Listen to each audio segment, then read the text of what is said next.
Welcome back to the FIDE World Cup, live from the Resort Rio here in Goa.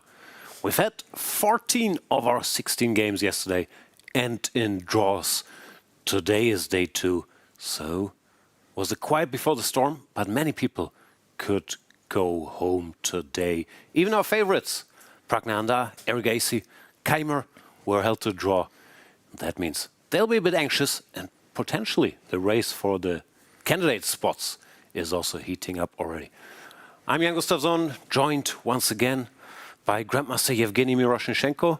Miro, how are you today? I'm refusing to talk to you. And it's not because I don't happen. like you or we are not friends or something. I just cannot talk, guys. So I'll be sitting here with a very sad face so that people at home who are not subscribed yet will, subscribe to the channel. So you'll be eye candy until we have enough subscribers for FIDE Chess. All right, then finally it's the Jan Gustafsson show. The moment I've been waiting for. Let us have a brief look at our pairings. We have Fredrik Svane, the German hope, of course, apart from the other Germans in the tournament, facing Shams Sargsyan. Fredrik was held to a draw with the white pieces, now has to play black. We have Peter Leko against Arjun Erigaisi. Arjun, one of the big favorites, surprised Peter Leko yesterday very early on, and Peter preferred safety first, repeated the moves in a position where maybe had chances to fight for an advantage, but Arjun still was in book. So today the question will be, can Leko hold Erigaisi to a draw with the black pieces? We've seen Arjun win every white game he's played here. Tall task for the veteran. Praggnanandhaa Dubov was the big game last round, but with Dubov being white, it could become a shorter affair. At least that's the approach that Dubov has preferred so far in this tournament. Going for tie breaks whenever he has a chance to get some adrenaline. Classical chess, not enough dopamine in there for DD. Germans are facing each other. Matthias Blübaum, Alexander Donchenko was a hard-fought draw. Pranau Yakuboyev as well. Same goes for most things. Esipenko, Keimer was a funny final position where they repeated moves when Esipenko had a shot to actually maybe take the lead, but could not spot it. Weyi Masodlu was also an uneventful draw. And Jospim, the Mexican with Peruvian roots, won a big game against Alexei Sarana. The unenviable task to come back with the black pieces today. Let's turn the page. I won't read them all out, just so you guys get a quick view. Levon Aronian, the only other winner with the well-known e4, e5, knight c3, knight f6, pawn to a3 opening. He crushed Radek Wojtaszek, everything else ended in draws.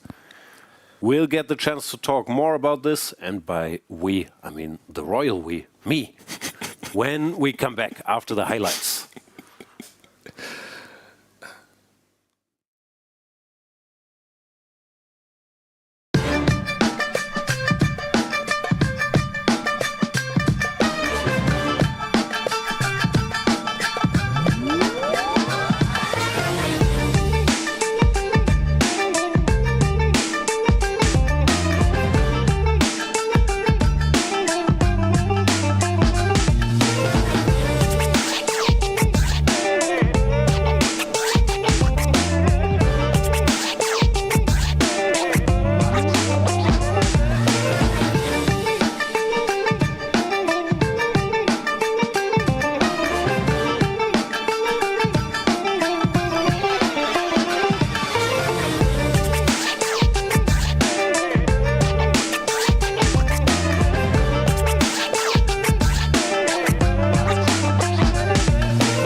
we've seen our players, 32 remaining, spread all over the world.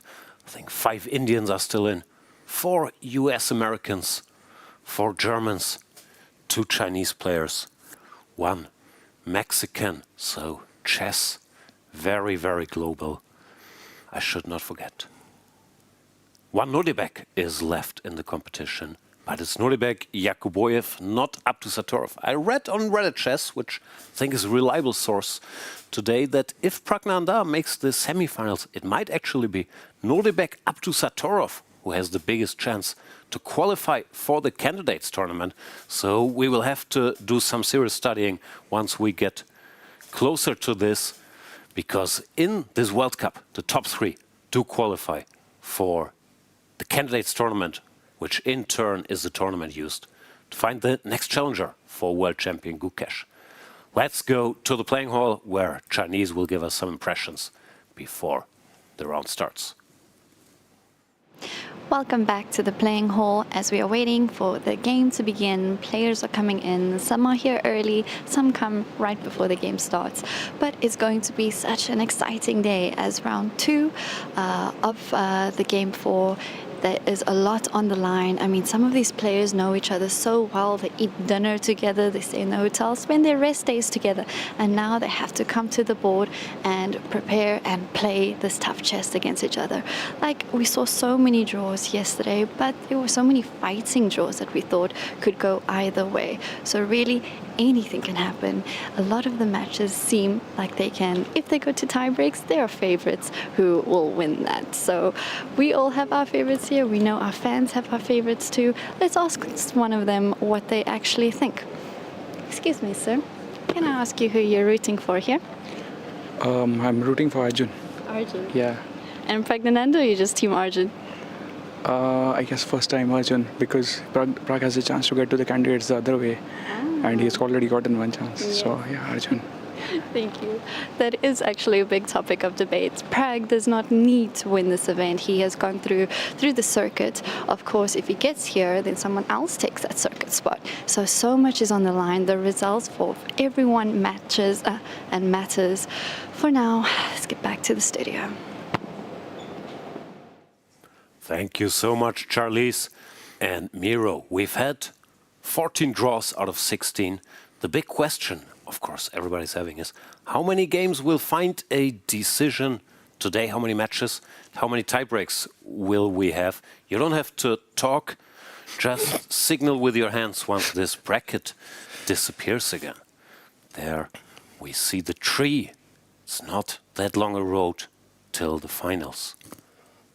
Yeah, there have been some words said about brackets not being even after Gukesh lost and Wesley, so I don't know what to expect. I'm still insisting on this mathematical formula that 1/3 of all the games will go to a tiebreak. So I only expect like six, which is not 1/3, okay, it's more than 1/3. But we shall find out. I have a feeling it might be much more with so many draws. How many people will take risks today? I'm saying 10 tiebreaks are incoming. There we see the playing hall. Are the players arriving? Lots of Indian fans waiting outside. yeah, you can see Daniel Dubov already in the place area. Who's seated? Is it? Well, the man on schedule.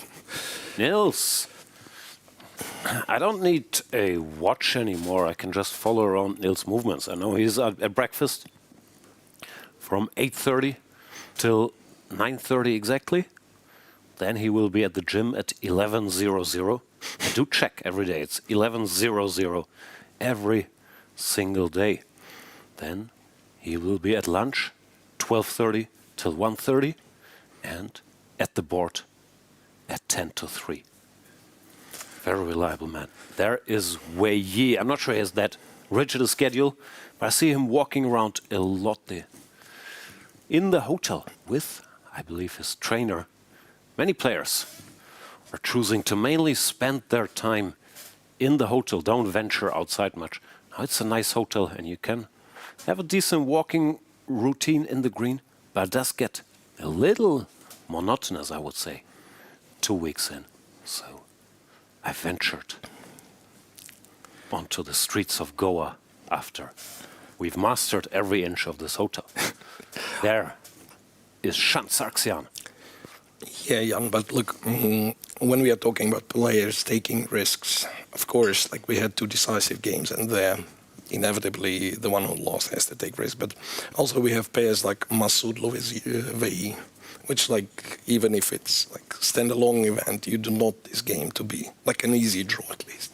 It might end in a draw, but obviously both players are quite ambitious. Yeah, Parham, not the type to make a quick draw. Then again, does he have the means to defeat Vachier in a classical game? And maybe he thinks shorter time controls. That is my cup of tea anyway. Why go too crazy today? But I'm not sure he has that kind of thinking. There is Shant Sargsyan against Frederik Svane. This is the top board as explained, because Frederik Svane eliminated Gukesh, the world champion. So he, for the purposes of this tournament, at least for the purpose of the knockout tree, has become Gukesh, taken over the top board. Should feel good so far, because Shant is still wearing the glasses, and as established, he's Clark Kent with the glasses, which is a respectable, well-informed, slightly dorky journalist, but when he takes off the glasses, he's Superman. So Frederik should hope this does not happen today. The young German player with the black pieces, typically very ambitious himself, will try to play correctly. I'm sure he doesn't mind the tiebreak, but he's not going to be looking for a quick draw either. Neither will Sargsyan. Yeah. Well, actually, something that we have kind of 50% of, and I'm willing to do a math on the players. How many do wear glasses? That is an interesting question. Also, if they take them off, does it still count as wearing glasses? As Frederik does now. That's how you clean your glasses. I've never figured it out.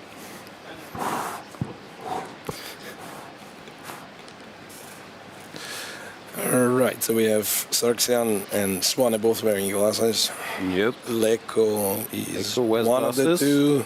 Pragg is one of the 2, yes. Arjun, no glasses. Dubov, no glasses. Oh. Yeah, I think less than 50%. Also, we can never be sure if there aren't like traitors to the glasses community wearing contact lenses, fooling all of us. Managing Director of Praggnanandhaa Pharmaceutical, a company which is patron and has been sponsoring national chess events for many years. I wonder who and what the first move will be. There we are. Shaking hands. Shant, unexpected honor on board 1. Dr. Sagar Dilip Salguasha, sorry for bungling. And then goes 1 e4. Thank you very much. Shant takes it back, way too risky. d4, pawn is covered there. I wish good luck to all the players. Please start the clocks. And we have lift off. Oh, he does take off the glass already. Oh, yeah. That is bad That news is dangerous. for Frederik. I have warned you about this scenario. Shant Sargsyan, his business. He also opened a button. Well, he's about to get serious. That's too much. But he's not making a move. He's hiding in his shirt for now, which is an interesting strategy to start the game. Frederik chooses to take a nap while Shant disappeared into his shirt. These are unusual tactics here at our top board. Yeah. It's a bold strategy. Not to make move up. Oh. Also, I think we shouldn't overdo the fair play checks. But if the guy spends the whole game in his shirt, someone In has to his check. shirt, you mean like literally Literally in his shirt. Hiding in his shirt. No, the button gets close again. All right. It's coming out of the shirt. And glasses, The glasses are being back. put on. Okay, Frederik is safe for now. Shant Sargsyan, the 23-year-old leading Armenian player, does open with pawn to e4. No, pawn to d4. On the d4. Yeah. You said it yourself, move, it's yeah. much more solid. and knight to f6. I was a bit shocked Frederick Svanne would play the Ayechin, but then I realized it was pawn to d4. Knight to f6, see the first couple moves, then we'll move on. Frederick Svanne, or Freddy Swain as I call him. The correct pronunciation is somewhere in between. It's a Danish name. The family hails from Denmark. Him and his older brother Rasmus Svanne, they have been living in Lübeck, Germany. I think Frederick was even born there. But it's a Danish family, so I think the correct pronunciation is Svanne. That's hard to say.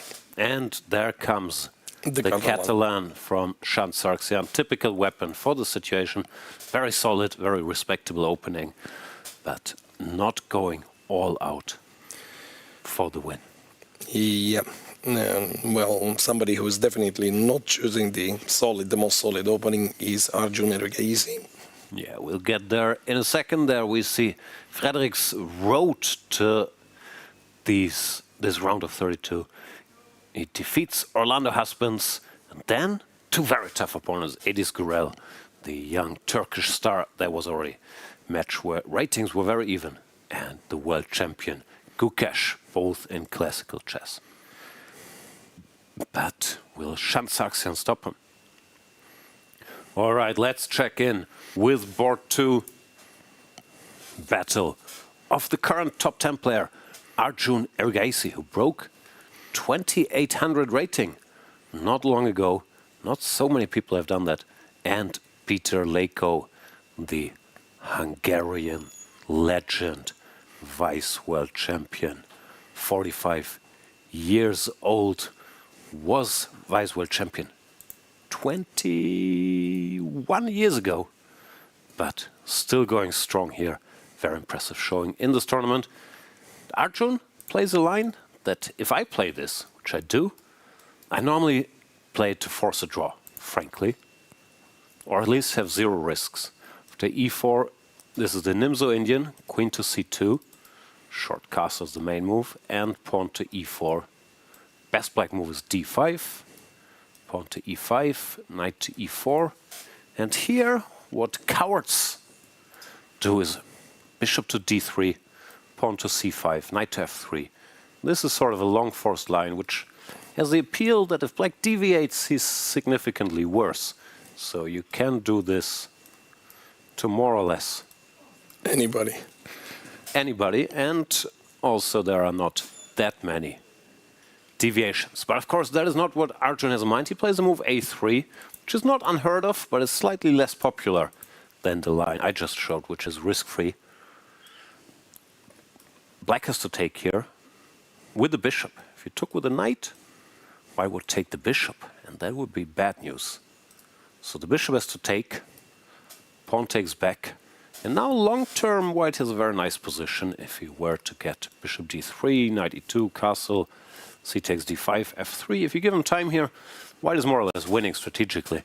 But he spent some time and he's not developed yet, while black is already castled. So it's black's job to organize counterplay ASAP. And Peter does that with the pawn to c5. I have to say, I'm not sure I like this choice of line against Leko. We'll see what Arjun has in store. I'm sure the surprise is coming. But this is a line Leko works very hard still on his repertoire. That is also reasonably forcing and not unknown yet. So I would expect Peter to know details here very, very deeply. Yeah, cd4 played. cd4 is the best move. cd4, I guess. cd4, and you're supposed to give a check either now here. or on the next move.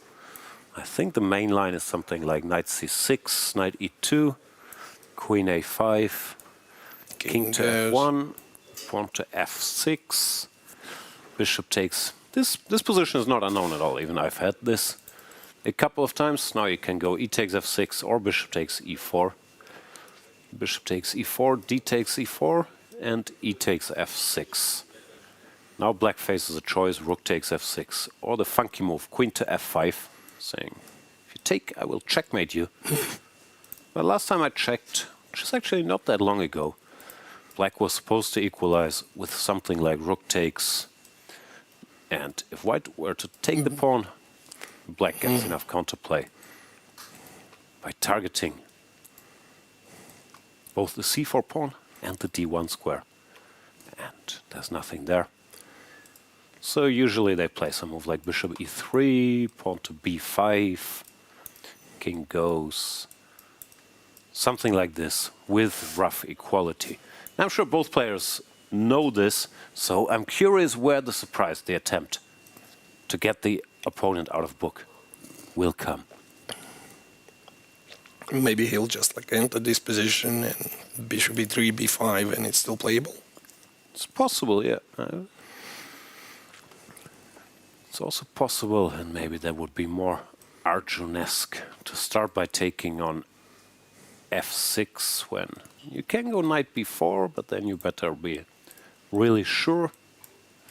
Takes, and you can get a total mess. Something like this. I'm curious, but it's an odd choice to my mind at least, because it's so forcing and there's zero chance that Peter, not sure he remembers every detail, but that Peter hasn't worked on this in great detail. Peter is also the type of guy who likes to, I'm not sure, I might be mischaracterizing here, I'm sure he would disagree, but who is very focused on repeating his repertoire before tournament games, and this is a topical line that I know he doesn't play that much, but that he will have repeated plenty probably, at least during the European Team Championship in, where was it? Batumi, he just played. Yeah. We shall see. But then against Arjun, it's like always 10 possibilities at the very least, so you cannot really repeat everything. I don't think he slept much. Arjun can do anything, and he's become very, very smart at picking a spot, choosing whatever the 5th, 6th engine line, and just checking it deeper than the opponent, because no one can go that deep. So if someone's predictable, which he is of course not, then Arjun will usually find a spot to make them suffer. However, that someone is Peter Leko, who is an amazing theoretician. And he's taking time now not to think, but to think about what Arjun wants. Which maybe is nothing special, is often a tricky equation as well, like you drive yourself crazy with where is the idea coming. Where is the surprise, and there is no surprise. Play what you know and then actually see. Okay, Leko thinking, let's go to Dubov Praggnanandhaa. Is that game still going? Yep. Kind of. And this one is, what do you call it, Vienna. An old favorite of mine. Not the strong Vienna, which is apparently e4, e5, knight 3, knight f6, a3, as we know from Aronian's game. That would be called Vienna game, and this one's Vienna variation of... Correct. What it is, Queen's Gambit, right? Starts as a Ragozin, Yeah. but after bishop g5, which, by the way, is already a strong tell, Dubov doesn't mind a quick game today. Typically, you play this if C takes you're knight. happy with the draw. Ah, you mean this one, yeah. This stuff. This is one of the more... Yeah. Yeah, this So is one of the more common Grandmaster draws. Not that much history. Head to head, yeah, well, okay. Yesterday there was one classical game played, but ended in a draw. So bishop g5 and d takes c4. e4. D takes c4 played. e4, the Vienna variation. I've played this The main move, right? many times. Black can and probably should play c5. But Yeah, h6 there is an h6, alternative. there is, theoretically, there is This b5, looks yeah. bad, but c5 is the main line. Bishop takes c4, c takes d. I know, by the way, that Dubov knows this well. Hope I'm not telling any tales out of school here, but Dubov was on the team for Magnus Carlsen for the World Championship match against Fabiano Caruana, as was I, and Caruana liked this variation at the time for the black pieces. Dubov will have looked at this every now and then. And then move 10, knight b5 is quite rare compared to check on b5. I'm pretty sure he's done even this before, but yeah, bishop b5 check is the main move. Bishop takes f6 is considered more or less a forced draw, so had Dubov really wanted to force the issue, he could have done this. How does this go? Bishop b5, king e7. I normally can't remember theory, but when it comes to forced draws, my mind is like a razor. Knight e6 somewhere, right? How do you do this? Knight e6, or I think takes. Queen d8 is best for some reason. Takes. And perpetual check. This is more or less well-known stuff, so Queen a, Knight b5, sort of a tell that he wants to play a bit. Also, Pragg choosing this line is Pragg saying, I also don't mind tie breaks, I know. You're a dangerous man, Mr. Dubov. So I would like a little less variance, would like my white games back. Yeah. Play some tie breaks. Anyway, Knight b5, we should explain a little bit. Black's main move here is Knight takes e4, a6 also exists. But Knight takes e4, and now White has a choice between moving this bishop away, which looks logical, but the game continues, short castles. It's nothing direct, short castles, and now Black has a choice. Knight c6, bishop d7, Knight d7. Many moves here. Oh, you go Queen d4, right? Yes. Or you play this move, which I think Dubov has played in the past, which looks very cunning. Takes the knight and hangs the bishop. But it turns out, if the bishop is taken, Queen g7 wins. Here, rook f8, Queen takes g5. This position is terrible for Black. But what does Black do? Knight's hanging, pawn is hanging. Yeah, Black has a little counter tactic. Short castles. Gives up the knight, Queen takes e4, pawn to a6. And now it turns out that White can't move the knight, because then Queen takes c3 would be painful. Yeah, Pragg does take the pawn, so we will very likely see this. And here, short castles, a takes b, bishop to d3. Memory serves, Daniel has played all this, pawn to f5, queen goes somewhere, I think queen e2. It's sort of a complicated position where currently White is a pawn down, but has the two bishops. He will normally pick this guy up, and then the question will be, can Black mobilize in time? This is a sample variation, but this type of position is supposed to be equal. If White wants to make it safe, he can. He could take here, play with opposite color bishops. But there's also some room for creative expression. My money is on Queen d4, the more forcing move, which Dubov also, of course, he knows a lot, but he also is normally very loyal to his beliefs and lines. So if he's played something, it's because it's good, and then he's willing to repeat it. Let's see. I honestly couldn't find Dubov's game, but... Maybe I'm wrong, maybe it's all in my mind, but here comes Queen d4. There is like... Maybe I know. I'm telling this tale. Magnus played it. Yeah. And then in 93, I can see Karpov played this line. So there were like Team and Karpov and something. So here comes Queen to d4. But yeah, you can make an informed guess that most lines Magnus played around the 2019, 2020 era that Dubov knows about those. Yeah, at least I had seen a couple of times. Queen d4 on the board. Pragg is trying to recall. Let's move on, I guess. Yeah. I'm a bit surprised to me, probably it's just what he prepared, that in this situation, bishop g5, normally, and I think especially knowing Dubov's strategy in this tournament, it's more or less a draw after h6. Well, if you go dc4, you're not really having any winning chances against someone who knows a lot of theory, but now you have to recall some details yourself. So I'm not sure if Pragg did himself any favors there, but we will see, of course. Yeah, and it's also like a relatively broad perimeter, right? Yeah, White so has like a lot of like forcing tries, and you have to remember. All right, let's move on. Praggnanandhaa will take a moment here. I'm sure he knows castles, queen e4, a6, but that's when it begins. And he looks a bit surprised, because the main move is bishop f4, and maybe you just know, okay, this is not supposed to be anything special. So he's taking a moment. But the tactic itself is not that complicated, so no reason to panic yet. Okay. Moving to the game you The should Germans. you should be interested in. Yeah. Or, well, one could say not all the Germans will make it to the next round, but by the same token you say, okay, we have one guaranteed, and then... Yeah, glass half full, glass half empty situation. What I have to say, these guys, of course, the German players, they're all on very good terms, normally eat together, go for walks together. But these guys were sitting together at lunch, chatting before playing each other, which I thought was too much. Don't talk. Give each other angry looks. But they're chatting, joking about what openings they could play. It's too much. Here we are. Let's have a look at the position.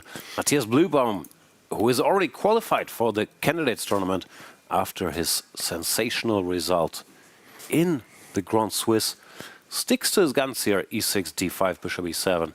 Donchenko will, of course, have anticipated that. That is line. Blühbaum likes to play. C takes D, E takes D. Bishop out, F4. knight out, pawn, castle. Here comes the, I guess, quote-unquote, surprise idea, pawn to H3. Main move here is bishop out, then C5 and more theory. Yeah. But H3 played, C5, knight to F3. H3 I've never seen, so I'm assuming the idea is to stop some bishop G4. Nowadays H3, you never know if there's some G4.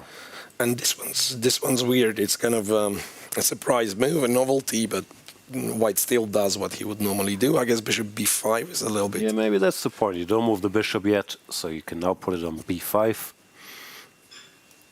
C takes D, knight takes D4, queen to B6 on the board. And castles. Short castles. Looks to me like this is slightly more pleasant for White. I guess you have to take.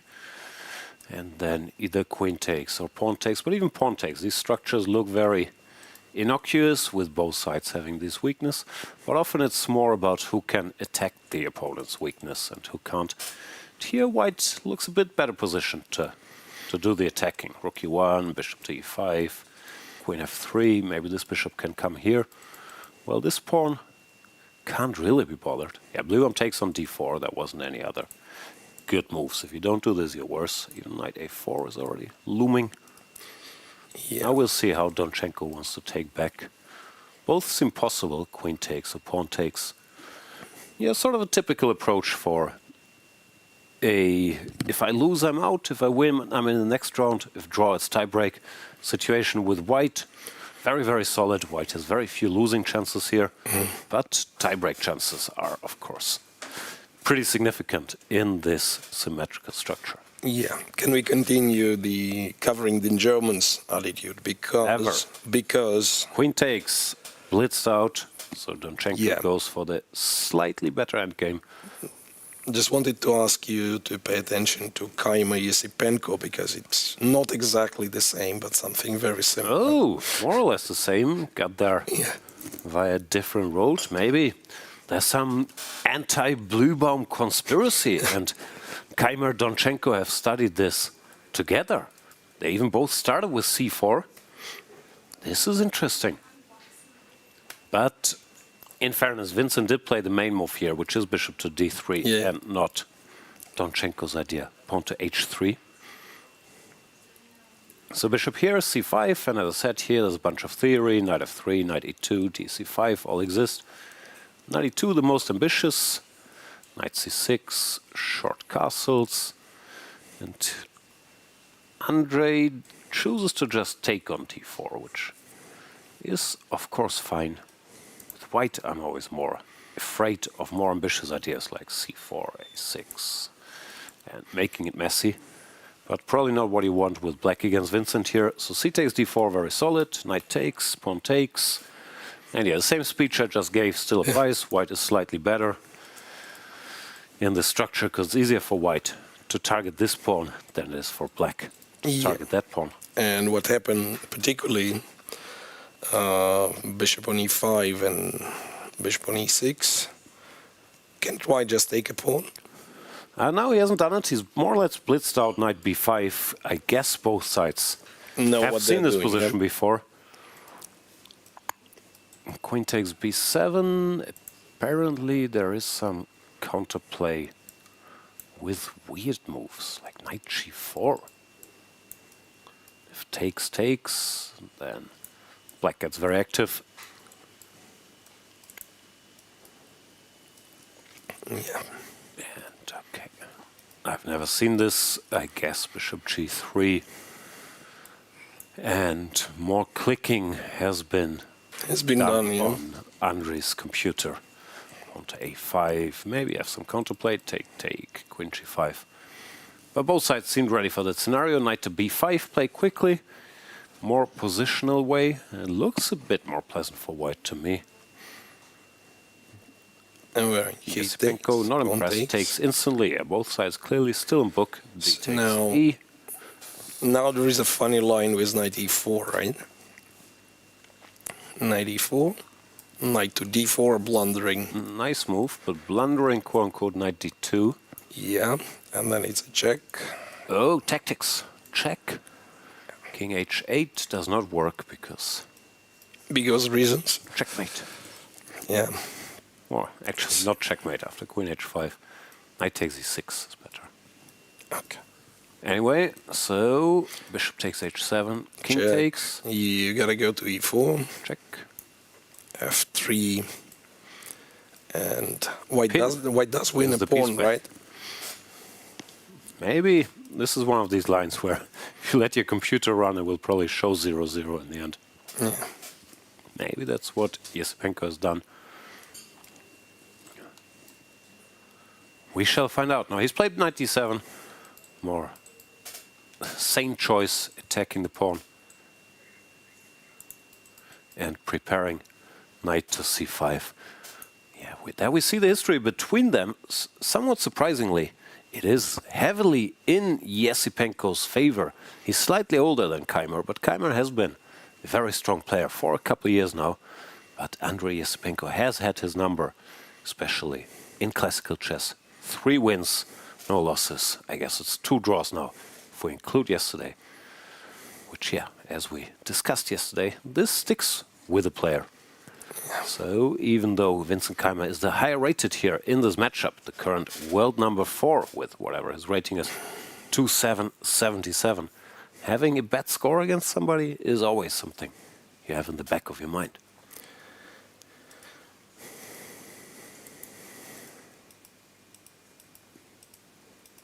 Yeah, I know, that's why I said one more draw. D takes E, knight to D7. And I guess Rook rook to e1. E1 covers the pawn.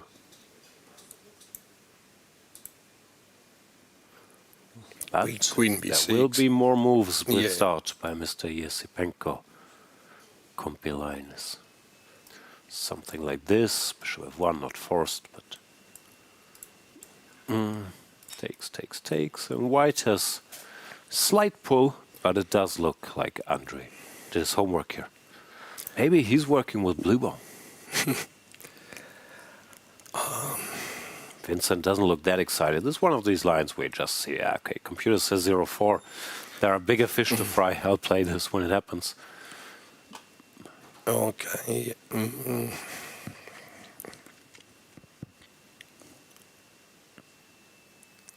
Keimer in deep thought here. I mean, he will cover the pawn. It most likely will be done by some rook to e1, but it's clearly signaling it. Okay, I'm out of book now. F4 would be a bit too much, right? I guess, because queen It's b6 against comes with check. I'm not sure it's a big deal. Aha, check, king h1, and Well, apparently it's you not have to play complicated. You f6. have to go for So this. there could be some testing, right? Yeah. f5, then you jump knight c5. Messy. But somehow white can't keep full control. And Vincent is thinking about it. Okay, he will take a moment. We shall move on. Wei Yi against Parham. Weird position already. Well, how did it happen? Parham Masudlu, the top Iranian player, against the top Chinese player. To be honest, like having something like that against the Petrov, believe it or not, it was Petrov, requires some exceptional talent. How do you make it? Petrov, this is still theory. D takes e5. This is always a funny moment. Yeah. Black has the option to go bishop c5 here, which we've seen in the Hare Krishna game earlier in the tournament, after which computer says 0-0, but all the options that white has set the board on fire pretty much directly. Tricky, yeah. So Vachier goes for the more classical d5. Knight b8, bishop out. Bishop out is a fairly conservative choice. The main moves here nowadays Knight c5, right? There's a sick move, queen d7, which they like to play here. Looks very strange, but the main point is it parries the threat of takes, and takes, because now the knight could take and e5 would drop. So bishop e7, I'm sure Vachier knows this, but there's already a sign. He's in the mood for a quiet endgame. I don't know, maybe I missed something. There seems to be a small style shift with the Chinese guys. Now playing all these technical dry positions, where he is one of the best calculators, tacticians, dynamic players in the world. Yeah, maybe the Petrov is just too good of an opening not to play it. No, I don't mind the Petrov, but here, like, play knight c5 or queen d7 and you'll get a very complicated game. Instead, he goes for the slightly worse endgame. Okay, seems to know what he's doing, but it's still a bit worse. So, just castle long, rook f1 or rook e1. Yeah, I'm not sure, frankly, also what black's setup is supposed to look like. There comes Levon Aronian. Is that a solid unicolor shirt? Did he finally get a strongly worded warning? It did look like one. I don't know. I need a bigger sample size than one day. Because the shirt he was wearing yesterday, you saw in the highlights, I wasn't sure if something was spilled on it or if that was the design. The intended colors. Yeah. Well, all right. Just made a move and it was bishop to e2, which is Deep. very surprising, to be honest. Like, what was wrong with having the bishop on c4? Yeah, I don't get it at all. Does he want to stop g4? What is this? Yeah, I guess maybe like bishop g4 and put the knight on f5. Well, the computer instantly hates it, says from white is better to black is better immediately. It is a strange move, lose the tempo to redevelop the bishop from this beautiful square. Yeah. Now it looks like black is fine after bishop b6. Okay, we'll keep an eye on it, but not both. Oh, this is the Jospin-Sarana matchup where once again Jose Martinez wins the first game with black against the favorite, which means the favorite, in this case Alex Sarana, before it was Nolibek Abdusatorov, has to win on demand with the black pieces. And like Nolibek before, Sarana chooses the Sicilian, and once again Jose Martinez, I think last time he played 2c3, this time 3c3. Tough to say for Germans. But goes for the Alapin. Yeah, and d3 is hated by the computer, the last move, d3. But the problem is the move computer likes. Bishop e6 Yeah, this leads is sort of to a more or less a forced draw. E6 and or even that's bishop been f5. Yeah. I think bishop f5 is what maybe Prague played against Magnus in a must-win.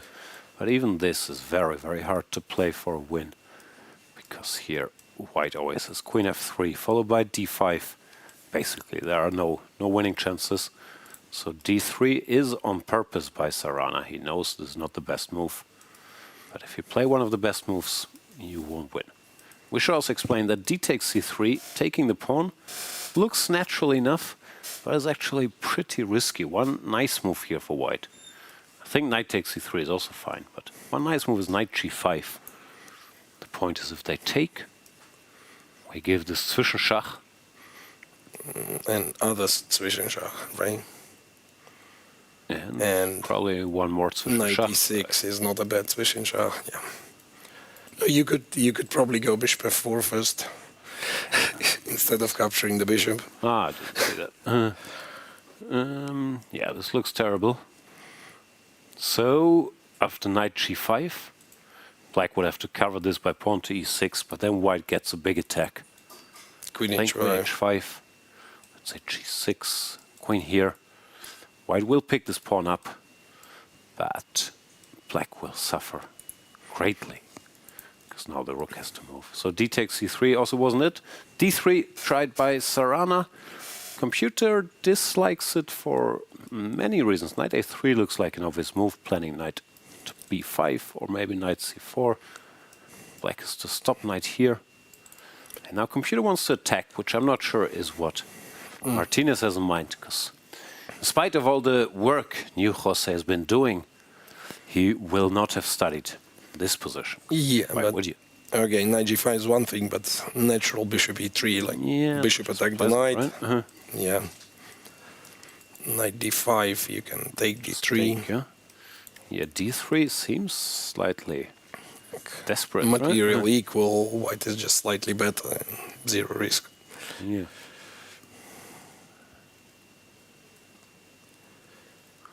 All right. Yeah, the d3 is a bit too much, yeah. Yeah, what to do? It's a tough spot. If you lose the first game with white, normally we don't see comebacks no matter what. It's not like there's a perfect strategy for getting a win with black against a strong opponent. Up to Satorov also did not manage. Nils, the famous punctual Swede with the black pieces against his good friend Hare Krishna. It's funny, I'm normally having breakfast with Nils and Hare Krishna. We're sitting outside and Hare Krishna is sitting with his parents inside. And they can see each other, but at least they're not sitting at the same table like these Germans. But yeah, the score lopsided in favor of Hare Krishna, but Nils Grandelius has had a good tournament. Defeated Shahryar Mamedyarov, defeated Etienne Bacrot, sent two very strong players home. And the first game ended in a draw. Okay, let's see what they are doing. Good old Italian, h6. Not so much an attacking move, but also stopping all these modern bishop g5 lines. Bishop g5s, yeah. c3, and now Nils goes g6. That is a bit more bold. You can still play quote-unquote normal with bishop c5. But g6, d4, and this is supposed to be a little risky. But Grandelius does study his chess in the limited awake time he has available for a bit. e5, knight to h7. Not the type of line you play when you wanna be see this for the first time. Yeah. Knight h7, castles, bishop g7 takes. Looks like the Alapin's line we just saw, there's a silly knight on h7. Okay, castles and d6. Black is arguing if he can undermine the center, this knight will return to some normal square. h3, stopping the bishop, right? Stopping more pressure on the center. And the line continues with forcing stuff. Nils obviously still knows this. Bishop takes h6, but now... how bad is this for black? Bishop g7 looks normal, but apparently it's bad, because then white can keep targeting stuff. And instead you should play rook to e8, which he's already done, so clearly still in book. Yeah. And apparently it's not much. Knight is silly, but there aren't that many pieces left. There's one line after rook ac1 where computer goes knight f6. Maybe it's not... you don't have to do it, but knight f6, and if f4 is willing to take on c3. in theory, you have two. Now you have a bishop's pair, but the bishop on h6 is kind of stuck. Yeah. Bishop e6 is going to happen. And we jump somewhere. Yeah, modern chess, you can do anything. If you checked it with your computer in the old days, probably we would not analyze this position in great detail. Why? E5, knight h7, because it looks ridiculous. Looks dangerous, yeah. But the times, they're changing. And especially against the Italians, so many people are looking to play their own surprises, take it into that territory, which is what Nils has done here. And a draw and a tiebreak between these two friends does not look too unlikely. Hare Krishna lives in Prague in the Czech Republic. Nils Grandelius plays for the local team. They like to spend time before, during, after matches, go to visit each other. So yeah, these guys know each other very well. Yeah, I was thinking, so you've mentioned before, after and during, but there must be something else instead of matching. Yeah, no, never mind. I mean, I'm just like, when you describe a friendship of two chess players, well, the real friendship when you do instead of the matches, before the matches, after the during the matches, but when you're ready to do, like, say, meeting a friend instead of matches, which these two cannot really do. It's an important tournament. Yeah. Can we just quickly go back to Martinez, because Sarana went bishop f5, and this should be like really bad. Bishop f5, allowing jumps. Okay. Computer or maybe it, not. Nothing straightforward, right? Rook e1, because okay, here there's rook c8. Ah, hang on, rook c8 runs into knight takes a7, so you have to go e5, which is terrible. This is interesting. So rook c8, knight takes here is apparently winning. Because if you take not even bishop f7, but just knight e5. Yeah, bishop f7 apparently is also good, but this is just crushing. Queen b5, a4. Natural. Queen goes somewhere, takes, king d8. And not sure this is keeping control, but it is winning, which is also a way of keeping control.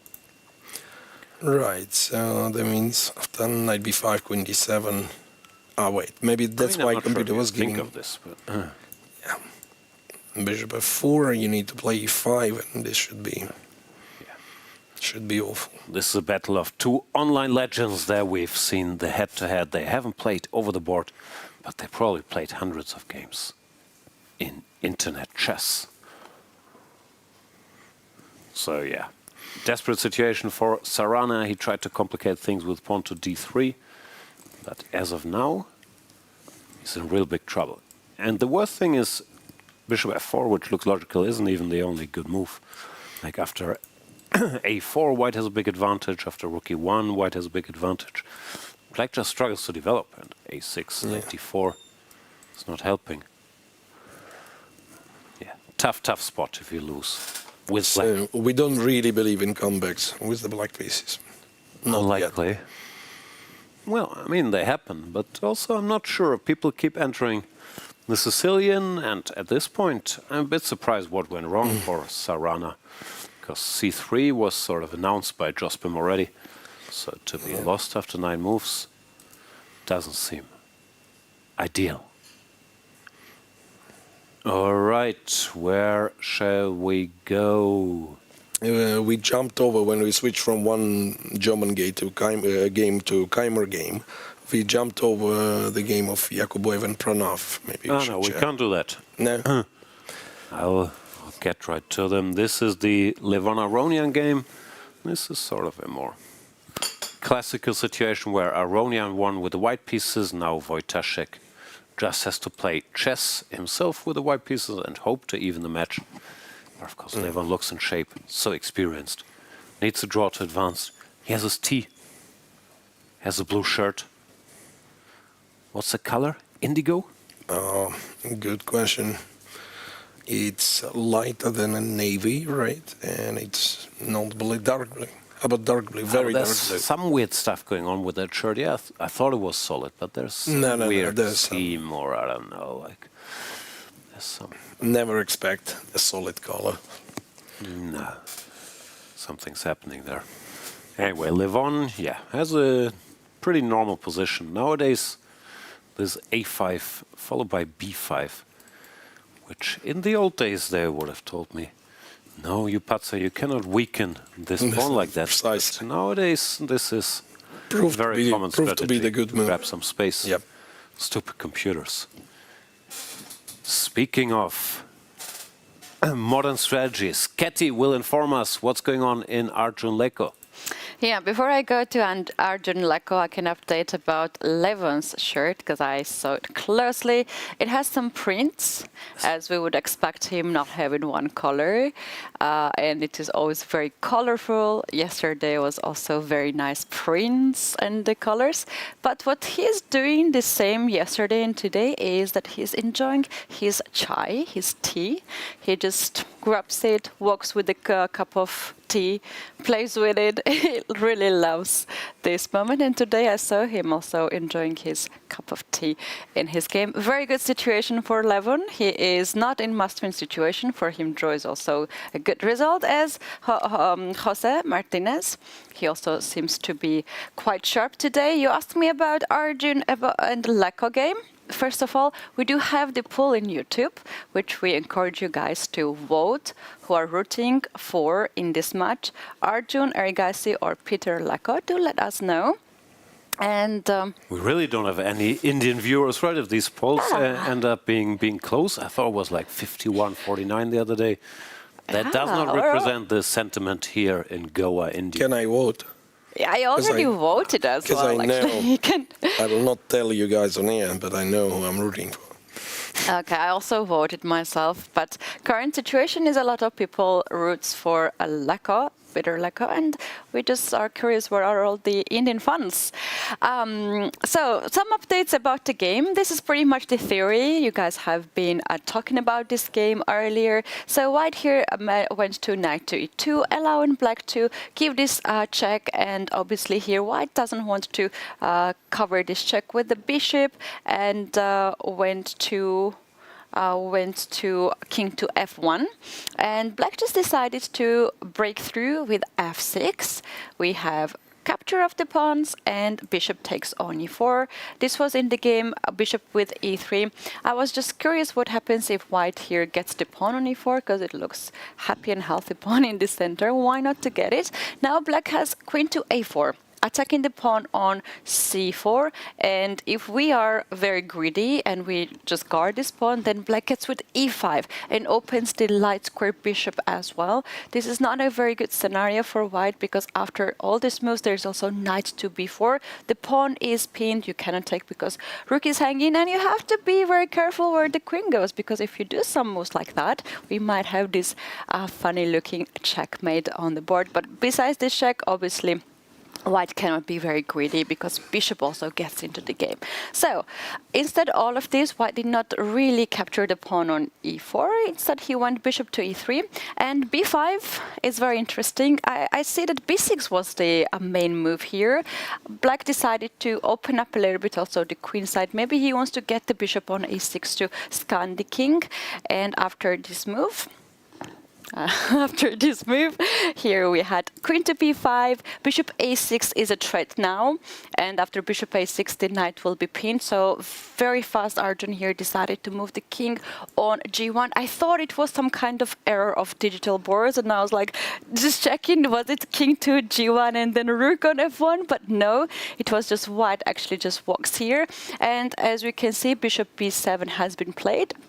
Very interesting position. The engine says it's equal, but when I look this, I kind of like black's position here because I'm struggling to understand where this king goes. Maybe h3, king h2, but it also takes some time. Any thoughts on this game? No, you explained everything. I mean, this is.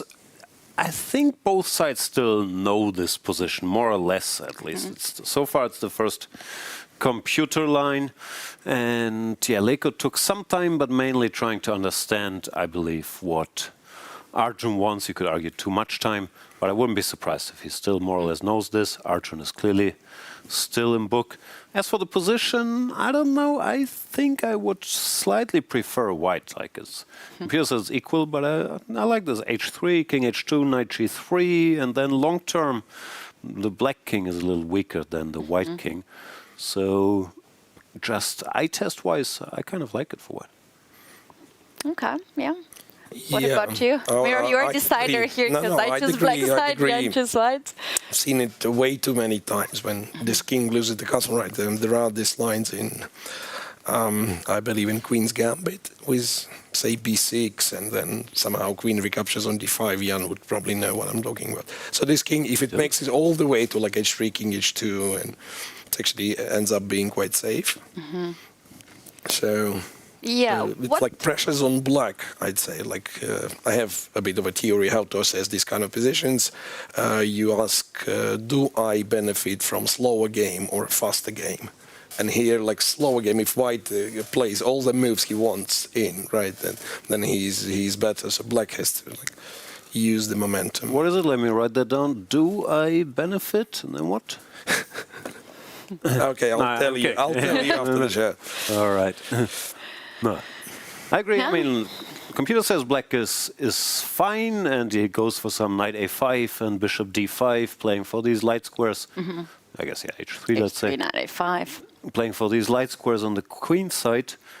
But knowing Peter quite well, I think he won't be too happy, because he will see like long-term danger to his king. And I mean, he will still make good moves, but I guess he doesn't like it when he's like strategically or long-term, as Miro would call it, worse, and has to play very precisely to hold the balance. So we will see if Arjun manages to end this match today. Yeah, I will come today more often to give more updates to you guys. And if you also have some questions about some outfit of the players or just inside information, I will be your eyes and ears in the playing venue. I have many outfit questions, so we'll take them one at a time. Thanks, Getty. And I was just told by the producer that even though you can't speak, and I have nothing to say, we're supposed to keep going. No breaks. Let's do. It's a jungle out here. Whispering because I can't speak normally, but can I shout?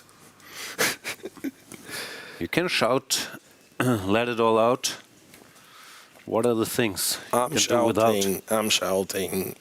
Let's check Yu Yang game. My favorite player in this tournament. He's very solid. Just briefly, let's see the Dubov game, the stuff I mentioned. Yeah. Happened, so there was this little tactic, short castles, white is now piece up, but black regains it with pawn to a6, and the knight can't go anywhere, because now black wins a lot of material. So for now, it's actually black who is, I can't count, pawn up, white threatening checkmate. Yeah. g6 is a bit weakening, so you have to do this, queen to e2, here. There are different options. Bishop to d7 chosen by Prague. Knight to c6, I believe, was the main line in the old days. Bishop here, keeping the extra pawn for now, but Dubov goes here, covers his pawn and threatens pawn to c4. Queen c7 and goes away. Compi still wants c4, apparently. Very natural, actually. Like bishop takes b5, I guess. You don't want strategically, because then, I don't know, you give up some light squares. Might also be fine. But c4 looks like a way to put more pressure. And Daniel plays rook e1, keeps his options open, targets this guy. Maybe preparing bishop takes b5. Yeah, kind of. Black probably cannot play the most natural move. I mean, he can, but knight c6, then you take on b5 and there is no bishop trade. Yeah, then the bishops stay and we're better. So black has to find some other useful move. I don't know which one. Knight a6. Compi says h6, but that wouldn't really cross my mind to weaken the king further there. We will see. My assumption is still that Daniil is just counting the moves to move 30 to offer a draw, but if you poke him a little bit, which Pragg has done play. yesterday with white, but also with... Yeah, my feeling is like Pragg's attitude is just play the position, do not Pragg like... just does stuff. It doesn't care who the opponent is normally. He tries to Who fight. the opponent is, what color I'm playing, yeah, and so on and so on. Very mature approach, because all this strategizing normally is just a distraction. Right. Let's see. There we see Daniil Dubov. He also looks rested, focused. Maybe it's new Dubov, not just new Jose, new Daniil as well. Who will play his white game for a win, I mean. Yeah. That'd be quite new. Okay, you wanted to see Yu Yang Yi. Yi. And This is very, very exciting why. position from the Petrov. He's actually a bit worse, maybe. Yeah, I remember you told me the difference between knight c3 and knight d2. Yeah. So in case of knight This is d2, you knight simply c3. should not allow queen h5. Here it's the line, but still somehow white has just a tiny bit of pressure, it seems, right? You know, this stuff is sort of mainline theory here. The old main line was like bishop g5, queen e8, queen f3. That was a bit too direct, and black, I think you can even give the pawn. Black figured out what to do here. So Sindarov prepared some idea, rook b1, b6, rook e1. Maybe Yu Yi was a little careless here, because generally you don't want to allow white to go queen f3 and Bishop f4 ideally. There were ways to avoid it, like h6 here, let's say, and white won't get this, because then after queen f3... Ah, no, I'm wrong. White still gets it. Sorry, I take it all back. But let me still make my point. He went queen f6, queen f3, attacks the pawn. c6. Queen f7 he played, c6 is similar. And here, I guess white should be a little better. It's not as terrible as in these 92 lines, because this weakness is there. But I think Sindarov won the opening here. Also time-wise, Sindarov still has 1:30. Yu Yi spent half an hour. And he just blitzed out h4, which is, again... He knows what he's doing, which is particularly impressive, because he clearly can't see the board because he has too much hair. So he's playing blindfold. Still doing extremely well here. Great job by Sindarov, the rising Uzbek star. Wait, so if you wanted to stop queen f3, could we, after rook e1, Yeah, I couldn't go figure out how, c6, just as I was c6. explaining this. Ah, c6, yeah, that's the way. c6, Ah, so that... yeah, queen f3, queen c6. But then I guess the line goes bishop g5, Then we queen have to worry about c7, this business. and some c4, rook e3. That's computer has these moves. Ah, yeah, but this is normally fine, or I think, The- yeah, this probably might be like theory, like transposing, c4, yeah, bishop transposing e8, something. some stuff like this. I've So maybe certainly c6 seen. was a little bit more Yes, accurate. I guess white keeps some pressure, but this is typical Petrov business. You make some accurate moves, and then it's equal. No, you're completely right. This is the way, because now queen here, You just go queen h4, c7, queen c7, the tempo, you yeah. stop it. Yeah, like queen h4, I thought maybe g3, you still want... I don't know, like queen g4 here, I guess. Is yeah, this should back be at good. queen This should c7 be is good. cleaner. And no bishop coming here. So Yu Yi didn't do that, and now he has to suffer a bit. For like 80, 90 moves. I guess. No, best there won't be a guess is big this surprise. Will be like a 4 versus 3 rook end game, which this time around Yu Yi will have to defend for 80, 90 moves. What we will not do is go on a 80, 90 minute break. That would be excessive. So it will be like 8, 9 minutes maybe, maximum. And then we will come back with this dramatic, hopefully dramatic day 2, because many people, maybe some of our favorites, will go home at the end of this day. Stay tuned. The FIDE World Cup is not just about the trophy. It's a gateway to the FIDE Candidates Tournament, where the next challenger for the world champion is decided. The top 3 finishers in Goa, the champion, runner-up, and 3rd place, qualified directly for the 2026 Candidates Tournament, unless they've already secured a spot by other means. That's why the third place match matters so much. It's not just for pride, it can decide who gets the final golden ticket to the candidates. For every player here, the World Cup is a dream and a step toward the ultimate title in chess.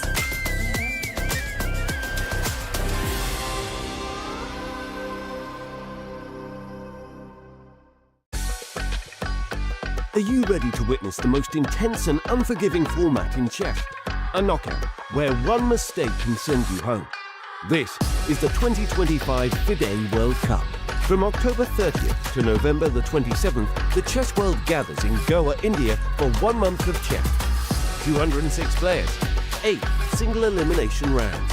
With a $2 million prize fund, every round is a test of nerve. 2-game classical matches, rapid and blitz tiebreaks, and even Armageddon if needed. For the top 3 finishers, the prize is even greater. A ticket to the 2026 Candidates Tournament. This is the chance to earn the right to fight for the World Championship. The FIDE World Cup 2025. Only the strongest will survive.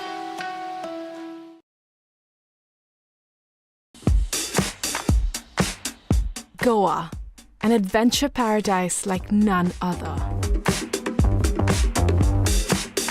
From lush forests to rugged hills, from pristine ocean beach stretches to stunning lakes, there is something to explore in every corner of the state. And some adventures are wilder than others.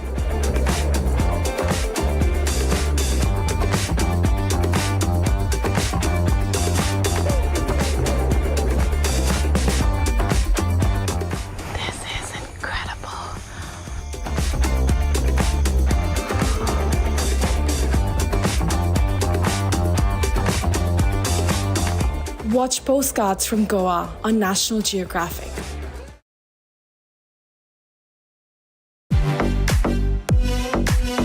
In December, the world turns to Doha, Qatar for chess at its fastest and fiercest. The 2025 FIDE World Rapid and Blitz Championships bring the globe's elite to battle under lightning time controls. December 26th to December 30th, rapid and blitz formats designed to reward precision, courage, and creativity. In the heart of the Middle East, Doha offers more than a board, a world-class venue, a cultural backdrop, and a stage worthy of legends. With a €1 million prize fund on the line and the title of world champion at stake, the 2025 FIDE World Rapid and Blitz Championships, the ultimate test of fast chess.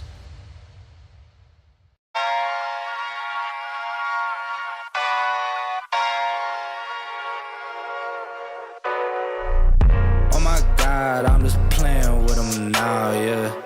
Oh my God, what she saying, say it loud, yeah. I can't respect it, I'm in the gym, but I am not flexing. Came from the woodpecker method, because practice makes perfect.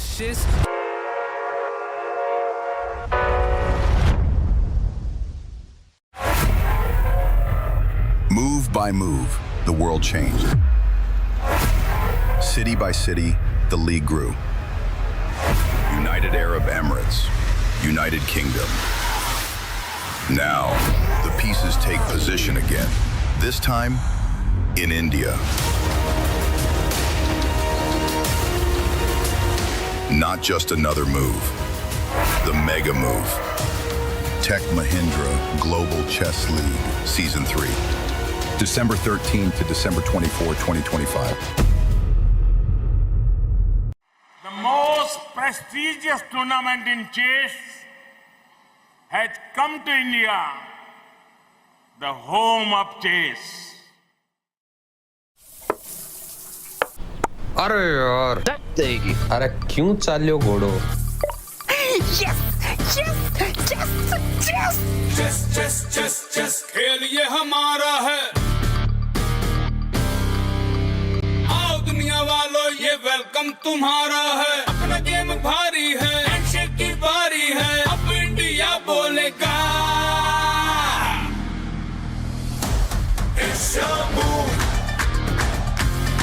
It's your move. Goa कर रहा है wait. It's your move. Come, don't be late. It's your move. ये तो कोई खोद. चतुरंग के सारे रंग सदियों से हैं अपने संग. शतरंज बिछता है हर आंगन. विश्व को दिया हमने विश्वनाथन. डंका बजा है गोवा सजा है. खेल जमेगा खूब. It's your move. हो न जाए checkmate. It's your move. check में भी होगा just. It's your move. Goa कर रहा है wait. It's your move. Come, don't be late. It's your move. Esto todo. It's your move. एक दो ढाई. It's your move. It's your move. It's your move. It's your move. It's your move. The FIDE World Cup 2025, starting from 31st October to 27th November in Goa, India. It's your move.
Welcome back. Round 4, day 2 of the FIDE World Cup.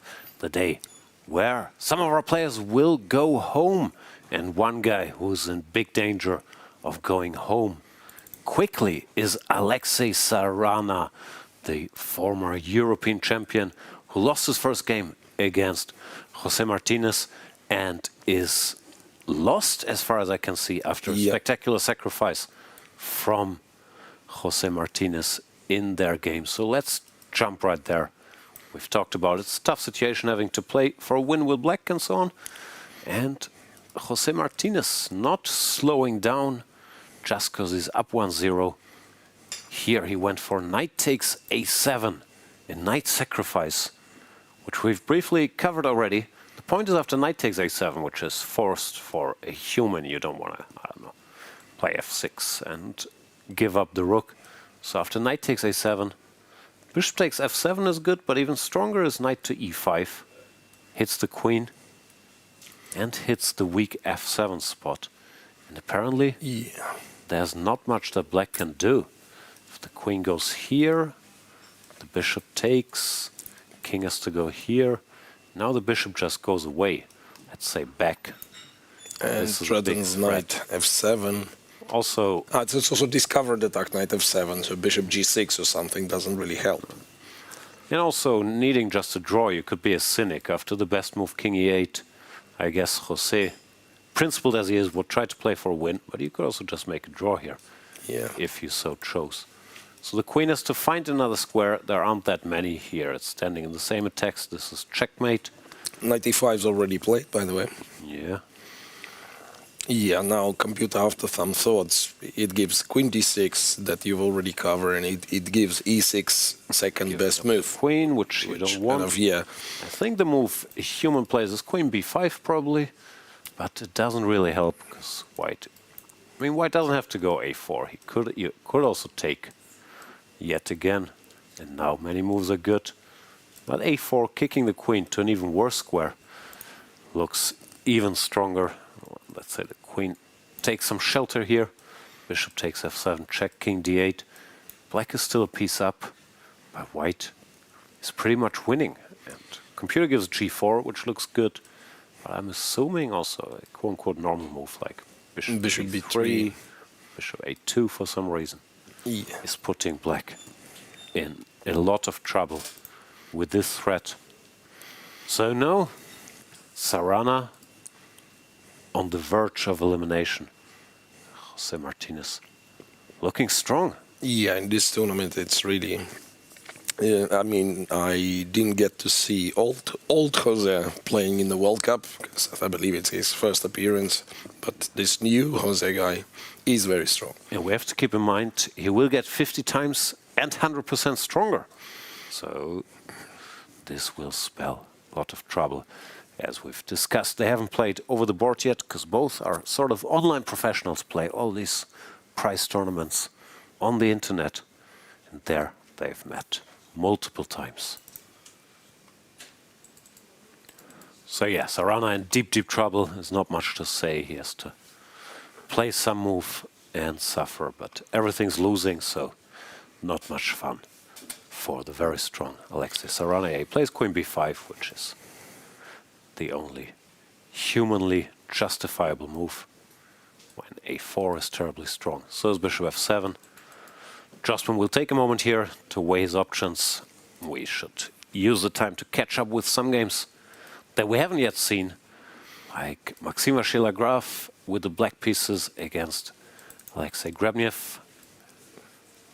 Well, a bit better. Yeah, I guess. Some quiet line, d5, changing the structure, e5, and we get some French,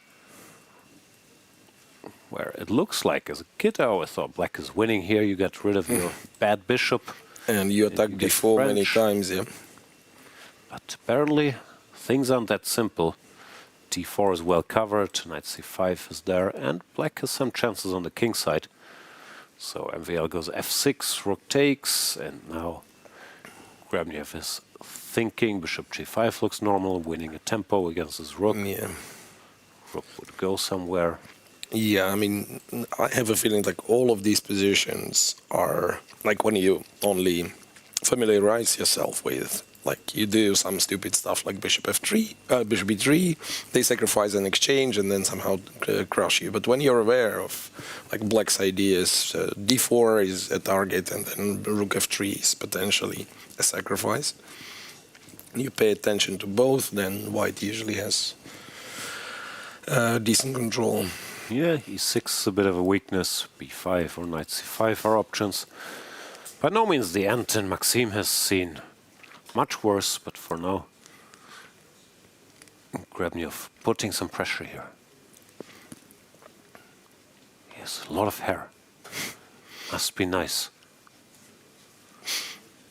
I wonder Liang against Sargsyan was our longest game of yesterday's round. Today, yeah, we see fairly common strategy from Sargsyan. Play the Catalan, get a rocky solid position, and maybe you're slightly better. If not, you go to tie breaks. But after the energy he had to expend yesterday, not a surprise. This is normally equal. This particular one, yeah, it's hard to put pieces. Go e5. Yeah. What else? Just keep clicking. Kartik with an easy draw yesterday against Quang Liem. Quang Liem might be the strongest player left in. We've seen the pairing tree earlier. One half of the bracket, at least by rating, because we've mentioned this. Arjun, Praggnanandhaa, and Vincent Keimer are all on the same side of the bracket. And on the other side, the top favorites already got eliminated. Giri, Gukesh, Wesley So, they're all out. So there, at least on paper, the road to the finals and to the candidates is a little easier. Quang, I think, is our strongest player there by rating, together with Sindarov and Yu Yang-yi, who are already battling it out in this round. As for the position, Kartik went for the classical e3 Nimzo. Rook e8 seems to be all the rage. I don't know what's wrong with d5, as people used to play. Rook e8 and now d5. Knight b7, queen c2. This is sort of theory. a6, I guess, is rare. a3 goes back. Rook d1. You can see white players normally trying to play quite solidly, still trying to get maybe a small advantage, but let's not get a structure where black has potential counterplay after cd, ed. But instead rook d1, keeping everything solid. h6, b3, pawn takes, c5, h3, b6. Okay, this could get a little sharp. Yeah, the structure is still kind of not undefined, but you could get, I don't know, some sort of hanging pawn situation, which at least is not too drawish. It's probably equal, but not that drawish. I guess white is a bit better because black played a6, so this could potentially be an issue, but not that much is happening. Let's see. Sam Shankland against Rapport. I think Rapport this does line some I know. really funny stuff. Okay, so this is some kind of theory. I covered this in one of my many courses, Queen d4. Shankland played this line already with the black pieces against Vincent Keimer. So he knows this stuff. Queen h4 is the main move, Queen c5. And knight g5 looks obvious, but it's actually not the most challenging in my not that humble opinion. I think rook d1 or bishop e3 were actually better ways to keep the game going. Knight g5 looks very obvious. And black could just go bishop f5, as far as I know. But Shankland goes queen c4, gives up the bishop. After knight takes e6, he could take here. Then take on e6. Yeah. Argue these pawns are just as weak as these guys. Yeah. Not sure that's true, but Rapport wasn't interested. Went bishop f4. And once again, Shankland doesn't move the bishop, but goes h5. This looks bold. Yeah, like at least white is getting what he wanted to, like a pair of bishops. Could also have gone rook c1 and say, like, your queen looks a little funny there. Not sure. What happens then? So to Queen a6, Queen Just g5. took, Queen takes back, and Queen g5. The Queen was a little offside, trying to reroute it to b5 maybe. Yeah, I don't know. I still like White's chances somewhat now with the two bishops. After knight g5, yeah, I thought you were supposed to move. But Sam has spent no time, so it's very likely he knows what he's doing. Yeah, Richie down to 45 minutes. 1 move 15. It's a pleasant position, but still, time can become a factor at some point. Yeah, he spent quite some time navigating this line. Bit surprising, but okay, so much. The players have to consider, but as Shankland had already played this very position, and if you push the spacebar, you would at least get here. So I'm not sure what surprised him. Does it still work, pushing the spacebar? Because there was... Yeah, you can still do it. Yeah. There's Richard Rapport returning to the board. Anything we haven't seen? Lodici against Sevian. Lorenzo Lodici, the lowest rated player left in our tournament after he eliminated Hans Niemann and then Michael Adams from the event. And quite Italian. Yeah, like now it starts making sense to me. So Lodici plays the Italian, and MVL, even though he started with 1c5, finally has some French structure on the board. You have to. There's no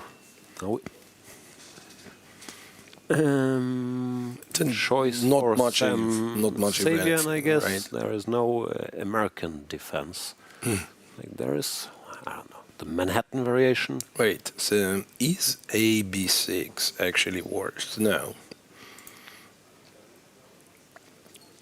They played this, looks like Lodici is basically trying to exchange the pieces and go to a tiebreak. Who can blame him? He's much outrated. AB6 is fine, so is Queen B6, I guess. Yeah. Just this, but White goes B4, puts the Queen on C2. I don't see too many dramatic things happening here, or E2, I don't know. Okay, so maybe, again, the position is not very inspiring, but maybe the explanation why Sam is thinking apparently rook ED8 is one of the moves computed and tells but it's all it's the possible. same, isn't it? Queen goes Yeah, somewhere. it is. Yeah, but it's like, I was thinking if, say, AB and then trade the rooks, maybe some Queen D7s or Queen D7 at once, just kind of, it's all subtleties. It's like not even like 0.1s we are talking about 0.01s, right? Yeah. Of a pawn, yeah. Nothing serious. To Queen C6. Aronian, by any chance? 'Cause that's a very funny position there. Oh, what happened here? Radek Some Wojciech with the white pieces, the Polish star, has to win or he is out. He lost the first game with black. He went for complications with pawn to E4. I'm assuming both sides were prepared for this scenario. Pawn to B4, you could just move the knight, but Wojciech takes, pawn takes here. Now this bishop is under attack, and black will manage to take here. But white also has his own play, targeting the rook and the pawn. Bishop B7, rook B1, and A3, saying you can have my rook. I would like this passed pawn on B2 to survive, if you don't mind. And then Radek went Queen F3. Yeah, did not take. Which computer doesn't like, but... Yeah, funny position. White is an exchange up and has a perfect center, even some initiative. But this pawn on B2, such a nuisance that it's very hard to get rid of. There we see the head-to-head. 0 wins for Radek in any discipline. While Levon, yeah, he also won the first game here. So up 2-0 in classical, 2-0 in rapid, 3-0 in blitz, 2-0 in online. Has been dominating that matchup. And he might be doing so again today. Queen to F3. Computer hates this because of C5 and direct counterplay. White doesn't want to play d5, giving black another passed pawn. To help the c2 pawn, also gives up the dark squares. So what can White do? No, wait, but he... sorry, in the wrong went, position. he went queen f3 without the capture. I'm sorry. c5 now less good because of e5. Okay. I guess e5 is the whole idea. Once, yeah. Right. So maybe keep the rook. Compy keeps the rook and goes bishop f8. But this actually is still a mess, yeah? Compy sacrifices stuff. Yeah, it is, yeah. After e5 takes with the knight. Well, at least claims this to be good for black. And probably sure he's right, but probably it is right with the pawn on b2. It's not obvious, no? Like White is a piece up for 2 pawns. One of them on b2, but still. Yeah, I don't even understand. Like, how is it? Also, the lines Compy gives are quite strange. Yeah. So apparently there is like some hidden tactic there or something. No, at least practically Radek found a way to make this weird. Because Levon, of course, is such a sound player. If you don't complicate things, it's very hard to win a game. And Radek is saying a draw or a loss are the same, so I might as well make it a mess. Yeah. Aronian's in deep thought, but yeah. Now we can see more of the shirt clearly. There is stuff happening on that shirt, as expected. There we see Aronian's tournament row didn't have to play in round 1. The 50 highest rated players got to buy there and joined the competition for the second round, which was the round where we had 128 players. And we're losing half of them every round. Levon Aronian beat Aronia Gosh and then Salem on the way here. Now about to win question mark against Wojtaszek, who himself eliminated one of the favorites in Vladislav Fedoseev. Sorry, it's Vladimir Fedoseev, right? Yeah. Actually, both Fedoseev and Vladislav, who is Artemiev, are out. Artemiev is also out. He's Vladislav, but Vladimir Fedoseev, of course. Apologies. Yep. But yeah, Radek beat him last round, but now he's in big trouble against Levon. Right. Do we get any exciting developments? Now let's check in with our excitement correspondent, Yu Yang Yi. Still did not It's an 8 on the Yu Yang Yi excitement scale, but still a 2 on our. Yeah. Yeah, slightly worse, but C3 is weakened, and that probably compensates for somewhat funky black structure.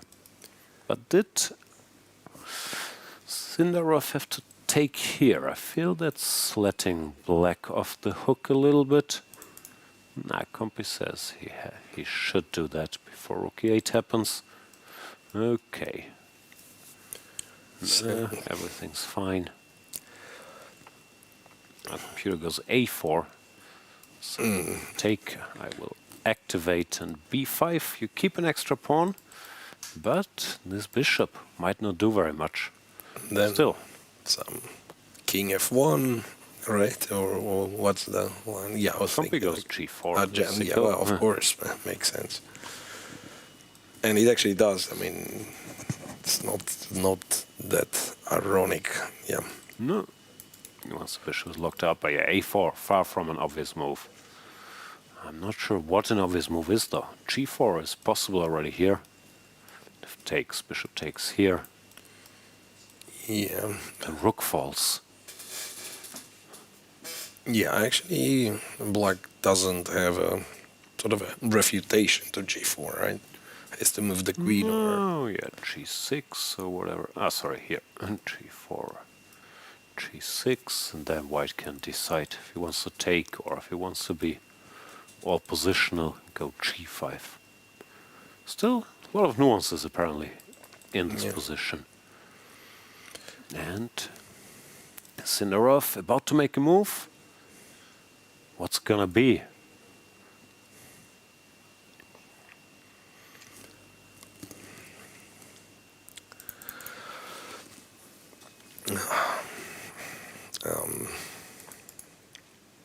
Yeah, like C3 is really what annoys me. A4 played, he's good. A4, wow. This kid is serious.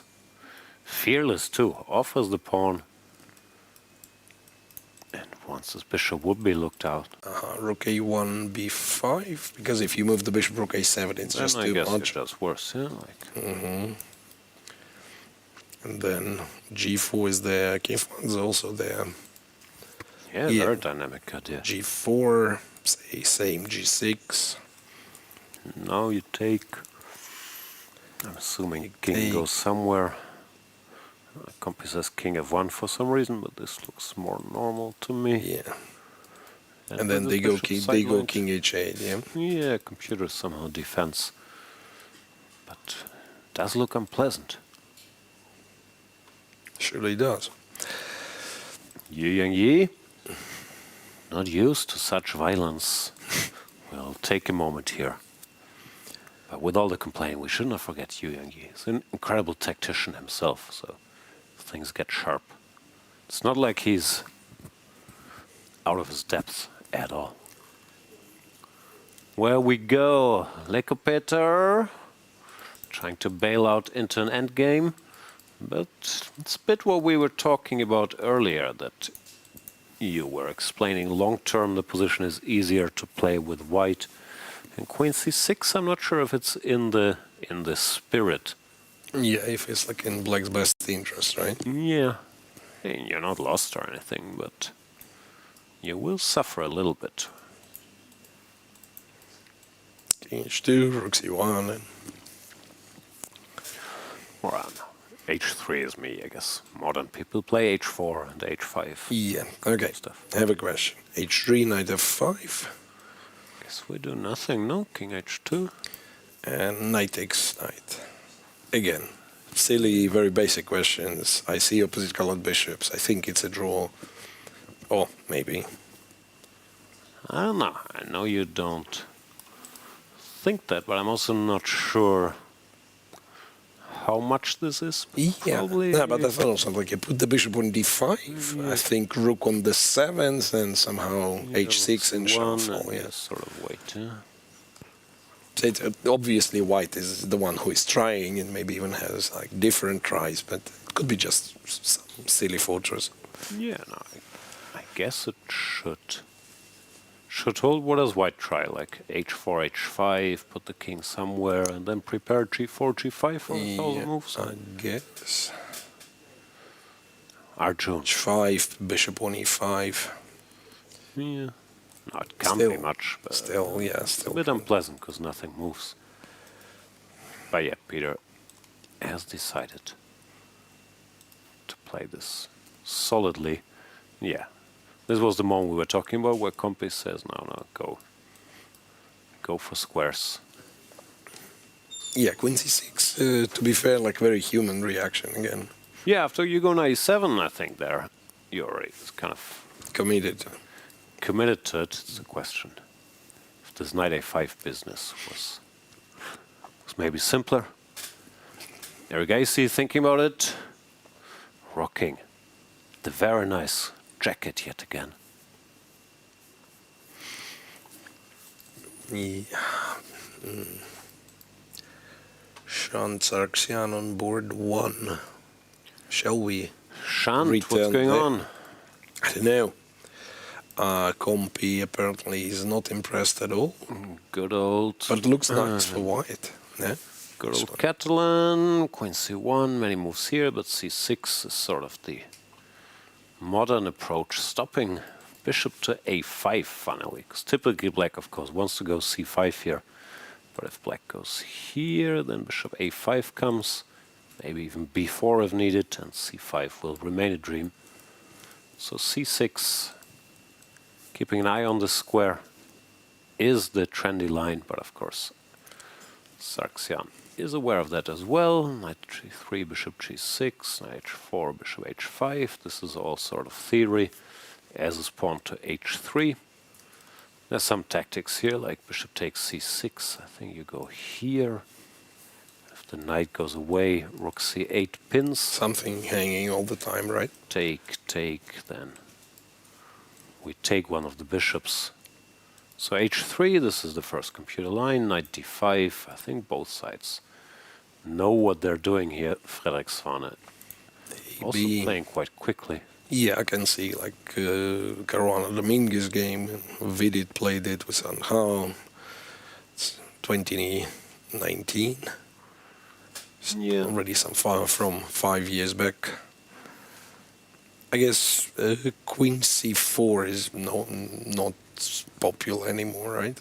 It's a6. No, A4 I mean is sometimes done as a surprise weapon, included by Mr. Dubov, but the more popular is Queen c2, a6, a4, which of course is well explored too. And if you go Queen c2, Black also has this move, which I'm not sure Fredrik was intending, but Saxian decides to rule it out with Queen a4. Now after a6, he can't play a4.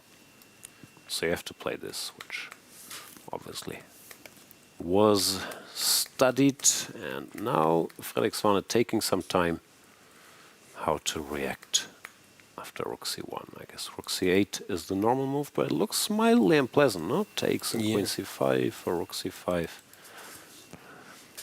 I'm not sure. So rook c, yeah. Somehow Compi just keeps the queen. Yeah, like I say, if you trade, go Queen c5, just plays Queen b8. Somehow it says like passive. The knight back. Passive is enough. Yeah. Yeah, probably true. Fredrik taking some time here. And moving on, let's check in with more Germans. Ketty chose the game of the Germans, of all people. For you, Jan, obviously, I brought this game. This is the game Donchenko against Blue Baum, and here we had a few more moves. At this point, Black is controlling all the dark squares with the knight, so White cannot really enter on those squares. But here we have this knight to b8 move. Wow. Very interesting idea. The knight on d7 was just protecting the b6 and c5 square, and now this knight wants to become the attacker and to come on c6 to attack the pawn here and here. However, it allowed White to play knight to b6, and this rook got stuck here on a7. This is currently the position on the board. White is thinking he has 1 hour against 46 minutes.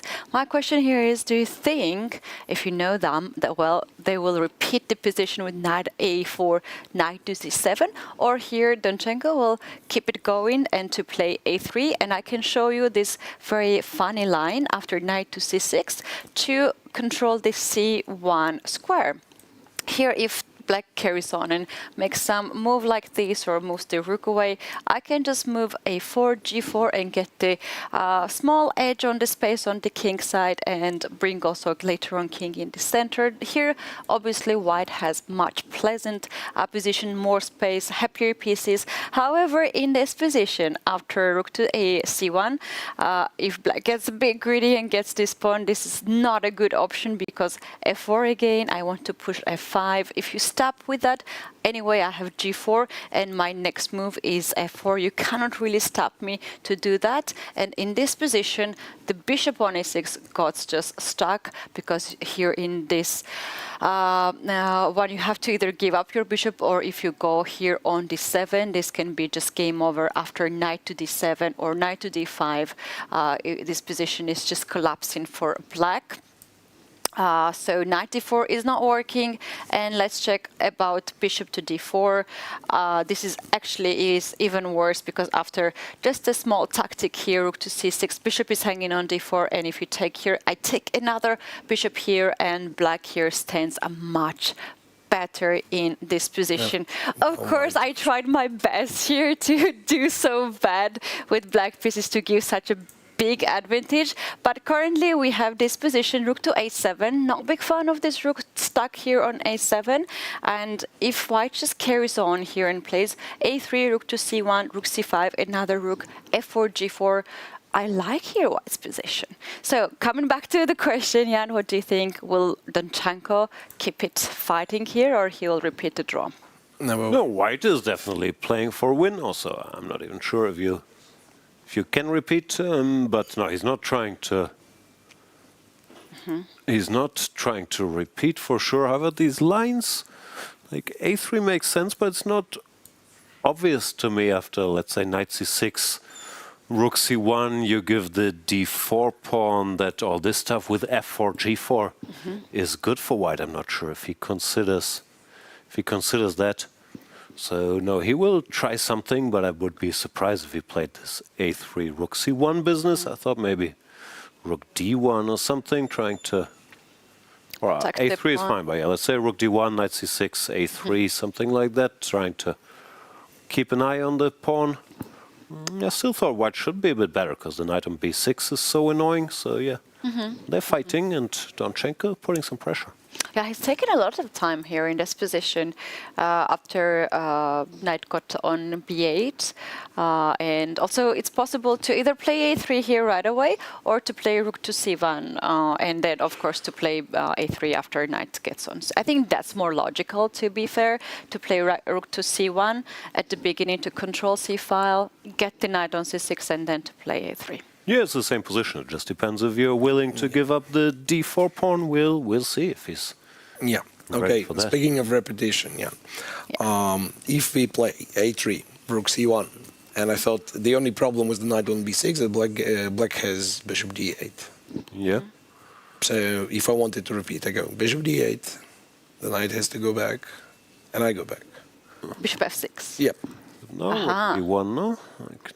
No, I'm happy. No, rook d1. d1, and maybe we just like show this line that if black tries to take, it's not good, right? Knight takes, bishop takes, you take on h7, right? Yeah. Oh, this is very good position, knight versus the bishop. That's not so bad for white to get, indeed. Yeah. Very interesting scenario between two German players. Donchenko just played f4 directly, if I see this. Oh wow. Donchenko played f4, which apparently is a good move as well. Yeah, just preparing f5. He's trying to stop knight c6. Okay, no, looks innocuous, but still a lot of fight there. Thanks, Ketty, and we will go for a brief break and then come back with another special guest who, as far as I'm told, has an even better voice than Miro today. The FIDE World Cup is a spectacle for fans around the world. But for spectators here in Goa, it's a little bit extra special. And that's because of the designated fan zone. There's a live commentary studio where fans get to experience top-level commentary from some of India's best voices from Chess-Base India and Chess.com India.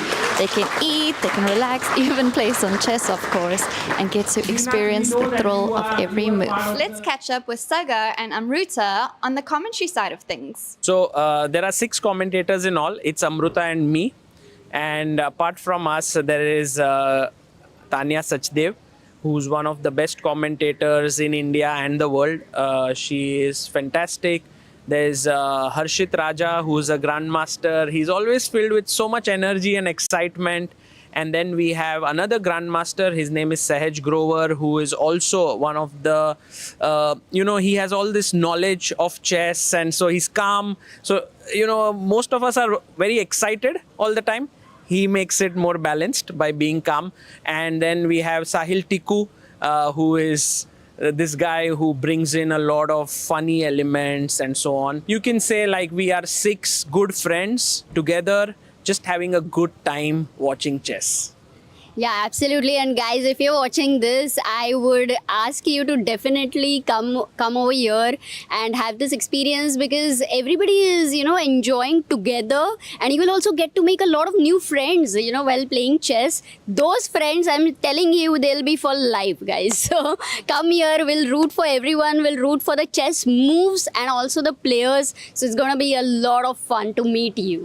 How are you enjoying the FIDE World Cup? Are you having fun? Yes. Who's your favorite player? Gukesh. And are you watching his games here in the fan zone? Yes. Is there anything more you want to say? No.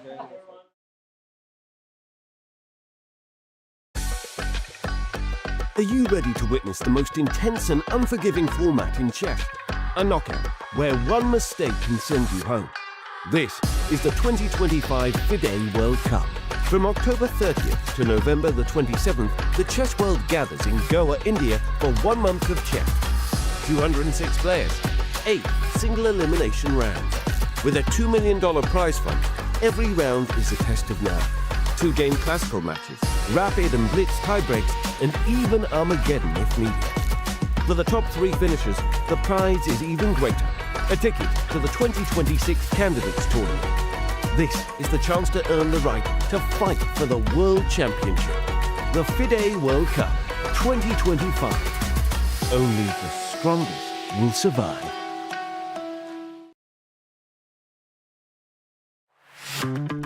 Goa, a food paradise, both steeped in historical culinary tradition and at the forefront of a modern-day food revolution that is fresher, more local, and more global than ever before. I'm embarking on a journey across the state to explore the very best of food here. This is honestly my favorite way to eat an egg. Break bread with some of Goa's most loved chefs and understand what food really means to communities here.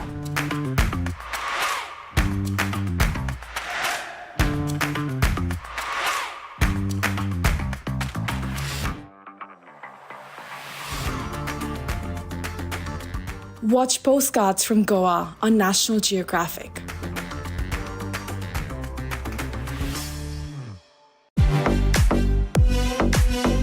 In December, the world turns to Doha, Qatar for chess at its fastest and fiercest. The 2025 FIDE World Rapid and Blitz Championships bring the globe's elite to battle under lightning time controls. December 26th to December 30th, rapid and blitz formats designed to reward precision, courage, and creativity. In the heart of the Middle East, Doha offers more than a board, a world-class venue, a cultural backdrop, and a stage worthy of legends. With a €1 million prize fund on the line and the title of world champion at stake.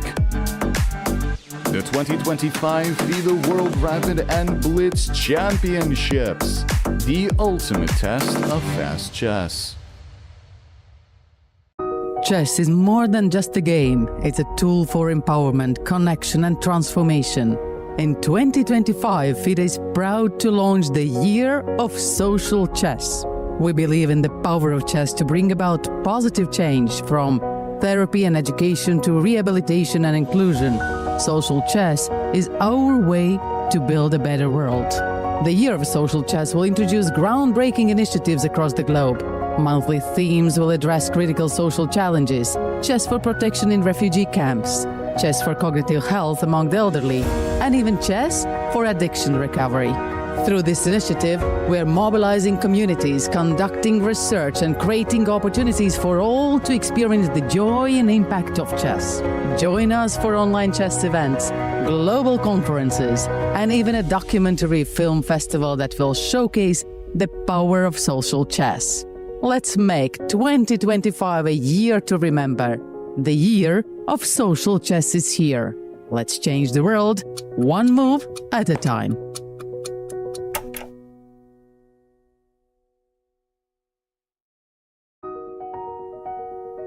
Welcome to the FIDE Online Chess Museum. The International Chess Federation proudly presents the FIDE Chess Museum, an online space celebrating the rich history and evolution of chess. Explore exhibits that trace the game's fascinating journey.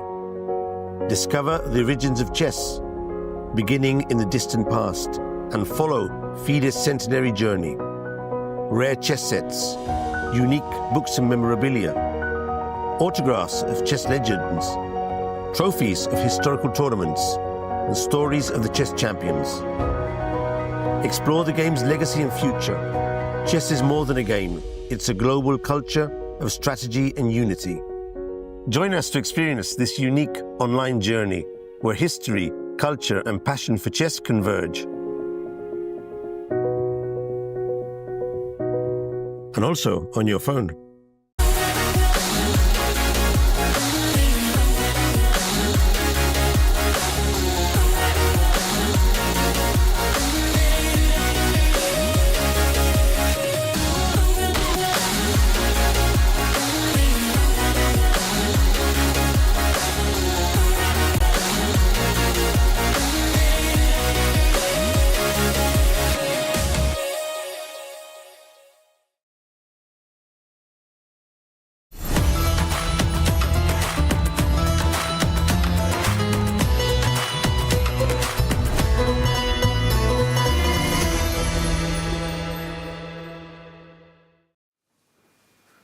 Welcome back, everybody. Round 4 of the FIDE World Cup. It got crowded here in our little studio as Miro is no longer able to talk.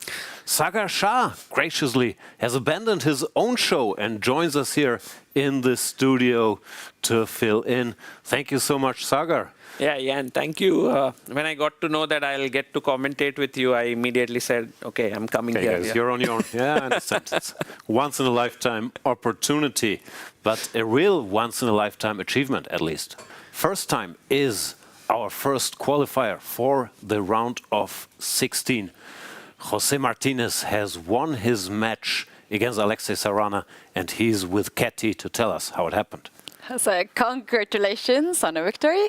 I always start with to ask, how do you feel? How does it feel to be at this point where you are right now? I'm feeling great because the result, but yeah, the preparation was quite good. I played maybe the most solid Alaping in the world in the history.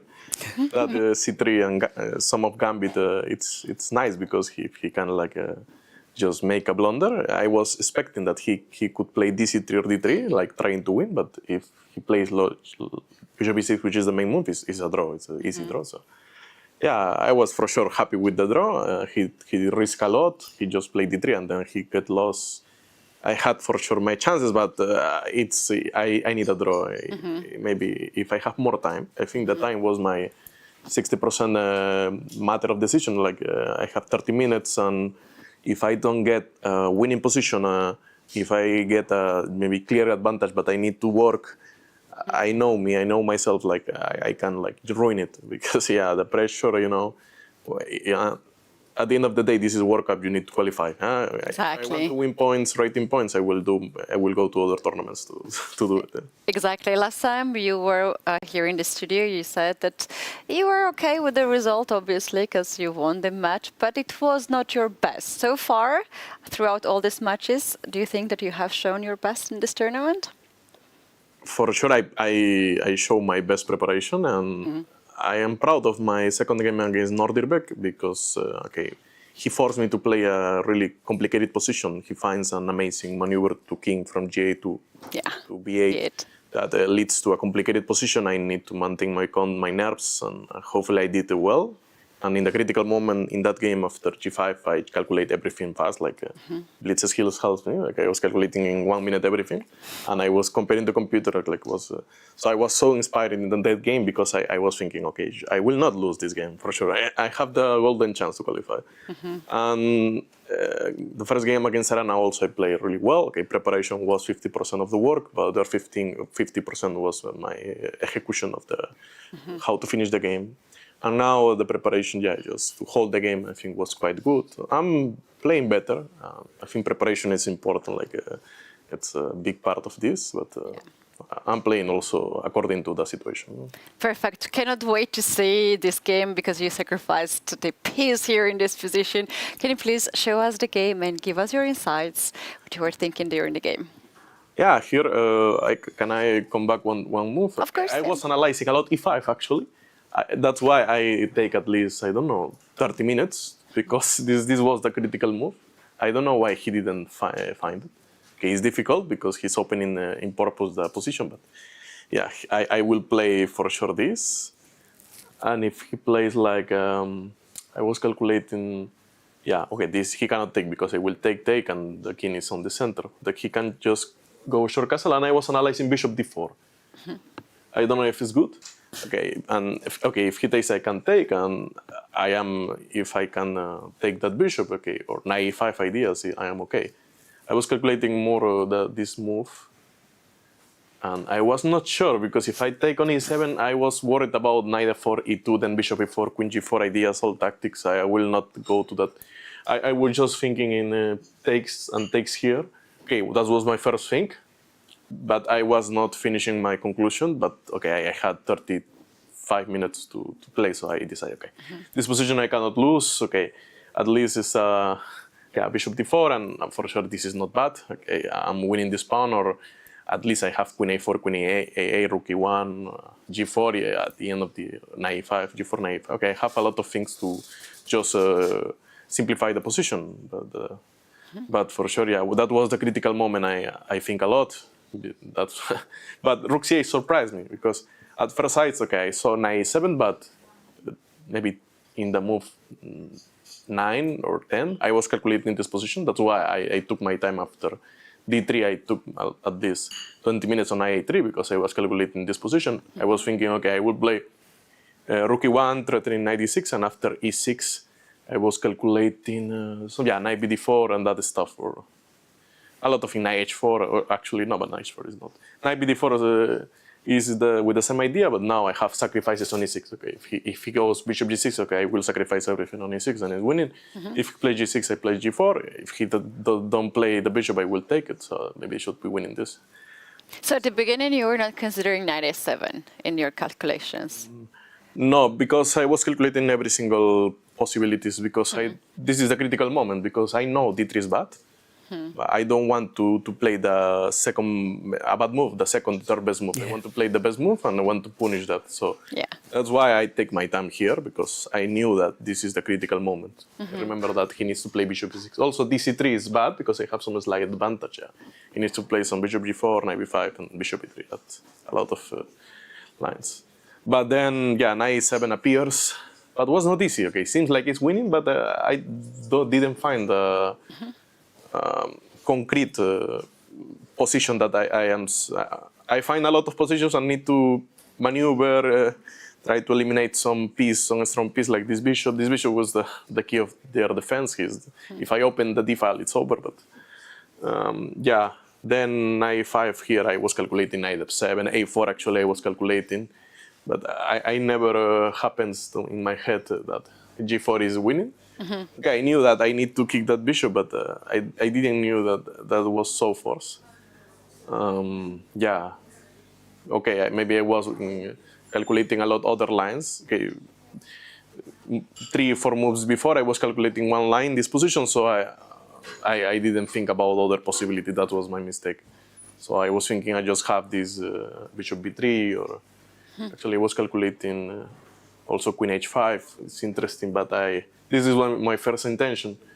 And yeah, but this knight d7 ruins the party because I'm not winning, and he's actually activating their queen. He's coordinating their pieces.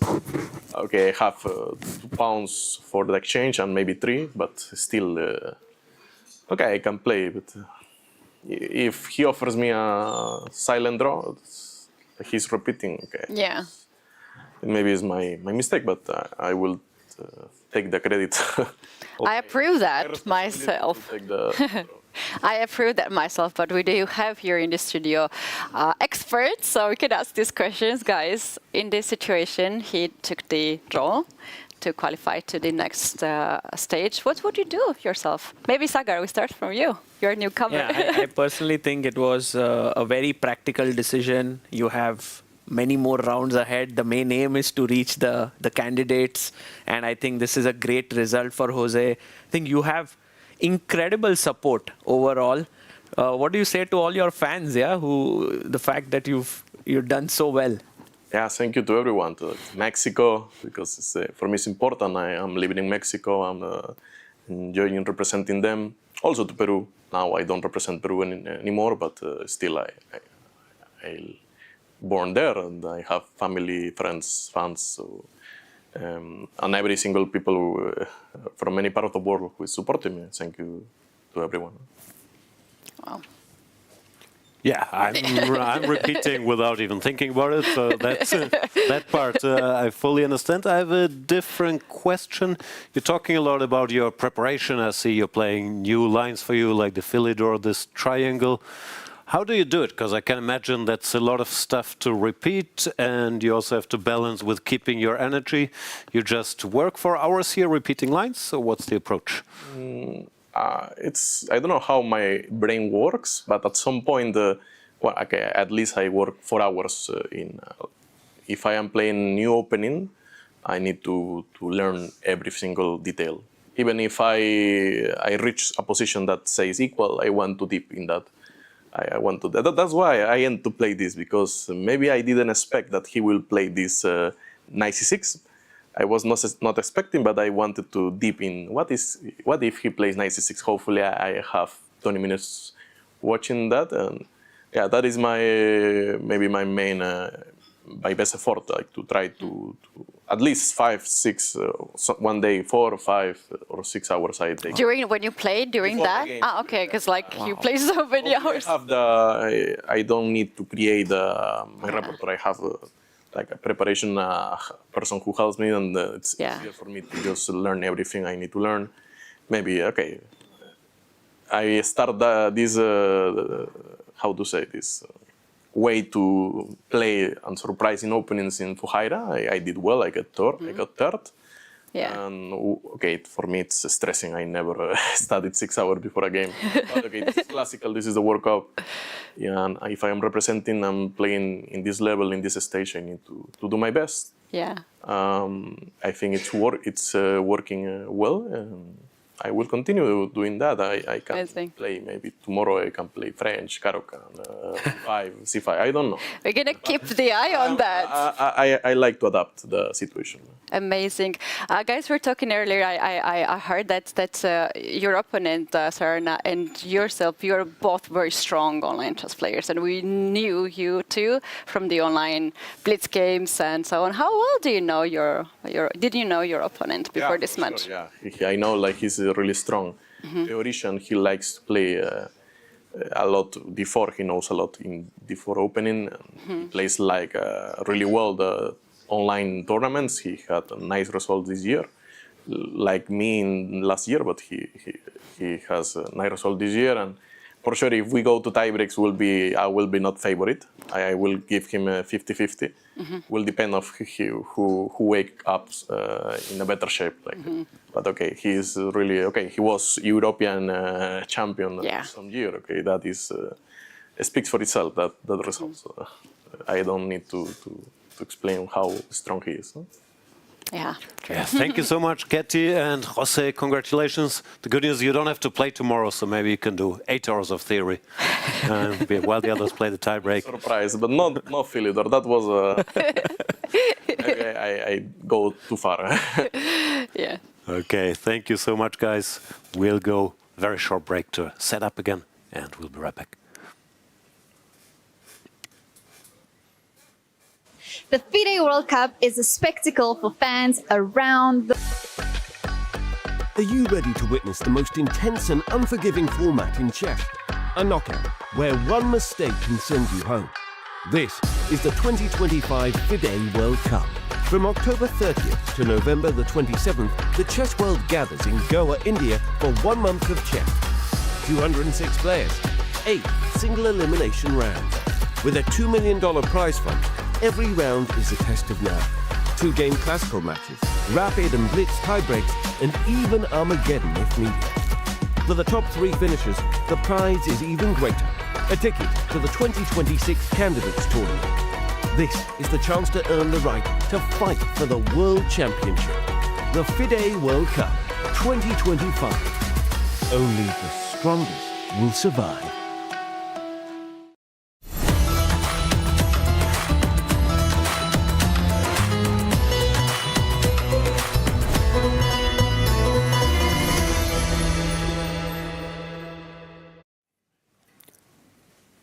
Welcome back to the studio. We just saw Jose Martinez showing how he qualified, and Sagar Shah is here with us. Sagar, you are abandoning your own show? You have so many people over there that they don't need you anymore? What's going on? Well, it was my break time right now at 4:30, and I thought this would be the best use of my time, to sit with you, to analyze, and I'm very much looking forward to it. Don't expect too much, but we're certainly happy to have you. So let's jump straight into some of the games. We have, of course, we had a big fight yesterday in Praggnanandhaa versus Dubov, where Dubov had a few chances here and there. In general, Dubov's approach has been when he is white and he can make a draw, he likes to make a draw and go to tie breaks. But you have to reach move 30, and this already is a bit out of control maybe. What's going on? But do you think today he is a bit more ambitious with the white pieces, with this opening choice? I don't really think so, because he played this bishop g5 move, which normally on super grandmaster level is more or less a draw. There are exceptions, but normally you see some boring stuff like h6, takes, I don't know what's the line, e3, castles, rook c1, they take, takes, very famous. c5, this Ivanchuk Carlsen and some famous games here. C takes d, how does this go? Queen takes. Okay, many ways to shake hands early on. Right. So I'm assuming he wanted that, but I don't know. But the way the game panned out, it actually reached a very interesting position where Dubov has sacrificed a pawn. And right now it seems like he definitely has compensation for it. Yeah. I think Dubov came in intending to be solid, but when he saw this Vienna variation, and I told this story earlier, I was on a team with Dubov for the World Championship match, Carlsen against Fabian. When was it? 2018, I think. No, well, which year was it? Yeah, it was 2018, I think. And back then, Fabi played the Vienna quite a bit. So we did a lot of checking, and maybe Dubov got excited and he remembered this. Also, there is a game in this line between Magnus and Vichy from 2019. So maybe So everything Magnus played after the match, you can be sure Dubov is familiar with at the very least. And maybe, because I know he likes his tie breaks, but he's also a principled guy. Like if he believes in some line or believes something is interesting, he will normally go there. And yeah, they played some moves. This is all more or less known theory. Instead of bishop d7, knight c6 is also there. Right. I'm never sure with Pragg. He obviously knows a ton, but sometimes it also feels like he can make some move real quickly, where even if he's not in book, just being a practical guy. So he's actually hard to read for me, like how deeply he says something. But today I definitely think Dubov surprised him with this line. So he took his time, and maybe he is not in danger anymore. If we go to the live position here, I'm very curious, like, who's actually trying here? I mean, or maybe no one, yeah?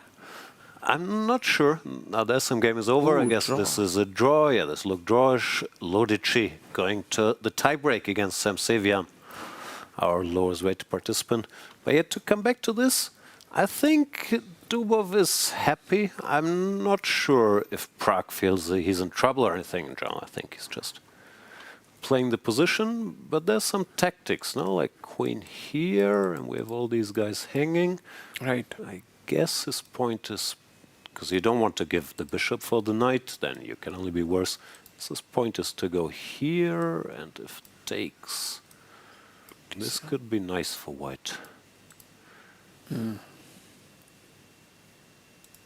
So, I'm not sure. I think Dubov probably feels with the bishops and with the weak king, even though he's a pawn down, he's not in any danger, and Pragg will have to solve some problems. Yeah, I think Pragg has to be careful here, and especially in the second game, when you kind of get low on time and there is this bit of the pressure rises immensely because you simply can get knocked out. So, could be very exciting, this one. Yeah. I was arguing, but play hasn't really shown it, that Pragg, since he's already more or less qualified for the candidates via this FIDE circuit, I don't think anybody can catch him. Maybe he has less pressure, but I'm not sure that's how it really works. And also, he's looked, for his standards, a bit shaky in this Kubukarov match, also the game yesterday, and even against Hovhannisyan, he was in trouble at one moment. So I'm not sure if it's the pressure or he just hasn't found his best form yet, but he doesn't look as strong as we used. I completely agree with you. Pragg is not the solid Pragg that he has shown throughout 2025. But with so much of chances that he has had, perhaps he started to think, maybe this is my tournament. He was almost going to get knocked out in the second round itself. Yeah, it was very close. And okay, of course, there's always a very tricky balance, because he knows he's a great calculator and you can maybe get away with more, but then to still keep being objective, I mean, that's what all the top players struggle with, especially against slightly lower rated guys. How's the sentiment in general? I'm assuming your show is focused on the Indian players and rooting for them, but is it like, because I've heard fans say, I'm rooting for Arjun because Prague is in anyway, so it's more important that Arjun qualifies, or how do you feel about it? Yeah, I think so, because in a way Prague will make it to the candidates, and people are very keen that there would be more Indian players making through. So yes, Arjun is being rooted for. Of course, a lot of people wanted Gukesh to sort of go ahead. There was also Nihal, Vidit, Arvind. So a lot of strong Indian players got knocked out early, and that has been slightly disappointing. But then again, you had these incredible performances by Pranav or Karthik. So there are these new faces who have come in. Yeah. I think it started with 17 Indian players. Now you have... I think totally there were 24 at this. I mean, even before the second round. So 24 in all, and now down to 5. Yeah, and some surprising ones, like you mentioned, Karthik and Pranav. I thought Pramesh also did well. Yeah. We'll have a conflict of interest, because as a German, I want the same thing. We already have Bluebaum in the candidates, and the strange thing is, we can look at the Keimer game. Yes. The strange thing is that the bracket, the way it played out, with Gukesh out, Giri out, So out, now Arjun, Prague and Keimer are all on the same half of the bracket. So also Levon to advance. Levon as well. Yeah. It's a very tough bracket there. But meanwhile, I think Vincent is someone who everyone's rooting for. The way he's played recently, reached 2780 close to rating. But maybe this game right now, he has a small pull, yeah? Like, he could make this count. No, he's definitely trying. I haven't seen the latest position. It looked like Esipenko, who has a great score against Vincent. He leads like 3-0 in Classical. Yes. So it's never easy if you have this history. It looked like he was blitzing until here, more or less. Rook c8, rook d1, and rook c4. Interesting, some tactics. Why can't we take? Takes, and queen here, knight here. White just can't defend it. Queen here, pawn a5.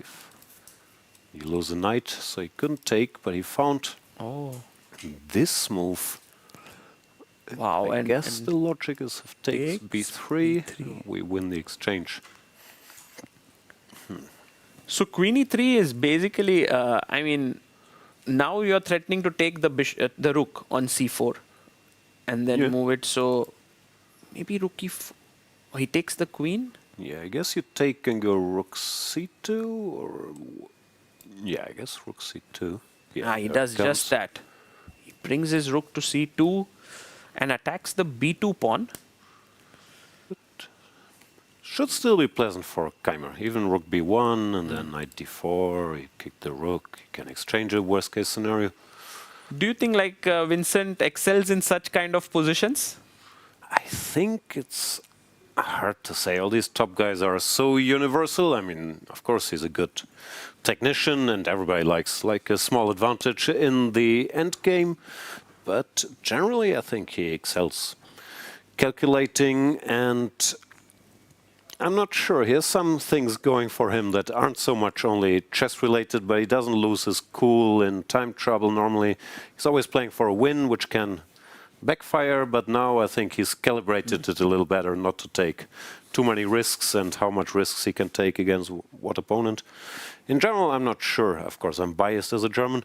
I always thought he was on the level of the guys of his age, like Nordebek, Prague, Gukesh, Alireza, and so on.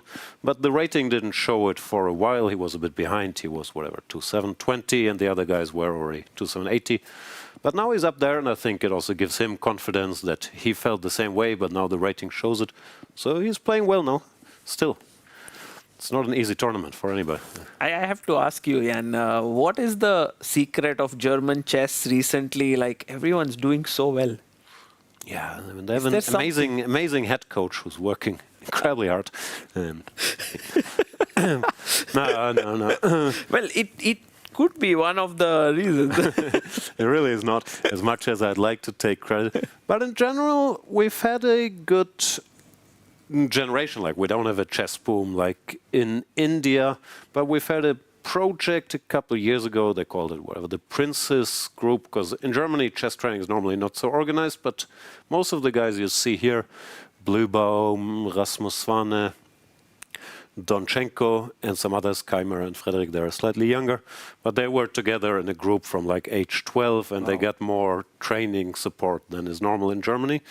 And frankly, as a national head coach, I've been taking the dividends from that, because now we have like 6 players that are normally very strong, like Keimer, the 2 Svane brothers, Donchenko, Bluebaum and Kollers, who played here as well. Right. And I can just pick 5 of them. And luckily, with the 2 younger guys there, we see Frederick watching Keimer's game. Yeah. Also improving. No, it's a And very the guy good who generation. eliminated Gukesh from here. Yeah. Also, I'm sure it was tough for Indian fans and for the tournament in general. Of course, not to have Gukesh is a loss. But Frederick is very strong and he deserves it. He had a rough period recently, but he was already 2,670, second in European Championship and 3rd recently. For German standards, I know for Indians, we would tell him he should retire. He's 21 years old, but in Germany, like he finished high school, he was very focused on that with 18, didn't play much, and since then he's been improving a lot. So for our standards, he's still a big talent and happy to see him do it. I see them as super solid team, and I'm very excited and curious for the 2026 Olympiad, because I think the German team is going to give everyone a run for their money for the even the gold medal fight. Yeah, you never know how it goes. Like especially Olympiad, like India, China, Uzbekistan, US, they're still slightly ahead, but of course, that is the hope, to try to compete with these teams. And here I have to say it's very strange. Sorry, we'll stop talking about the Germans in a second, because they always have like good camaraderie among each other. But today we have 2 of the guys, Bluebaum, Donchenko, playing each other. And what is to me is very strange, like they're together at lunch, at dinner, they go for walks together, and then they go play each other. Like they do it. They had lunch all together. They were sitting next to each other before the game today at 2. I would never do that if I play somebody. Like I mean, at least I won't sit next to them and have chat during lunch. But that's amazing. No. That's beautiful. Very strange to me. I don't like it.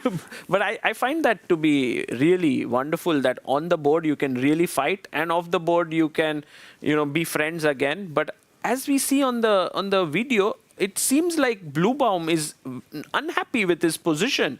Donchenko seems to be putting real pressure here. Yeah, he's under pressure. Let's have a look at the last couple moves before Bishop f6. And he went for this. I mean, it's already slightly unpleasant. Went for this knight b8, but then the rook had to go here. And Donchenko is one of these guys. I mean, for the last couple of years, really. He goes to 2,700, then he goes back down to 2,600, and on the way up he plays amazing, and on the way down, like, things go wrong. But if he can stabilize, and here he's defeated Giri, then he's very big danger also for Matthias.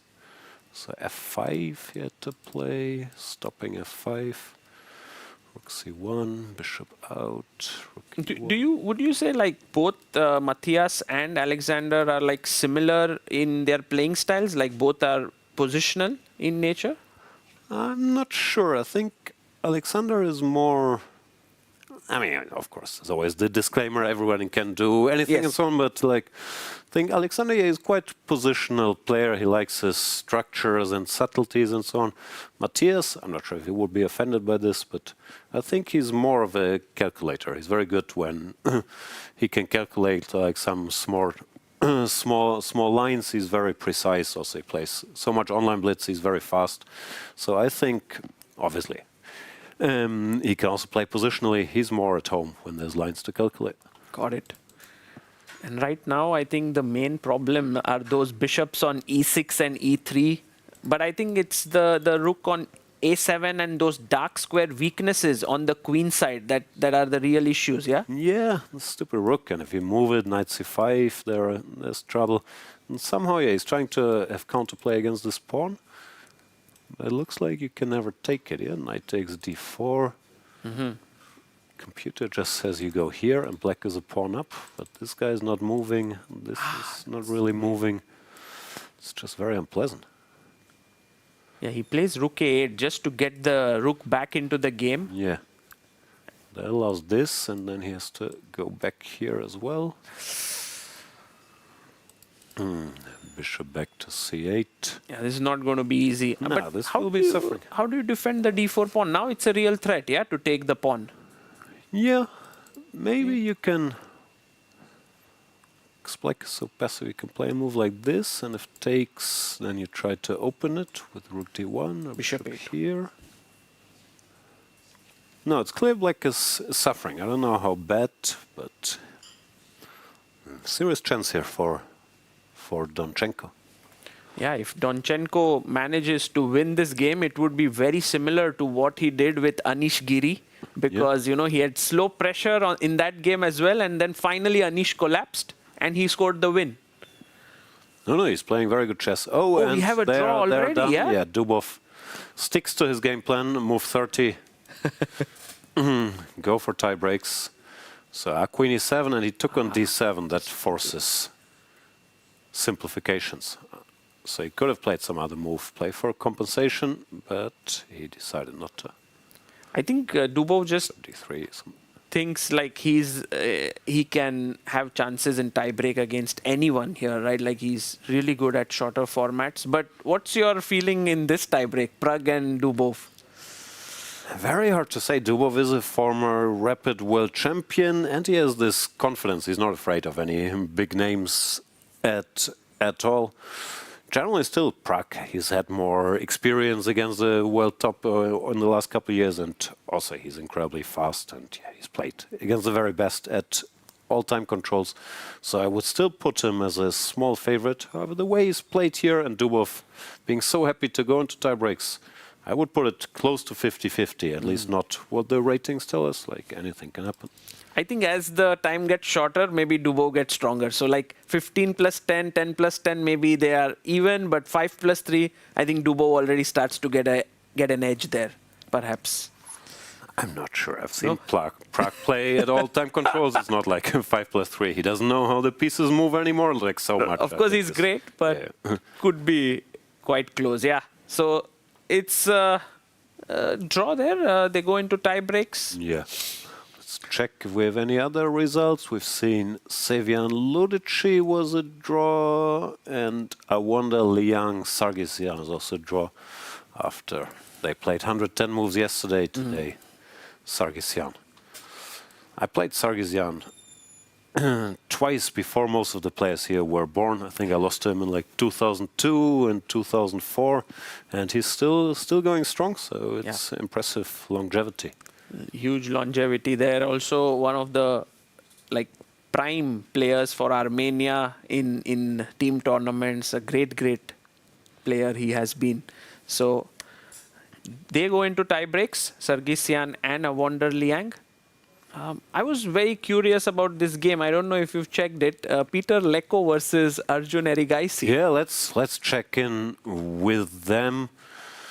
It was, I guess, against Arjun, you expect to be surprised at some point. This line, I thought Peter probably actually knew, but there were some subtleties I wasn't sure about. Like here, Arjun started with e takes f.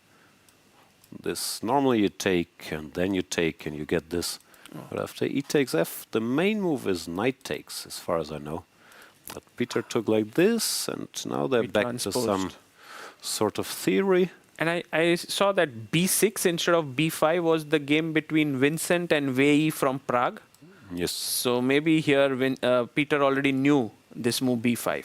No, this position I'm sure he knew, b5, because Peter, even though he doesn't play so much anymore, he still works very diligently on his openings. Also, he works with Vincent, of course, but even for himself, I'm sure he still knows everything. In this position, even I've seen before, so I'm sure he knew. But then around here, he decided to go a little passive and try to make a draw by defending, like knight e7. Then he tried to exchange queens. I think long-term, white could be a little better with the structure. The computer at least was saying you have to play more actively, like knight a5, bishop here, maybe queen here. Try to hold it like this. So what he did, let's see.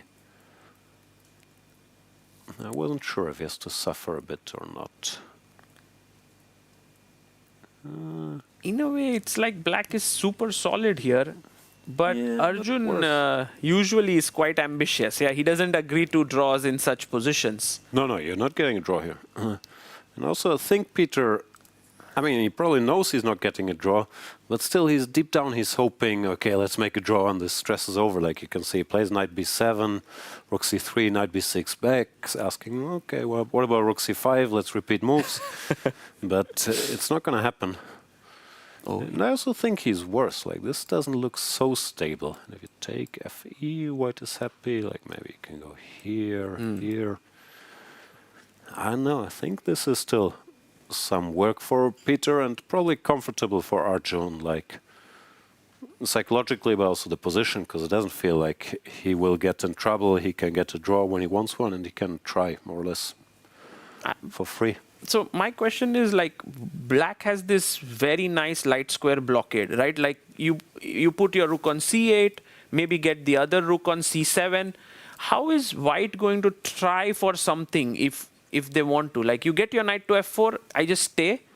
And is there something that white could potentially try? Like, I'm not sure, but how stable is this blockade? Like, I guess you could also do some long-term stuff. I don't know, h4, g4, h5, and see what happens. But also I'm wondering if there could be some direct stuff like rook b5, whenever you target the guy. Not sure how stable it is, and if he has to move, like... I mean, it can't be lost or anything, but it looks like Peter has some problems to solve. I have a question which I'm not sure if you know the answer, but you probably know more than me.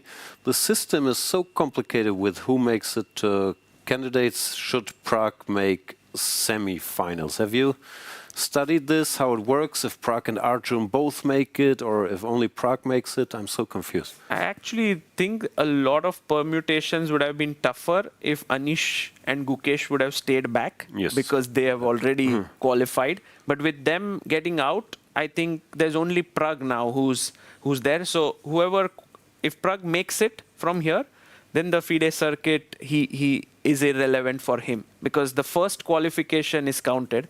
So then there would be someone else who gets an opportunity from FIDE circuit. No, that part I understand, but I think it can get much messier depending on the FIDE circuit, where, for example, Bluebaum, who's already qualified, he's up there. So if he takes second, it depends how many you take from the 2025 circuit. There are some rules. I think it's only the top 3. And if Arjun also qualifies, Arjun is also up there. Then I think they go to the 2024 circuit. So it can get very, very strange. And then there's something like there's a combination of both the circuits who's doing well. There's also something related to it. Yes, I think I'll go back and study it more deeply. So you also haven't done it yet, because I'm worried. I feel like before at least the quarterfinals, I have to know the details, at least if these guys are still around. But it's very complicated. All right, Peter is struggling here. Which game do you want to see? Maybe there's this game between Wei Yi and Maksudlu. I'm very curious about this one. I consider like both of them to be, I mean, Wei Yi is clearly like 2750 plus. But Parham, who's now down to 2700, at some point was 2740. So they both believe in themselves to be like the best players in the world. And this battle is very exciting. I do get a sense that maybe Parham is in real trouble here. It looks like it. I was not critical, but surprised in the opening that Wei Yi just deliberately went for a slightly worse endgame, because he's such an exciting player, and he just decided to play this. But maybe it was just reading the opponent well, because Parham also likes action and calculations and knights jumping around. And what they have now, it's equal material, but the structure is bad. And you can maybe keep pushing here. Okay, I'm not smart enough to say if it's losing, but it's unpleasant for sure, no? Yeah, the e5 pawn is like serious weakness, yeah. The rook can come in maybe. This pawn is weak. Would you say, like, at this point, I mean, it's like 60%, 40%, yeah, here, like 60% chance for Wei Yi to press this. You mean 60% he wins versus 40% draw? Yeah, somewhere there. Like, I think it's very serious chances, better than 50-50 for sure. also stylistically, Parham, as long as there's action, he's very Yes. engaged and very focused and dangerous for anybody. But just to defend passively, I mean, nobody likes it, but I think for him, it's terrible. even Yeah. worse. So this one, I think, is definite pressure on Parham. But we have another interesting game, and I think a very surprising position between Hari Krishna and Grandelius Nils. Let's go there. Because it seemed like Hari Krishna had like a very decent position out of the opening and felt like it would end in a draw. But maybe not like some things have happened here. Oh, Nils is better all of a sudden. Yeah. Oh, interesting. I'm curious, how did this happen? Like, what went wrong for Hari? So there was some line. Grandelius is apparently prepared. I've never seen this before, but Nils was blitzing till here and his computer moves. And okay, this at least, I thought there was probably a draw, but black was slightly worse, if anything. So what went wrong? B4 maybe was already ambitious, and now bishop c3. Ooh. Oh, no, it's just bad. Yeah, I don't know what he blundered. He just missed, like he brought his knight back and bishop c3 and he's just dropping a pawn. Yeah, no, he takes rook c1 and you just take. Maybe he thought the spin. No, I don't know. Looks like he must have missed something strange. Wow. This is an interesting matchup because, as far as I know, these guys are really good friends as well. Like they play on the same team in the Czech league, and I think they even have sessions like before and after, and they are on very good terms, which might be surprising since they're from very different places. But Hari, he's lived in Prague or somewhere for a long time, no? Like Hari is now living in Prague for quite some time, and he is somehow so well connected in Europe. He's in many teams and a wonderful team player. He's won like almost all of these leagues out there. So yeah, Nils and him, I think they are in Novi Bor, together. Yeah. And also clash of styles. Nils very aggressive, kind of this player who likes sharp positions. Hari quite positional in his style. And this one, if Nils manages to convert, he would be through to the next round.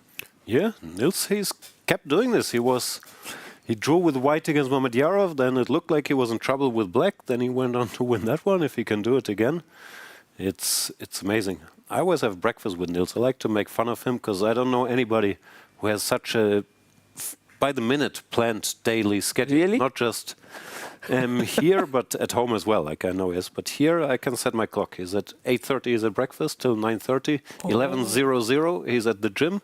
12:30. He's at lunch. 1:30. He goes back, has his nap, then he goes to play. And every day is like that. And he's very happy, keeping his routine. So I'm always very impressed. Wow, I didn't know this about him. Yeah, this is amazing. Amazing discipline. Like we mock him a lot because he goes to sleep early and wakes up early, which is not normal for chess players. No, but he's very, very organized. I have one ignorant question, at least for Indian viewers, but I get this question a lot. If you have a name like, because on our screen it says Hari Krishna Pentala, and I always explain, no, his name is Hari Krishna, we just have to call him Hari Krishna. But then I was watching TV the other day, some Indian news about, of course, diplomacy and the usual stuff, but what surprised me was that they said Gukesh Domaraju, and they give the whole name. What do you do? What's the etiquette? When do you use both? When do you use one? Like, what are the rules? I think it's a bit confusing here because let's say when it's Praggnanandhaa, Ramesh Babu is the name of his dad. Yes. And it also was the same for Anand. Yes. So it was Anand Vishwanathan. Vishwanathan is the name of his dad.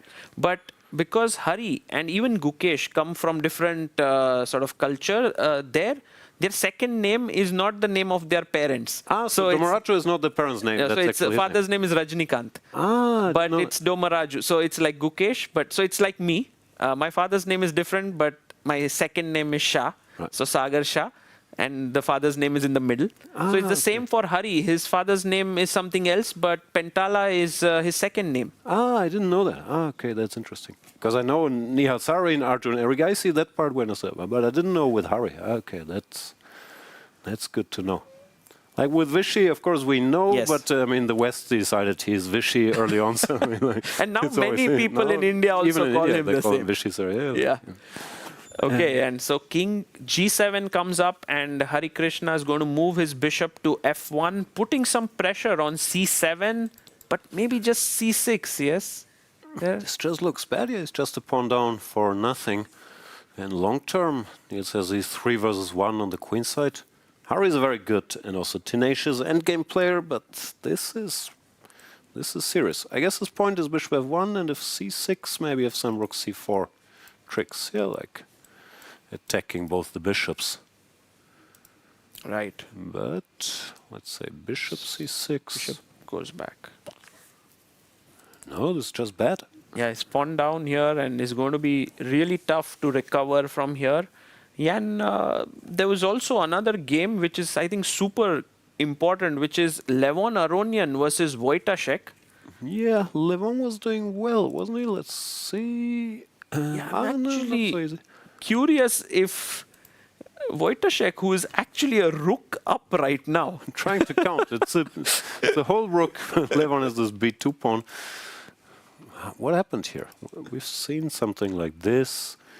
e5, queen here. I think it was very difficult to be accurate here, right? Like, trying to understand anything. So after e5, he just decided to go to the endgame, rook down, apparently. Like, he could play this, and okay, it's some kind of mess. But he gave a lot of material. I think Levon just decided to stabilize. Yeah, here trade queens, and essentially says that the pawn on b2 and a3 are worth a rook. Yeah, maybe he's right. It's still it's funny to be solid by being a rook down, but apparently that's what he's doing. Bishop e1 stops the knight. g6, knight g3, c5. Let's say, okay, you probably can't allow c4, so takes. This is very, very funny position. And there's no way for black to win back the material right now. Like, it's not clear. There's no knight c3 coming in. I mean, you can't even get to the a2 pawn easily. So it's not like there's some concrete line here, and the engine still gives it as equal. Yeah, the computer makes some very quiet moves, like nice moves, like rook a4, stopping knight e4, preparing rook c4. But yeah, just playing quietly with, 2 pawns for the rook. But this guy is so annoying. Very interesting stuff. Wow. What's your practical feeling here? Do you think like white has chances in this position to try, because he is in a must-win, yes. Wojtaszek? I don't know, I have a feeling it's probably... I mean, I've seen the computer evaluations, I'm biased now, but it's probably equal, but you're annoyed with white because you're a rook up and you feel, okay, this is my chance, I just must be precise and I'll be winning. Then you sit there thinking, and apparently you're not winning. It's a very, very tricky spot, actually. He's played knight e2, which computer says is not great. So can we take on d4 now? Because after knight d4, I was wondering if bishop c5 works? Yeah, just pin. And if bishop f2, do we have knight c3? Yeah. I get that square which I wanted. Yeah, no, this looks bad for white. So I don't know, after c takes d, he can't take back. He probably intends something else. He took it. Yeah, some rook maneuvers. Yes, you are right. Rook to f3 is on the board. And he's actually going after the pawn on a... I mean, it's just keeping an eye on the a3 pawn as well. Yeah, he's trying to activate the rook, but it looks like black is just... Yeah, with the bishop covering the pawn, black is just active enough that he can keep playing quietly. And now put knight on e3 if you get a chance, yeah, if, I don't know. Or knight c3 is a threat, yeah. All right, let's... Okay. Very interesting game here. We will be very excited to see where this heads. Yeah, let's check briefly. Once again, my bias with the top boards, but nothing happened here. This one should be equal, yes? I mean... Yeah, no, computer's been saying 0-0. I thought practically I'd be a little worried with black with this rook here and the pawn being weak. Like Compi just says, whatever, give the pawn and activate the queen and draw. Which probably Frederick can find. But I'd be concerned with the rook here. If you take, pawn takes maybe, and the knight is out of play. So he has to be precise now, but not so much has changed. What can you tell me about Praggnanandhaa? Because I know he's a strong young player, junior world champion and so on, but I haven't really seen him in action. Yeah, I mean, he's someone who's working really hard right now. There was a point back when they were very young, when Gukesh and Pranav were like very similar strength, both born in 2006. Right. And somehow Pranav slowed down a bit, was in the 2500 range for quite some time. Also to become a GM took some time. But I think this is the period where he's now kind of climbing up, and this World Cup has proved to be a huge boost for him. And even against someone like Yakuboev, I think he's been matching quite well. Yeah, like he's not been worse, sort of. No, it was a tough fight yesterday. Yakuboev put some pressure, but he defended very, very accurately. Didn't really give him a chance. So if he's Gukesh's age, he's 19 years old. Yeah, 18 yes. or 19. Yes, he's 2006 born, and right now he is up a pawn here in this position, but not such a healthy pawn, right? I don't know. Like this is also hanging. Can we just go if? Queen e7, he played A, was to prepare d6, but then white can maybe take. Right. Doesn't feel like black is better, no, in spite of the extra pawn, even if I play some stupid move, I don't know. Here take. Take on a6, bishop a6, rook a6. I guess it's roughly equal, but unless there was something better, but I'd still slightly prefer white with the... with the bishop. Pranav is very well known for his tricky play. I think even when he played in this, I think European Club Cup he was in the same team as Magnus there. And I think when he beat, was it someone, and Magnus wrote a tweet saying Pranav is Buddy and Buddy is Pranav. He really... liked the way in which Pranav tricked. Maybe it was Jordan who was his opponent at that point. Was a joke. I never understood. What's the Buddy Pranav story all about? I think when Pranav was very young, he loves playing online, by the way. Yeah. And the chess bras kind of discovered him as a big talent when he was not very strong. And they would always challenge him, and they would play against him and say, "Oh, our buddy is here, Buddy Pranav." Right. That's originated by Buddy Pranav. Yeah, I've heard it a lot, but I never know. So why? Okay. So who's better, Pranav or Pranesh? Oh, I think both are kind of even, but Pranav is. I'm both born in 2006, but I think Pranav is someone who is been moving at the top, like going towards 27 for quite some time now. Pranesh has recently kind of risen. So maybe I would say Pranav is more stable right now. Pranesh is gaining that experience. I've heard some reports, because in the old days we had the famous coach, the late Mark Dvoretsky, and sometimes we would have training sessions, and he would always tell you in any position, Svyagintsev solved this in 1 minute. So we always thought Svyagintsev was the greatest player ever.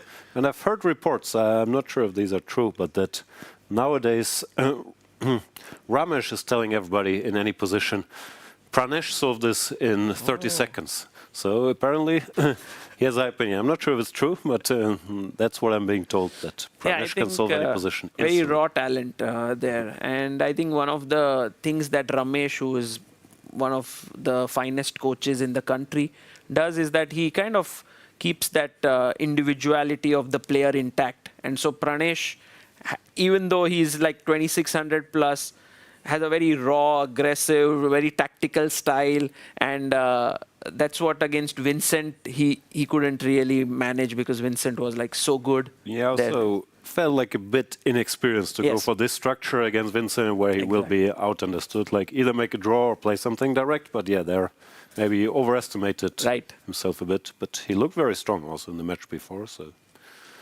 in general, the Indian chess boom, you're at the center of it, of course.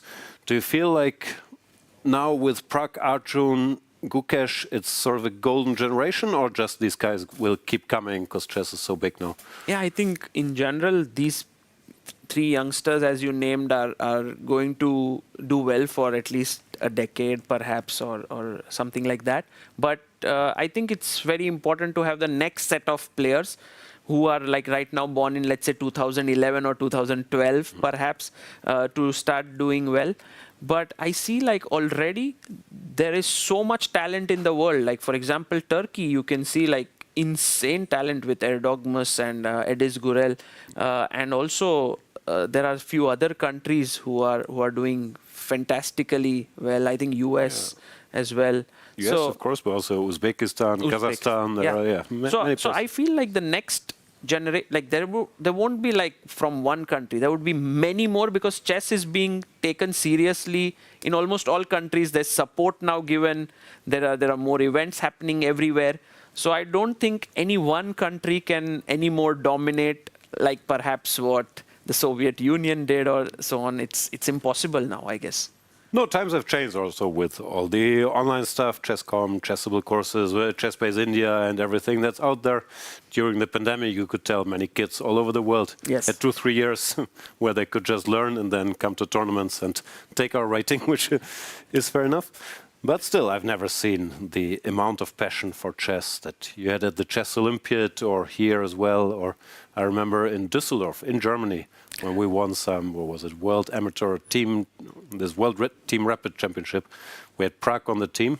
We had other big names like Aronian, Keimer, but we came out in Düsseldorf and there were 50 Indian fans waiting for Prague cheering. So it's a special thing. I find this amazing that Indian chess fans love the sport across the world, like in the US as well. I mean, in Canada, when the candidates were held, also so many people would come and there were many Indians there. But I must say that tournament which you are talking about, Prague had just finished second at the World Cup like few days before it. That is true. That is fair. And everyone was like, okay, we want to meet Prague at that point. But yeah, it's true that chess as a sport is also being followed. It's not just there are good players, but people are enjoying it. They are liking it. So that's nice to see. All right, thank you so much, Sagar. I guess you have to get back to your own show, which, of course, I don't encourage you to watch. They're very biased, only talking about Indians. No, thank you so much. No, but I personally think that this show is so wonderful. I've seen also people tweeting about it, that the duo of you and Miro is something that people really enjoy to get in-depth into chess and just understand it well. It's just computer lines, but don't tell him. So thank you so much for having me here, and I really enjoyed my time, Jan. Thank you so much. It's been an honor, and good luck with your show. We'll be back in a couple minutes.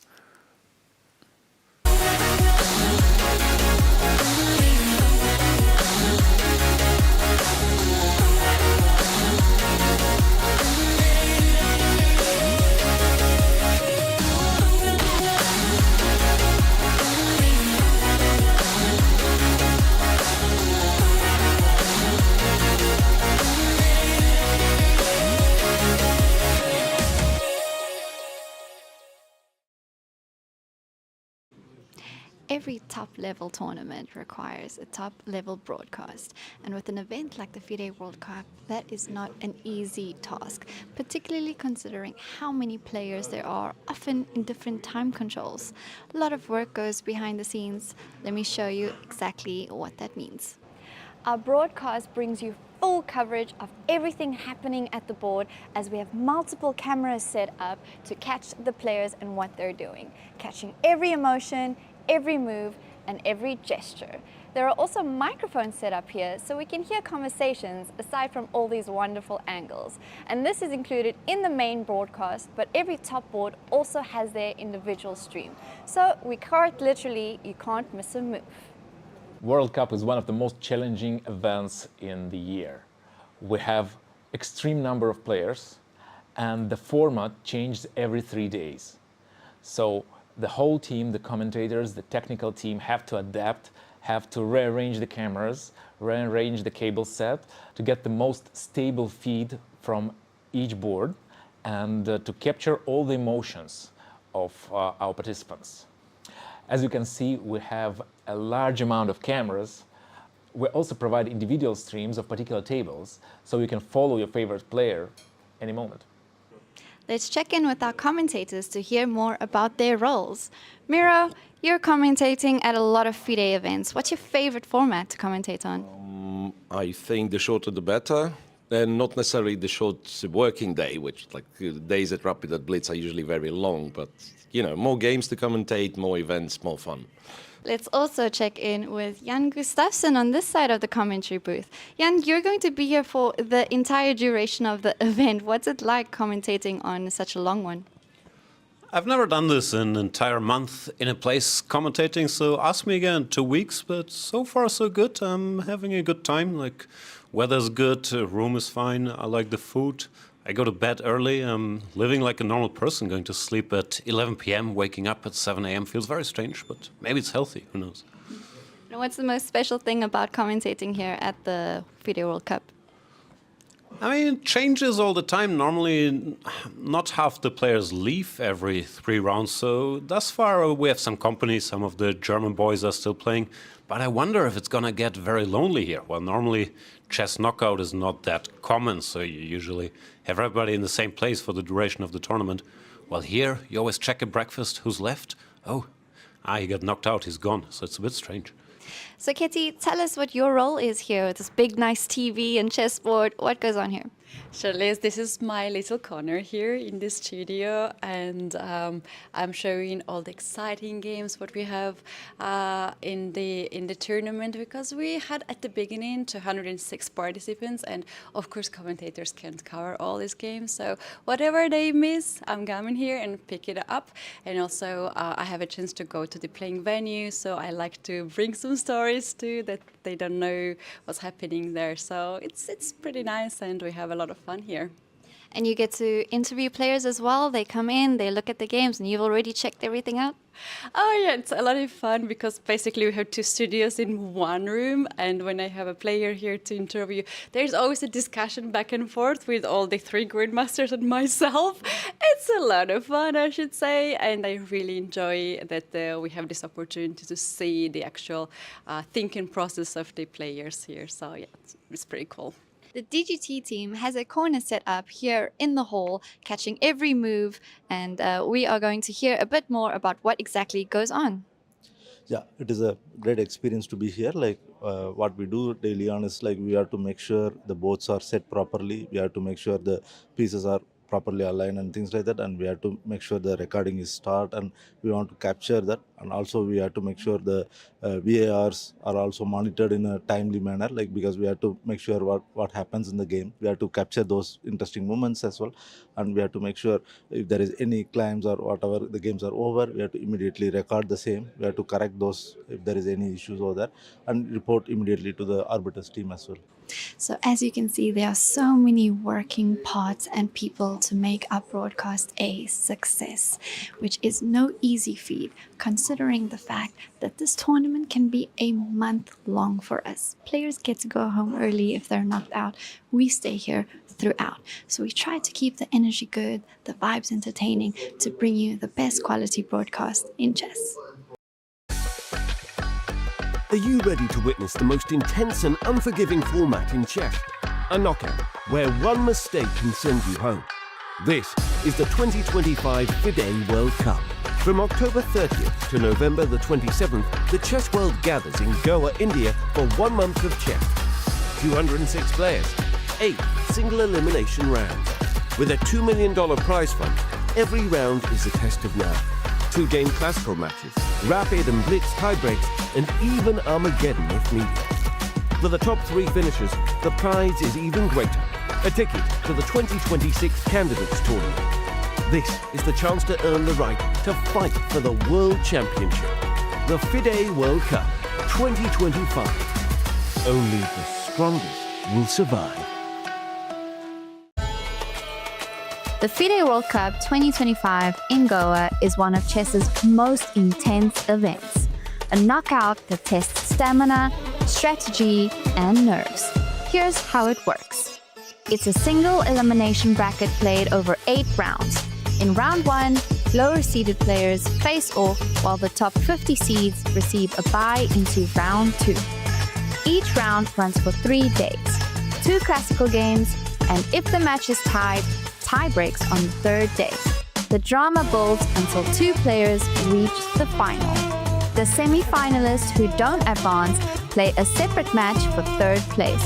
And that match matters because the top three finishers qualify for the next candidates tournament. It's simple. Win the match and advance. Lose and you're out. Every game takes a player one step closer to the title and to a possible shot at the World Championship itself. From start to finish, it's a fight to survive, one match at a time.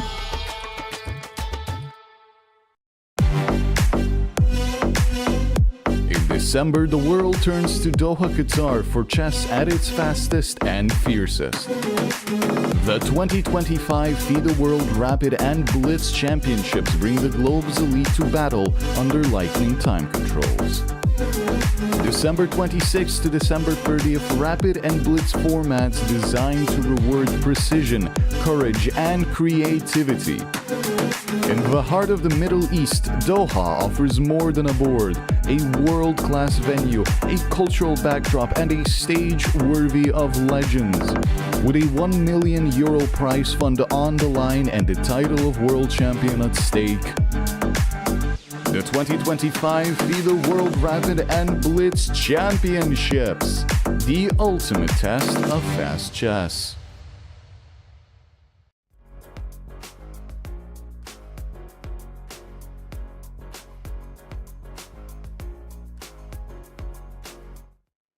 I'm here with Maxime Vachier-Lagrave, who's going through to another tiebreak here at the FIDE World Cup. Maxime, it was a bit chaotic last time we spoke to you in the playing hall after reaching Armageddon. Now things are a bit calmer. And how do you feel about this time going into another tiebreaks? Yeah, I knew Alexei is a very strong player. I mean, he's young, and I mean, I didn't know about him until a month ago when he played a match to qualify to the World Cup against Marc-Andrea. And he did it in good fashion, and of course I've been following his play here, and he's very solid, very confident. So, you know, young, but, you know, one of the many young guys who are causing Salt Dogs trouble. We are seeing a bit of a clash of generations here at the World Cup, but also like differences in rating, right? The much higher rated players playing against low raters are not really doing too well. What are your thoughts on that? Yeah, we're not doing that badly either, but it's true there's more surprises than usual so far. And yeah, I guess this format, especially in classical, is tough because one mistake and you go home. And of course, we play against people who are very motivated and very young and sometimes a bit underrated. But you know, maybe. It is what it is, but tons of the players over 2600, I mean, on a good day, they're definitely playing better than that. And for instance, I played with Vlad Artemiev last round, and he was 2637, but a few years back he was 2750. So, you know, and yeah, the young guys, they play each other in the opens, and it's tough. This way to gain rating, but they gain in strength. So, you know, you can see that the difference in classical chess is not that big. The main surprise for me was that even in rapid format, you could see, for instance, I'm struggling with Lorenzo Rodici and some other surprises. So maybe the fact that the dominance is not that big in rapid anymore is what's puzzling me a bit. Because chess is evolving, right? People are playing a lot more faster time controls, you know, Blitz online, Armageddon bullets as well. So you think this has contributes to that? A little bit, but mostly just because players are, you know, it's much more difficult to provoke mistakes from any opponents. I remember 10 years ago, you could count on a mistake basically any time. Yeah. And my final question to you is really more of a personal one. When I'm in the playing hall, and watching these Blitz games and Armageddon's games, it's so stressful, and you seem to be handling the nerves much better than a lot of the spectators do. How exactly do you do that? I know at this level, you're so used to being in front of the cameras and in this pressure, but what goes through your mind exactly in these incredibly stressful moments? Yeah, I've seen it. I've seen a lot of it, of course, and for the other players as well. I'm generally appear calmer than I probably am, but some other players are show more emotions. I actively try not to, and but it's easier now. Like when I was younger, of course, every game would be a matter of life and death, basically. Now. It's really not the same. I'm still obviously very motivated and trying my best, but I know at the end of the day, one game doesn't change the course of history, basically. Sometimes it does, but not in this case. Sounds like a very healthy mindset to have, and I hope that brings you luck tomorrow and good games. We'll see you at the tie breaks. Thank you, Charles. Maxime Vachier-Lagrave headed for another tie-break after all the excitement he gave us earlier in his game against Vladislav Artemiev, where he went to Armageddon. We're going to Ketty, who will update us on Levon Aronian being a rook down. He's a rook down, but the position is so crazy. When Engine gives us 0 in this position, it is not equal situation, equal game. They have played few moves. This was the moment when White had to play rook to d3 to attack the pawn on d4. But instead of this, White played bishop to d2, allowed Black to play rook to c2. Now both of these pieces are hanging on the second rank. And after rook to d3, this was the moment when Levon could actually get a huge advantage with knight to c3. This did not happen actually in the game. Bishop to b4 happened, but let's see what happens in this position. Knight c3, attacking the rook, pawn and the knight at the same time, and if White takes this knight, then pawn takes on c3. Beautiful 3 pawns connected on the second and the third rank here. If you take this pawn on c3, then I have a check. After king to f2, everything so far is protected, but Black can play bishop to g7, attacking the knight. The knight is hanging here, but after king to e2, you don't capture any of these pieces. You just play move like g5, and you sort of swung your opponent, because if you play king to d2 now, this is the moment when Black takes the knight on c3 with a check, and the rook on b1 will hang. So this could happen in this game. I mentioned earlier the huge advantage. For me, this is something really, really big with Black, because I don't know what is the way how White can untangle this position. And Black has just a few moves like g5, king can also get into the game, and at the right moment to take knight on c3. So the point is, if the bishop takes on c3 here, then there's rook d1 and White more or less survives. Yes, so Black waits for a move. Just takes, and in this position Black will not. Black is the one probably who is pushing here, but there is not a clear plan how Black can do that. Yeah, strange position. Sorry, go ahead. Yeah, instead of knight c3, Levon had a lot of time, actually. This is move 30, and he has about 20 minutes. He found bishop to b4 move. The engine is not really favoring this move, bishop to b4. Bishop takes b4, knight to b4 happened, and currently now rook on d3 and the pawn on a2 are hanging.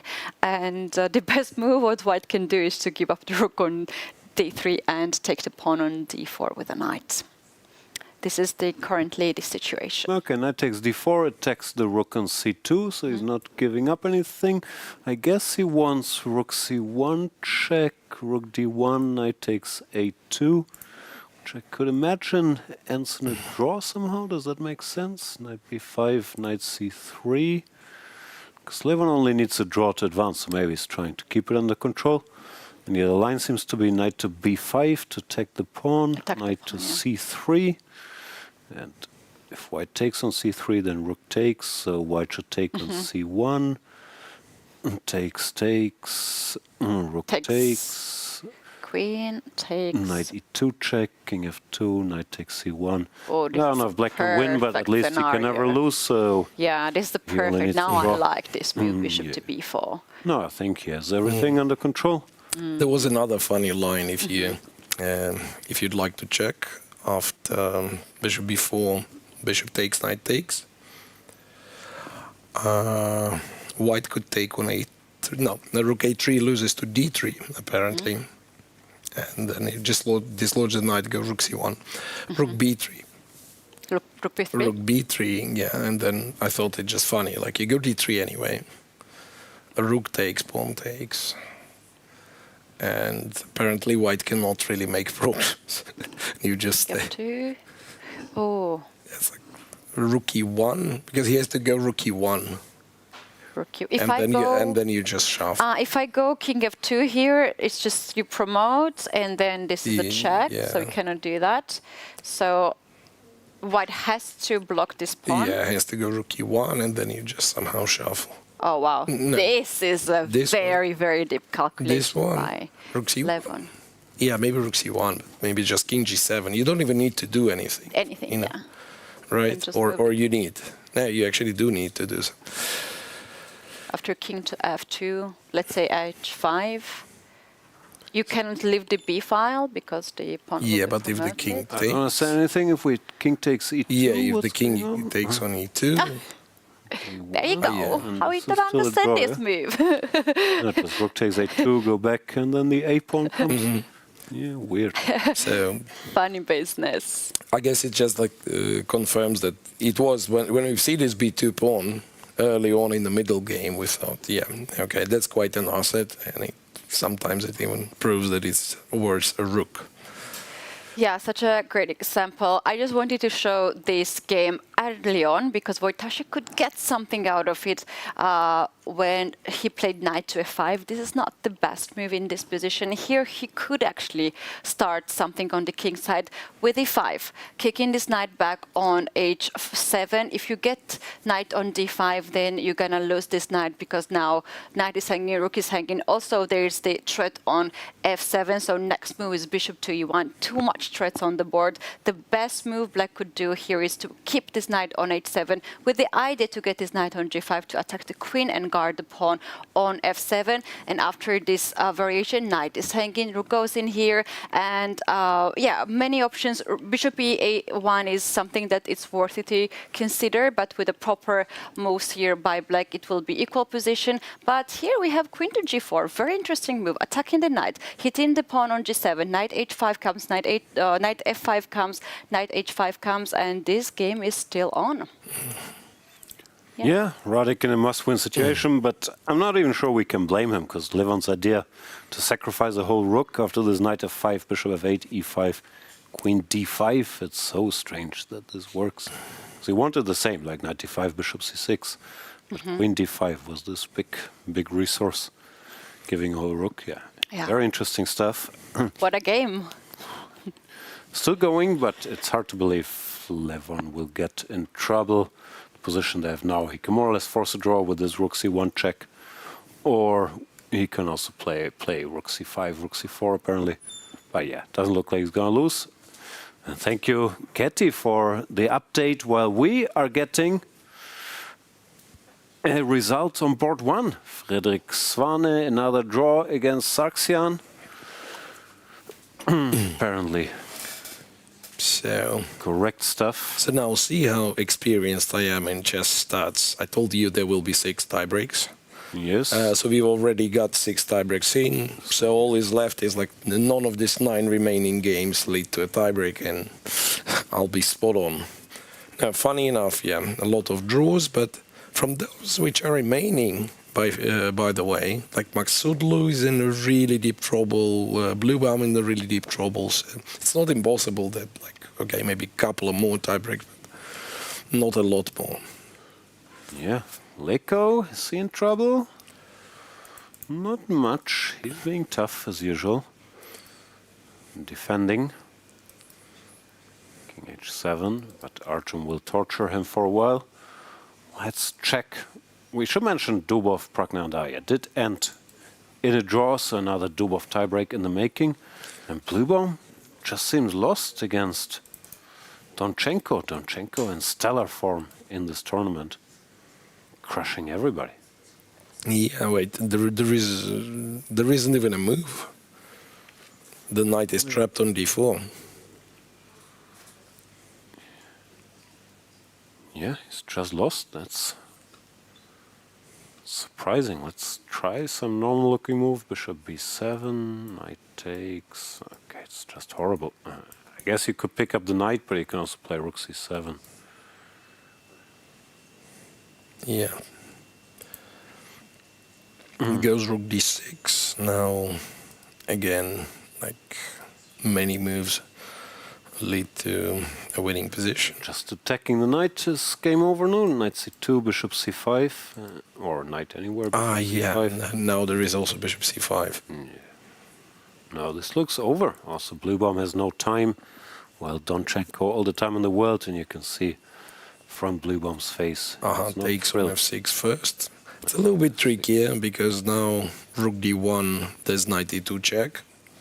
Yeah, maybe it wasn't the cleanest, but still looks completely winning. Even yeah, move the king wins, which is king h1 funny. maybe, or king to get out of any checks. So king h2. Yeah, Bluebom down to seconds, and normally, you can tell from his facial expression. He's lost interest. He doesn't look particularly excited. He's already qualified for the candidates, but to lose to your compatriot is never much fun. Also, got outplayed, it looked like. Yeah. I'm not sure if there's any hope here. Yeah, king h2 apparently is just completely crushing, but any move must win. Rook c7.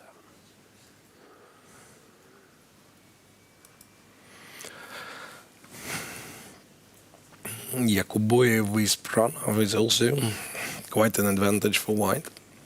So Pranav is in trouble. Yakuboyev won back the pawn, so better structure, piece is more active. It's very unpleasant. No, The bishop, some advantages are there.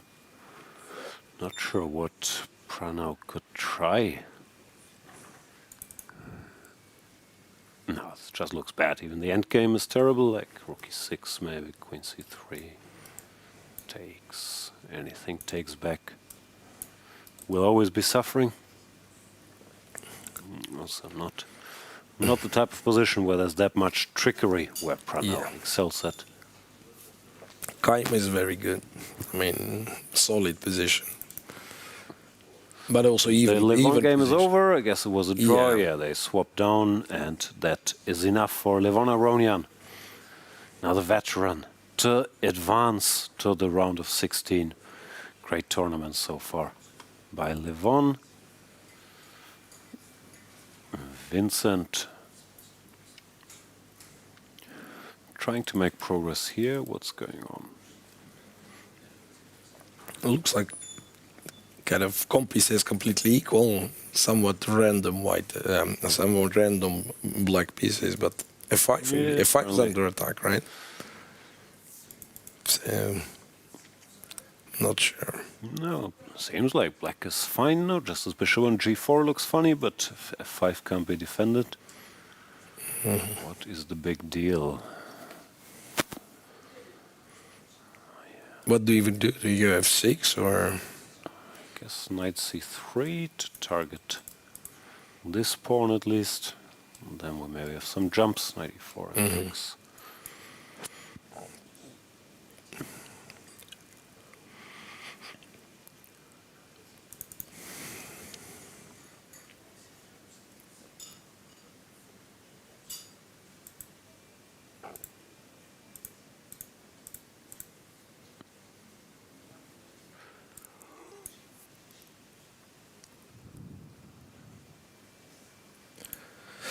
Yeah, Vincent is thinking about what move to make, surprisingly. Knight to c3. Targeting the pawn, attempting to jump looks best, but then rook d7. And f5 still fall. Yeah, and then it goes rook b5 somehow. Yeah, the pawn gets covered like this. Knight d4, rook d5, some computer trickery.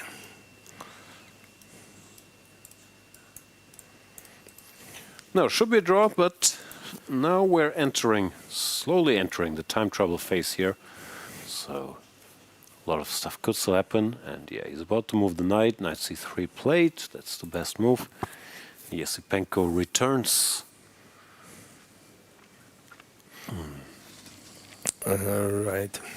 But this one's equal. What's definitely not equal is Maksudlu Wei. Maksudlu was much worse, yes? It looks completely lost, but now I'm confused. If you'd look on move 34, black could go bishop d5, which in my books looked like a Zugzwang. Zugzwang, yeah. You move the bishop, then bishop g2. If you move the king, the e5 pawn drops. And Wei went king e7, back to e6, and then again he's thinking. I can still do it, no? King e6, king d4, bishop d5? Yes, of course. But he moved the king again. What's he doing? That's a big question. He went king e7 again. Whoa, why? Is he trying to make a draw? What's going on? And wait, kind of the funny part is that after king e3 you cannot really go king e6. No, then it's too many repetitions. That's confusing. And Nils Grandelius' game is over. What happened there? Nils was a pawn up, but why is it over? Hare Krishna escaped. Hare Krishna escaped, yeah? Tie break? Yeah. Okay, that's...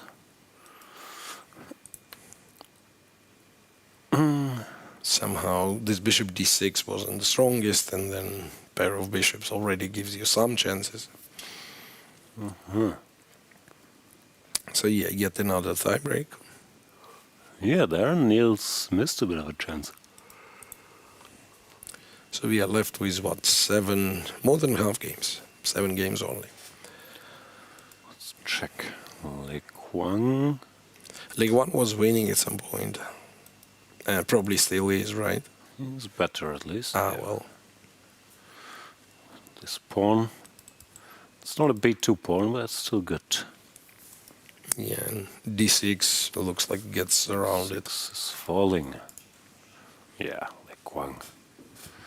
Might be the end of Kartik's tournament.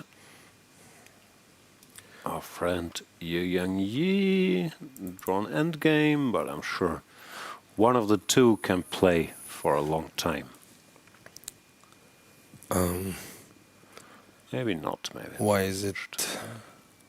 I mean, I'm not questioning your judgment. I'm just like thinking. I'm reading 0-0. I've put zero thought into this. Thinking, is there any chance for white to try c4 somehow, right? Yeah. No, but that would be the script. No, normally some side has to have a chance to try, so the game can go for 6 hours. No surprises here. No. Usual business. Yeah, seriously, with Maksudlu and Wei, completely puzzled what is he doing. Yeah, I didn't really understand that, because obviously he's better, so I'm not sure why he's moving back and forth. Now he goes f6. What? Apparently it's still completely winning. Yeah. So he still abuses the Zugzwang, he slowly gets to c5 pawn. And toying with him, bishop d5. Okay, let's switch back to Blue Ball. Might be his last moments in the tournament. Probably are. And yeah, what an outing by Alexander Donchenko. Yeah, you can tell by Blue Bomb's face still. He doesn't have a lot of hope. Also, down to very last seconds. But even if you have a couple hours, very focused on the position.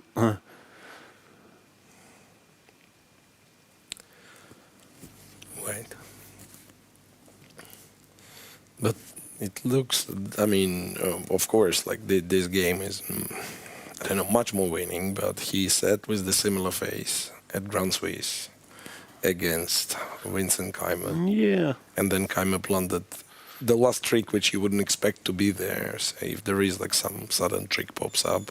No, I'm sure if he smells there is a chance he will take it, but it doesn't look. Yeah. Like chances will be coming. He's a pawn down, his king is bad. So it feels like a fairly hopeless situation. And yeah, blue bombs. I mean, he can look unhappy even when he has a good position, but here this is beyond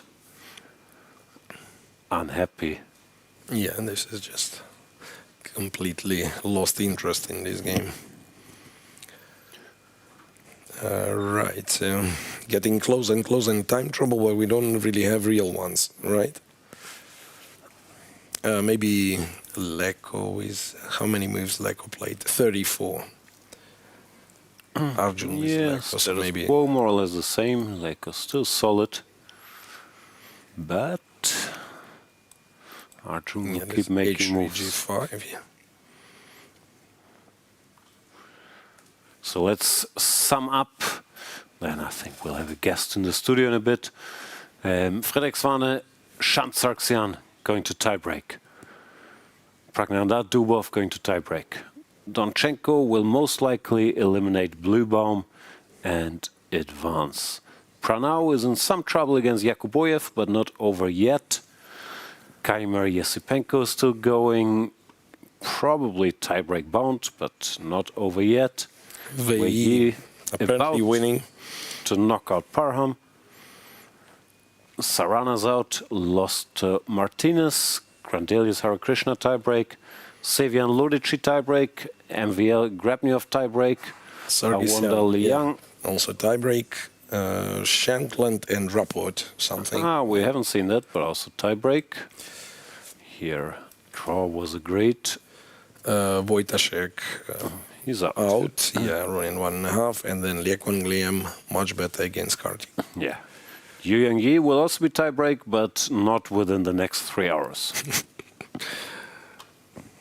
That is the status quo. So the challenge will be, where's the excitement? Let's check Vincent.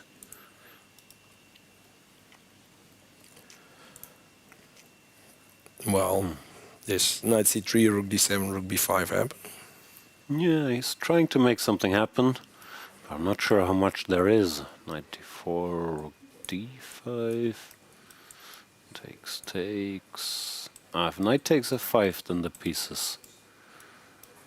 Yeah, like you cannot take f5 for real, right? Or can you?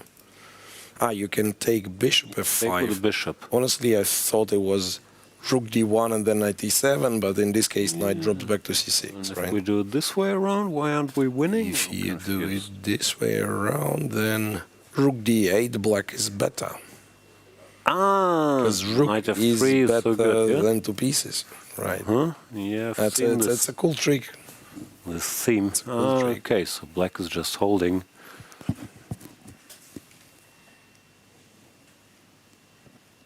Yes, Penko is taking his time here, but knight d4 is natural. He just has to calculate that line we just saw. And then, I mean, draw is the most likely, but does white even have to pay some attention? Takes. Also, bishop takes f5 wasn't forced. Rook d8 is much more human. And apparently it's fine.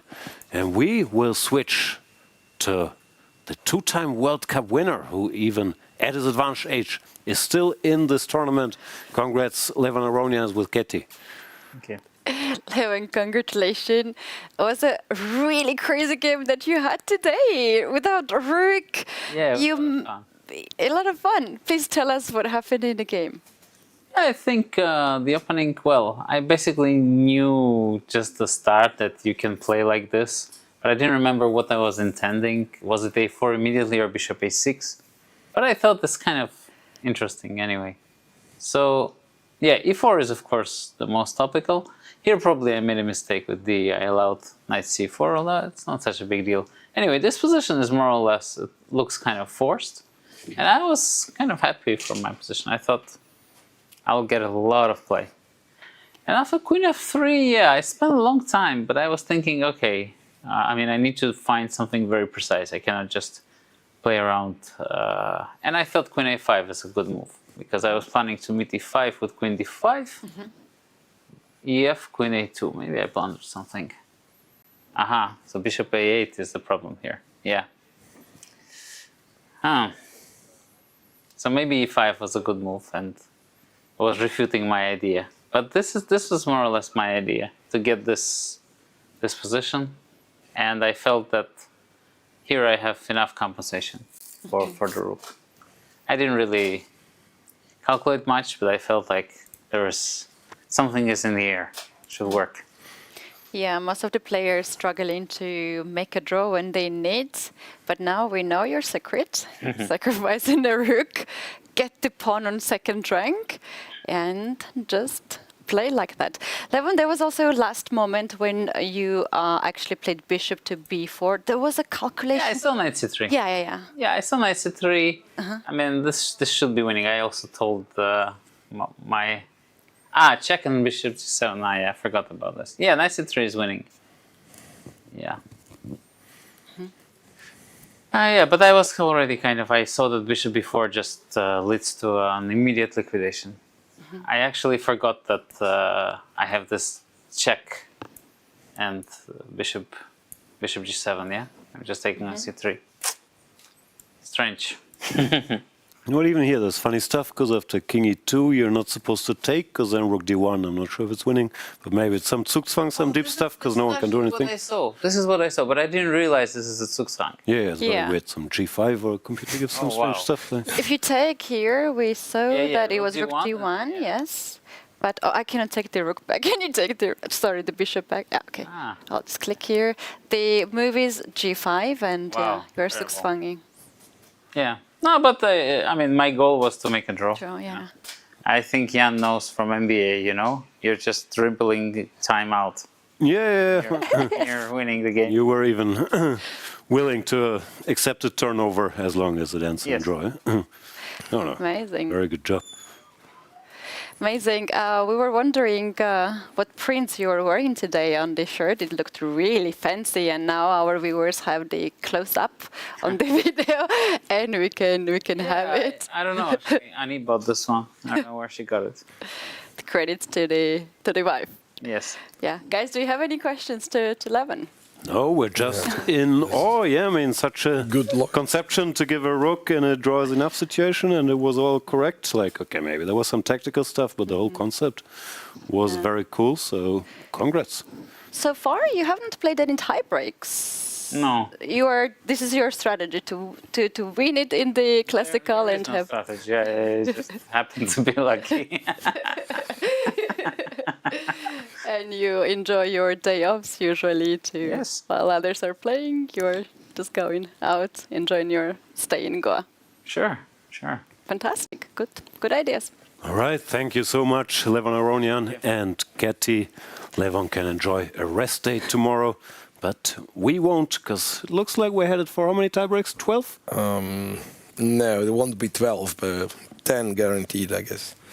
All right, we'll go on a very brief break and then come right back.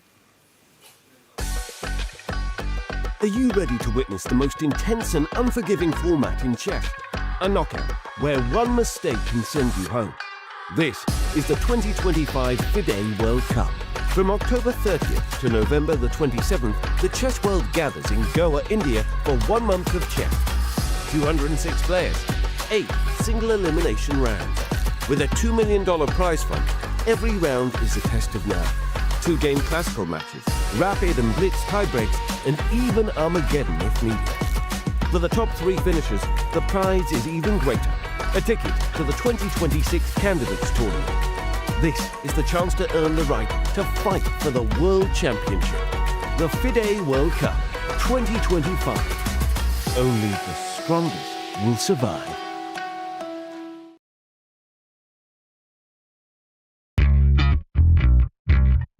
I'm on a quest to explore the history of Goa.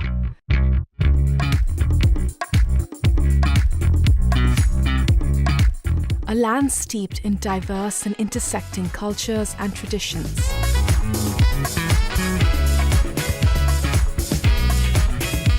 I think this is one of my favorite pieces of art in the city. Here, influences from multiple faiths coalesce in beautiful ways. From religious sites to charming villages and vibrant streets.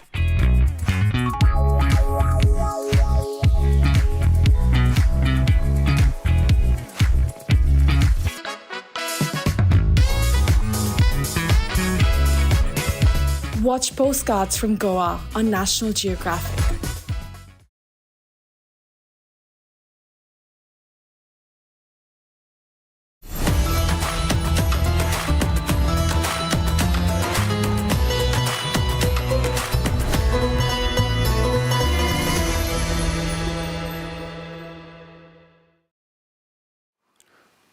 Welcome back, everybody. The veterans keep going strong in this World Cup. We've seen Aronian advance, and Peter Leko with the black pieces held everything together against one of the big favorites, Arjun Erigaisi, made a draw with the black pieces and is headed for the tie breaks tomorrow against Arjun, as is Praggnanandhaa versus Dubov. The time travel is going, so we should make a quick tour over the boards. It's Blue Bomb's last moments. Donchenko didn't find the most direct win, but the position is so winning, he really doesn't have to with this passer. So this is agony for Matthias. It's a bit more exciting in the Pranav versus Yakuboyev game, but it does look like Yakuboyev has a serious advantage here as well.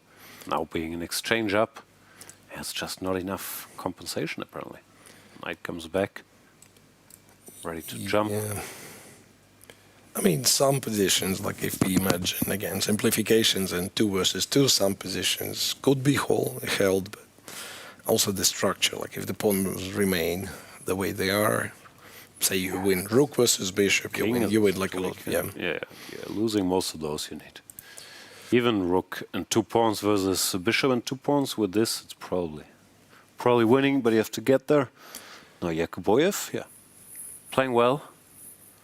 In a really good shape, yes. Vincent Kaimer and Esipenko, I think. Oh wow, this is move 32. Vincent's down to seconds. Okay, so that is maybe. I mean, it's not the sharpest of them all, yeah, but no, Vincent is even slightly better. I'm not sure what happened. Rook b5, and Esipenko went knight back, not forward, which was maybe the cleanest way. So he went f6, and now if you take f6, knight e4, again, not much. Some jumping will happen, like knight e4, knight c5 maybe. So knight to g6, pawn takes, king takes, bishop c4. Yeah, it's not much, but okay.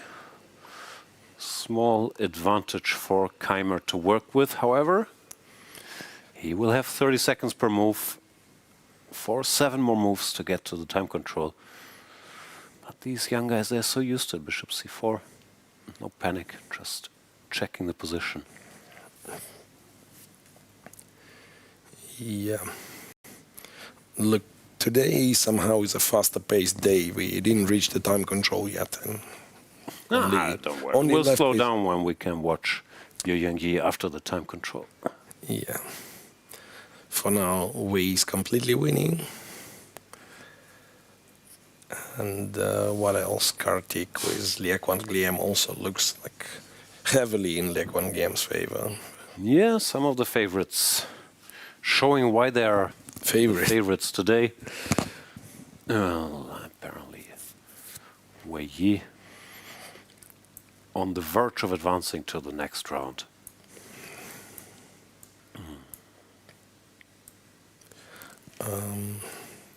See if anything's happening here. Nice 2 pawns versus 1. And probably just can calculate some funny lines here actually. c6. And bishop to c8. Well, not h3, forced. c6 is... yeah, I mean, you could go bishop f3, I guess, but yeah, bishop c8 is really Rub nice. it in. Takes an h2. Bishop c8 is really nice, yeah.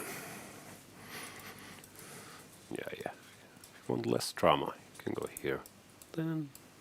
But maybe you want more drama, yeah. Yeah, so we... Okay, he has to play h3. Doesn't have that much time.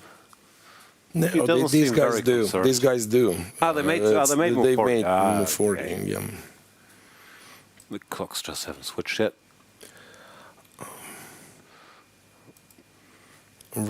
Quang is totally winning now. There is like some strange line. Yeah, takes a2. Runs, no? Bishop b2 first, or a2. Yeah, but I thought like if direct a2, then knight takes, rook takes, check, and you still have to be precise. King h7, queen h4, and bishop h6 over queen h5. I mean, queen h5 would be my automatic reaction. Yeah. I mean, it probably wins still, but then there is like some annoyance with rook c7, bishop h6. Yeah, sure, he will manage. Also, this will be past the time control, so you will have time to calculate. Now, Wow. Lim. The compy shows Yakuboyev completely winning after last Praggnanandhaa's move, so apparently there was a blunder involved. Yeah, but he was lost the race. I'm not sure we can fault him for blundering. He's just trying to make it weird, and if it doesn't work, he was going to lose anyway. So what's the win? Queen e6, King h7, rook g7. That's the trick. This is over. Yeah, takes, check. Are there any quiet moves? Yeah, you have to king h8, queen d7, but now there's no check, and you can't parry. Both king h8 played. Yeah, now rook g7 is stupid because the knight's hanging on c3. Queen d7 is unpleasant. Rook g8. Yeah. Rook a8. Yeah, this is over. And you also can't defend in any other way. The queen can go to d4.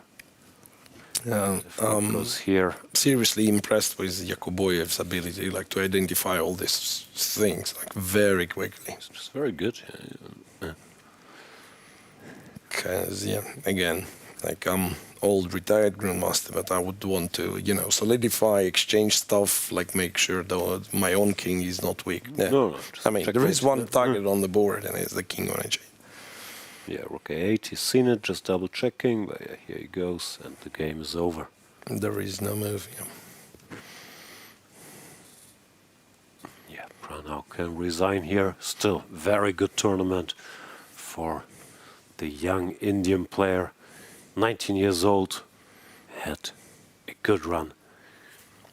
Yeah, I've heard. I don't know if we can say lucky, but got surprised with the pairings that he didn't have to face Wesley but Streamabitius instead, but you can only play who you're paired with. Here, Yakuboyev proved a little stronger in this match. I've heard you were getting some insights on Pranav. Yeah, I was asking about Pranav, Pranesh, all the guys. There we see Pranav's run eliminating Ayantari, but now he has to resign. Sad moment, of course. World Cup is over, while Yakuboyev, who already put pressure with black, seems very much in control in this tournament. Still, like, he gets away with the T-shirt every day, but it's not my decision. I'll say. They apparently... Has he blundered? Really likes this king e7. E7 is his favorite move, Why go h3 and end the game? He can play king e7. Apparently also winning, but... Yeah, it's winning, but even like it was funny how even computer was indecisive and it was like running this evaluation bar up and down. Okay, it's just... King e7. Schematic, stopping the c-pawn, and then... So that means like this two connected passers cannot be stopped, or... I'm a bit surprised. Like, can you like go king e3 or something? Well, then the king gets to the c-pawn. It's not my favorite way of winning these positions, let me tell you. No, but apparently it's winning, Yeah. No, but even like coming back to the original position where he could confiscate the e-pawn and do all the same, having one more pawn on the board. No, he's converting very strangely, but he's converting Also like very Can't be blamed. convincingly. Yeah. Yeah. Okay, let's go back to Vinny K, where at least there's still some intrigue. Maybe not Bishop much. D5, Bishop D7. Okay, it's not the most exciting position the world has ever seen. Yeah, like the knight can get to e5, rook d2 if needed. Oh, stepping into the forks. Okay, knight f4, rook d7, but knight e5 keeps control. And okay, I mean, you could go rook d1 if you really wanted to. Yeah. No, it's not like he's lost, but also doesn't look like he's better. Yeah, so that is potentially another tiebreak. Yeah, looks Out of those remaining, yeah, like this is potentially another tiebreak, and Sindarov, Yu Yangi, as you said, will be a tiebreak 3 hours from now.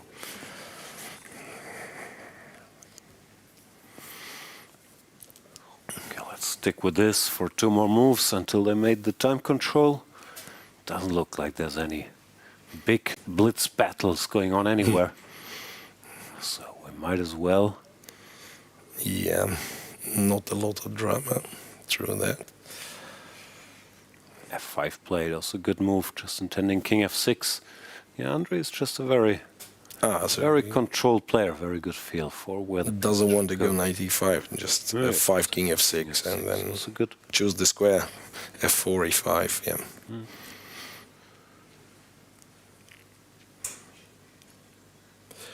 Now however, okay, I don't know where this however comes from, but after king e3, the rook is like a little has to go to b4 something. Yeah, king e3 played. Well, b4 is fine, no?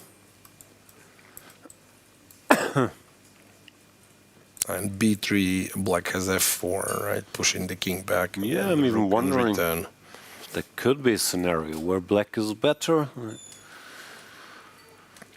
Okay, can't be too much. Yeah, and I guess king e3, rook b4 were last 2 moves that they needed to reach the time control. Ah, this was it? Yeah. Yeah, now they can spend their time. Okay, brief check. Quang still winning. A2 takes, he can take.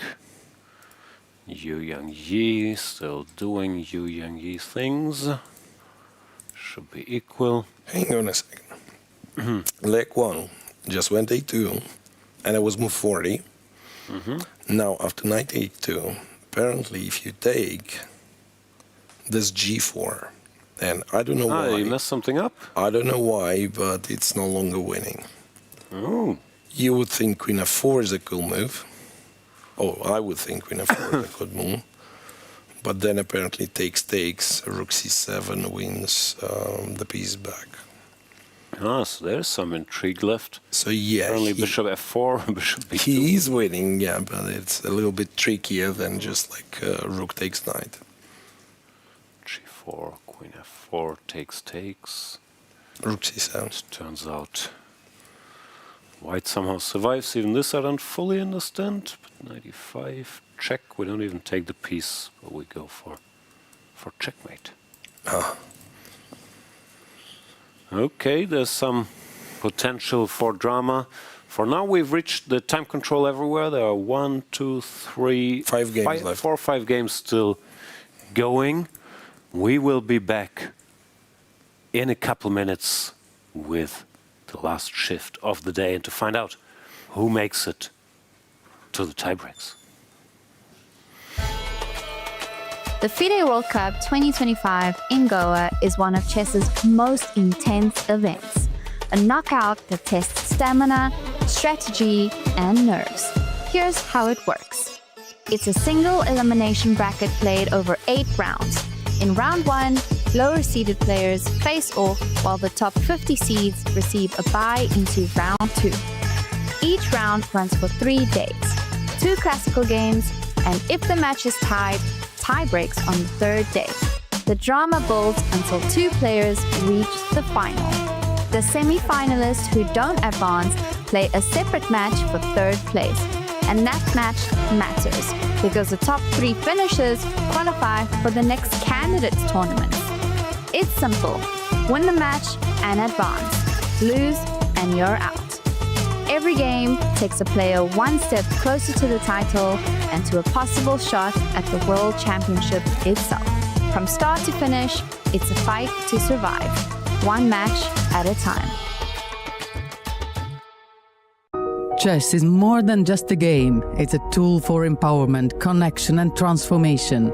In 2025, FIDE is proud to launch the Year of Social Chess. We believe in the power of chess to bring about positive change, from therapy and education to rehabilitation and inclusion. Social chess is our way to build a better world. The Year of Social Chess will introduce groundbreaking initiatives across the globe. Monthly themes will address critical social challenges: chess for protection in refugee camps, chess for cognitive health among the elderly, and even chess for addiction recovery. Through this initiative, we are mobilizing communities, conducting research, and creating opportunities for all to experience the joy and impact of chess. Join us for online chess events, global conferences, and even a documentary film festival that will showcase the power of social chess. Let's make 2025 a year to remember. The Year of Social Chess is here. Let's change the world, one move at a time.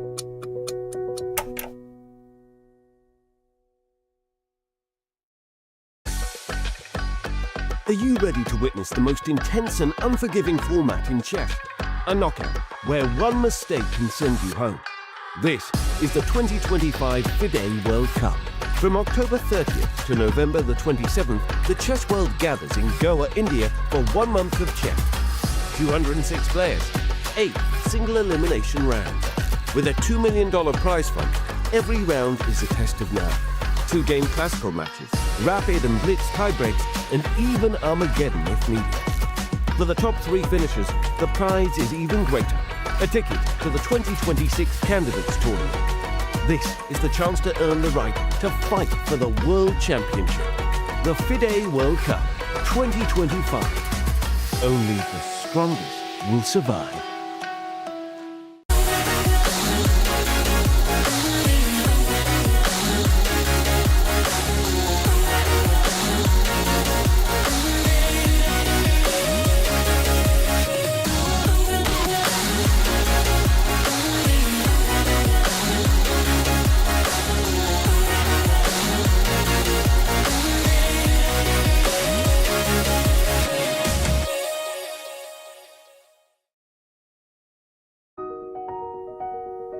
Welcome to the FIDE Online Chess Museum.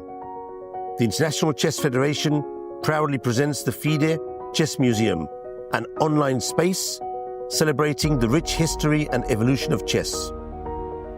Explore exhibits that trace the game's fascinating journey. Discover the origins of chess, beginning in the distant past, and follow FIDE's centenary journey. Rare chess sets, unique books and memorabilia, autographs of chess legends, trophies of historical tournaments, and stories of the chess champions. Explore the game's legacy and future. Chess is more than a game. It's a global culture of strategy and unity. Join us to experience this unique online journey where history, culture, and passion for chess converge. And also on your phone. The FIDE World Cup is a spectacle for fans around the world. But for spectators here in Goa, it's a little bit extra special. And that's because of the designated fan zone. There's a live commentary studio where fans get to experience top-level commentary from some of India's best voices from Chess-Base India and Chess.com India. They can eat, they can relax, even play some chess, of course, and get to experience the thrill of every move. Let's catch up with Sagar and Amruta on the commentary side of things. So there are 6 commentators in all. It's Amruta and me. And apart from us, there is Tanya Sachdev, who's one of the best commentators in India and the world. She is fantastic. There's Harshit Raja, who's a grandmaster. He's always filled with so much energy and excitement. And then we have another grandmaster. His name is Sahaj Grover, who is also one of the, he has all this knowledge of chess, and so he's calm. So, most of us are very excited all the time. He makes it more balanced by being calm. And then we have Sahil Tikku, who is this guy who brings in a lot of funny elements and so on. You can say like we are 6 good friends together, just having a good time watching chess. Yeah, absolutely. And guys, if you're watching this, I would ask you to definitely come over here and have this experience, because everybody is, enjoying together, and you will also get to make a lot of new friends, while playing chess. Those friends, I'm telling you, they'll be for life, guys. So come here, we'll root for everyone, we'll root for the chess moves and also the players. So it's going to be a lot of fun to meet you. How are you enjoying the FIDE World Cup? Are you having fun? Yes. Who's your favorite player? Gukesh. And are you watching his games here in the fan zone? Yes. Is there anything more you want to say? No.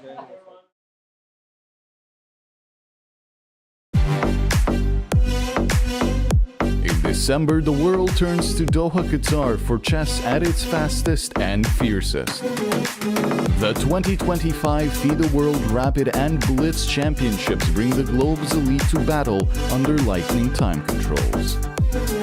December 26th to December 30th, Rapid and Blitz formats designed to reward precision, courage, and creativity. In the heart of the Middle East, Doha offers more than a board, a world-class venue, a cultural backdrop, and a stage worthy of legends. With a €1 million prize fund on the line and the title of world champion at stake.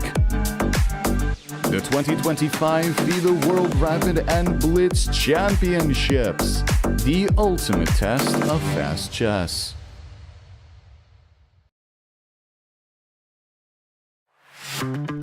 Goa, a food paradise, both steeped in historical culinary tradition and at the forefront of a modern-day food revolution that is fresher, more local, and more global than ever before.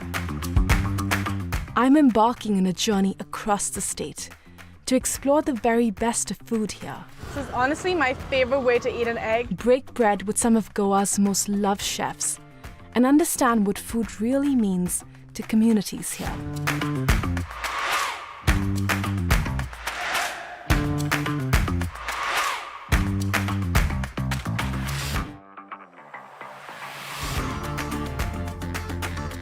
Watch Postcards from Goa on National Geographic.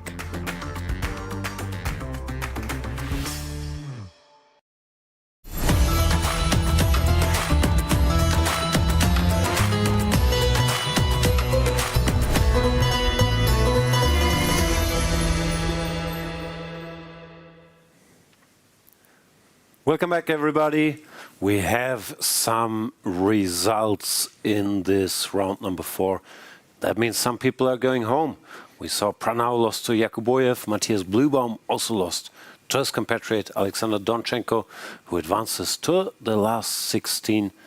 And Wei Yi apparently messed up his winning position against Parham, so they're headed for overtime.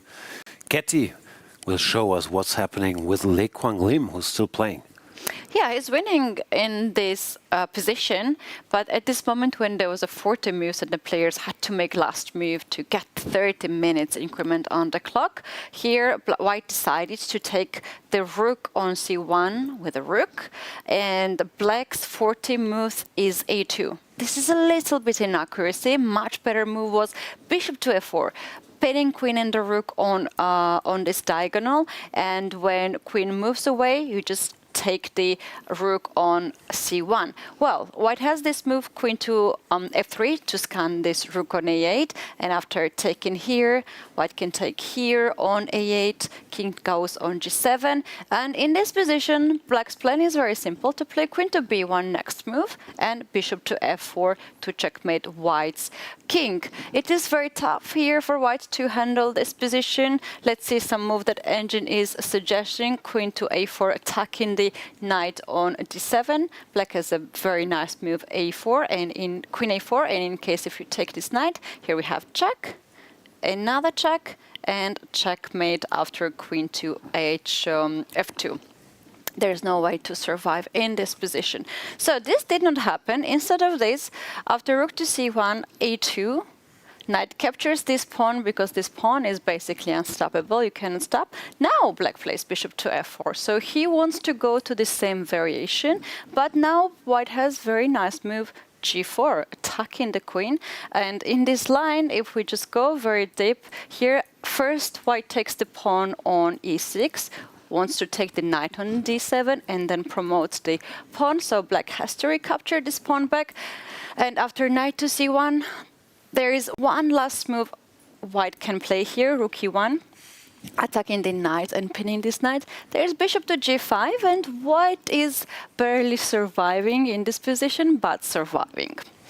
So so far we're waiting the moves. I see the queen d4 has been played. I have not really analyzed this move, queen to d4. g4 was some chances there. So queen d4 has been played here in this position. And as I can see now, Arjun is suggesting to take here on c1 and to play queen to c2 to just drop the knight on c1. Yeah, what happened was on move 40, he played this a2, and his idea probably was after knight takes a2 just to go rook takes a2, but then he realized after g4 here things aren't so easy. But it looks like he's still winning the game. We will switch to an interview with Alexander Donchenko, who just won his game and advances to the last 16. I'm here with Alexander Donchenko, who just beat Matthias Bluebaum in an amazing game to go through to round 5 of the FIDE World Cup. It's been such a great run for you, knocking out Giri and now your countryman. How does it feel? It feels absolutely amazing, especially since after the opening I felt it might be a very quick game because he even if he didn't know, he played a very good line, he equalized, and the game was looking very dry, but somehow I managed to keep a small edge, and the game honestly felt very clean from that point onwards. I'm very, very happy with this one. You seem very well prepared, blitzing out most of the opening until like knight b6, and he seemed to be thinking a lot more. Obviously, you guys have played against each other so many times, so how did your preparation for this game exactly go? I believe that we know each other very well, and we also know what we could prepare against each other. And in this case, it worked out better for me. But in general, our games usually have longer lines that we both expect than you would against other people. And here, I was, I guess, just a bit lucky to hit something that he was not quite ready for. And knowing him so well personally, do you think that you have the edge in that regard compared to someone that you don't know, that you can find his weaknesses, not just on the board, but off of it? I would say it might actually be a bit of the opposite, because of all the Germans, I think my score against him is the worst. I think right now I might have equalized, I might still be down, but he's the only one I have generally struggled against from all the other German national team. On the other hand, though, I think the one advantage I had, and which is also what I told myself when I played against Giri, because I had to look for something that was in my favor, was that I'm probably more motivated for this event, because obviously I'm not in the candidates yet, hopefully, and it makes a difference to me how I do in this tournament. While for them, okay, it's annoying to lose, but in general, you just play the games. I was watching one of your interviews where you were talking about what goes through your mind during the game. You think about winning, you think about the results, but then you kind of get into this meditative state of controlling your thoughts, is what you said. Tell me a bit about that and how you actually achieve this, especially in these tense moments where you're going to win. I think usually chess players, they're just kind of, if all goes well, they're in the zone, they look down and then they look up and 3 hours have passed, the game has ended, and where did the time go? But sometimes, especially when you have a bit of time on the clock, or like I did today, had time while he was thinking about my preparation, and your head kind of starts to get empty sometimes because there's nothing to think about. You've seen the same position for the last 15-20 minutes, you know what's going to happen more or less. And there, of course, it's important to stay focused. Not 100% of the time, no one can do that, but you have to realize when it's my move, I need to actually focus again and keep everything else out. I think it comes with practice and also by kind of being aware of that this problem could exist, if it exists for you. Some people seem immune to it, but for me, it is an important thing during the game. And when it's not your move, do you spend that time, when you said everything that's going on is kind of empty, watching other games, trying to calculate other things to distract yourself, but with chess? Honestly, it depends very much on the position on the board. If I know that when my opponent moves, I will have very little time, then of course I try to calculate, and most of the time there's stuff to think about in your own game. But when you walk around, sometimes you have to take the time. It's very much situation dependent what you do there.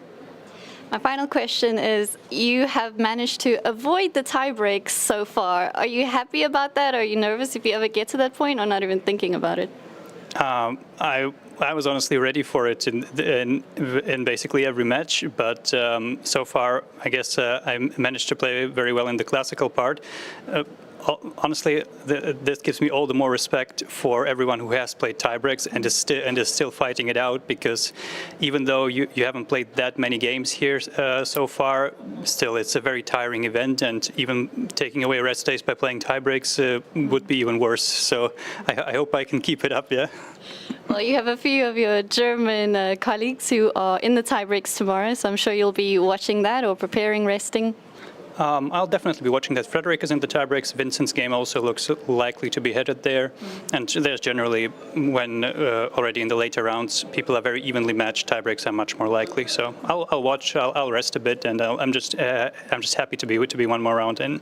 Thank you so much, Alexander. I hope you have a good evening and the dinner with your German squad. Don't know if Bluebam will join you this time, but we will see you for the next round.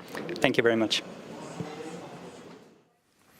Yeah, Alexander Donchenko there, knocking out Matthias Bluebam.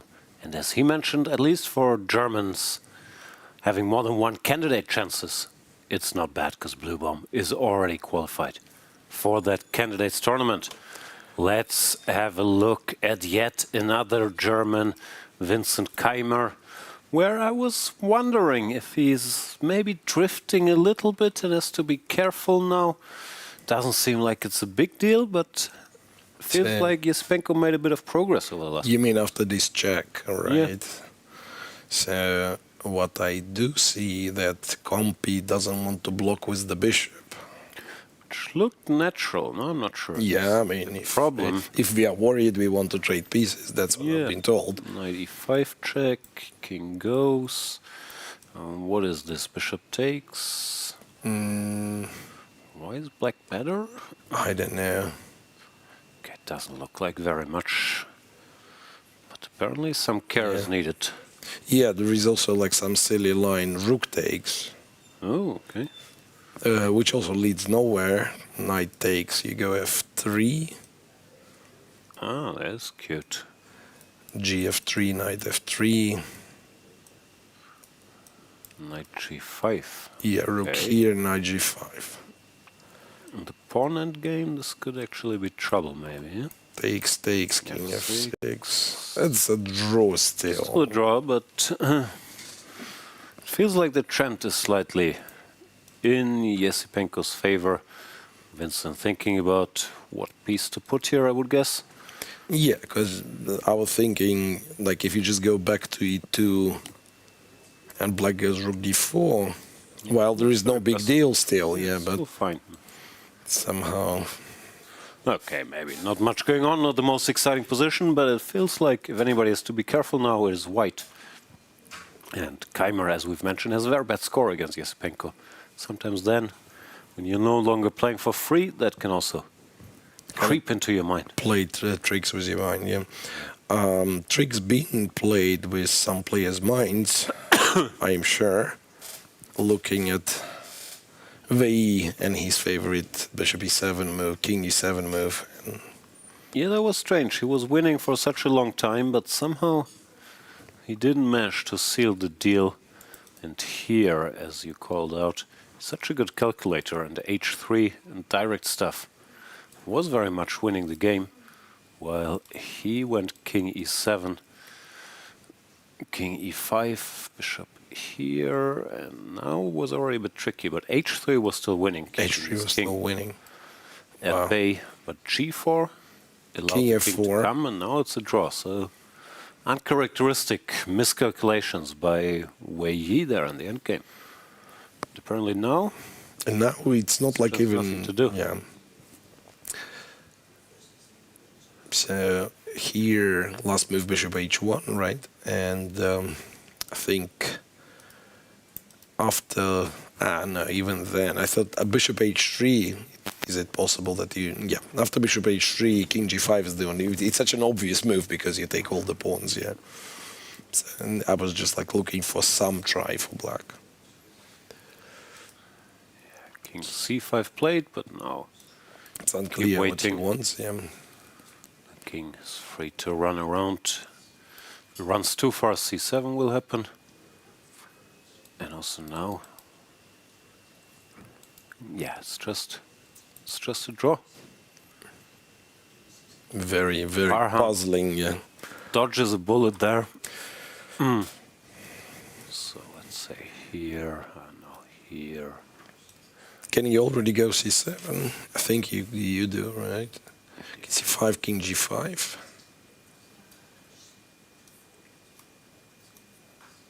Takes h3 and king h4. That's what I thought was convincing enough. Yeah, and even like promote with a check, yeah. If, like, say, if g2 was played. You mean black promotes with a check? If black promotes with a check, then white wins. So it's better if black does not promote with a check. Yeah, draw. Yeah. Surprising. And Vachier goes back with the king. b6. There's just nothing to do. Parham's waiting. Yeah, he'll be waiting with the bishop, and it's unclear what can black do. Some really strange game, seriously. Not much there, but you can see some regret on Vachier's face. Has to go to the tiebreak, and this, of course, will also give Parham some energy surviving this game, where he was lost for a while. Yeah, and at some point, like even during the game, you think, okay, so you come to terms with the result. Yeah, in other news, as always, Vachier is not and will not be the last Chinese player to play. Yu Yangyi is taking that mantle. This game is a draw. I mean, I don't think I will win this battle, but I still think if all the games by Yu Yangyi's are over, boycott is back. Boycott is back, yeah. No, this should be a draw. White has an extra pawn, but there's not much he can do with it. So it's been actually a good defensive effort by Yu Yangyi. There's no way for Sindarov to improve his position. So here. if we just like show a few moves, like Sindarov goes bishop f5, puts the bishop on d3, goes c4. How do we react to that? I do not know. Bishop d3, bishop runs somewhere. Go somewhere. C4. Okay, I'll just allow you to do whatever you want to do. c4, we take, we go d5. You even get e5 and then you wait. And another c4 and you take. And you have This the king will on happen. d6. Every 50 moves, one c4 will happen.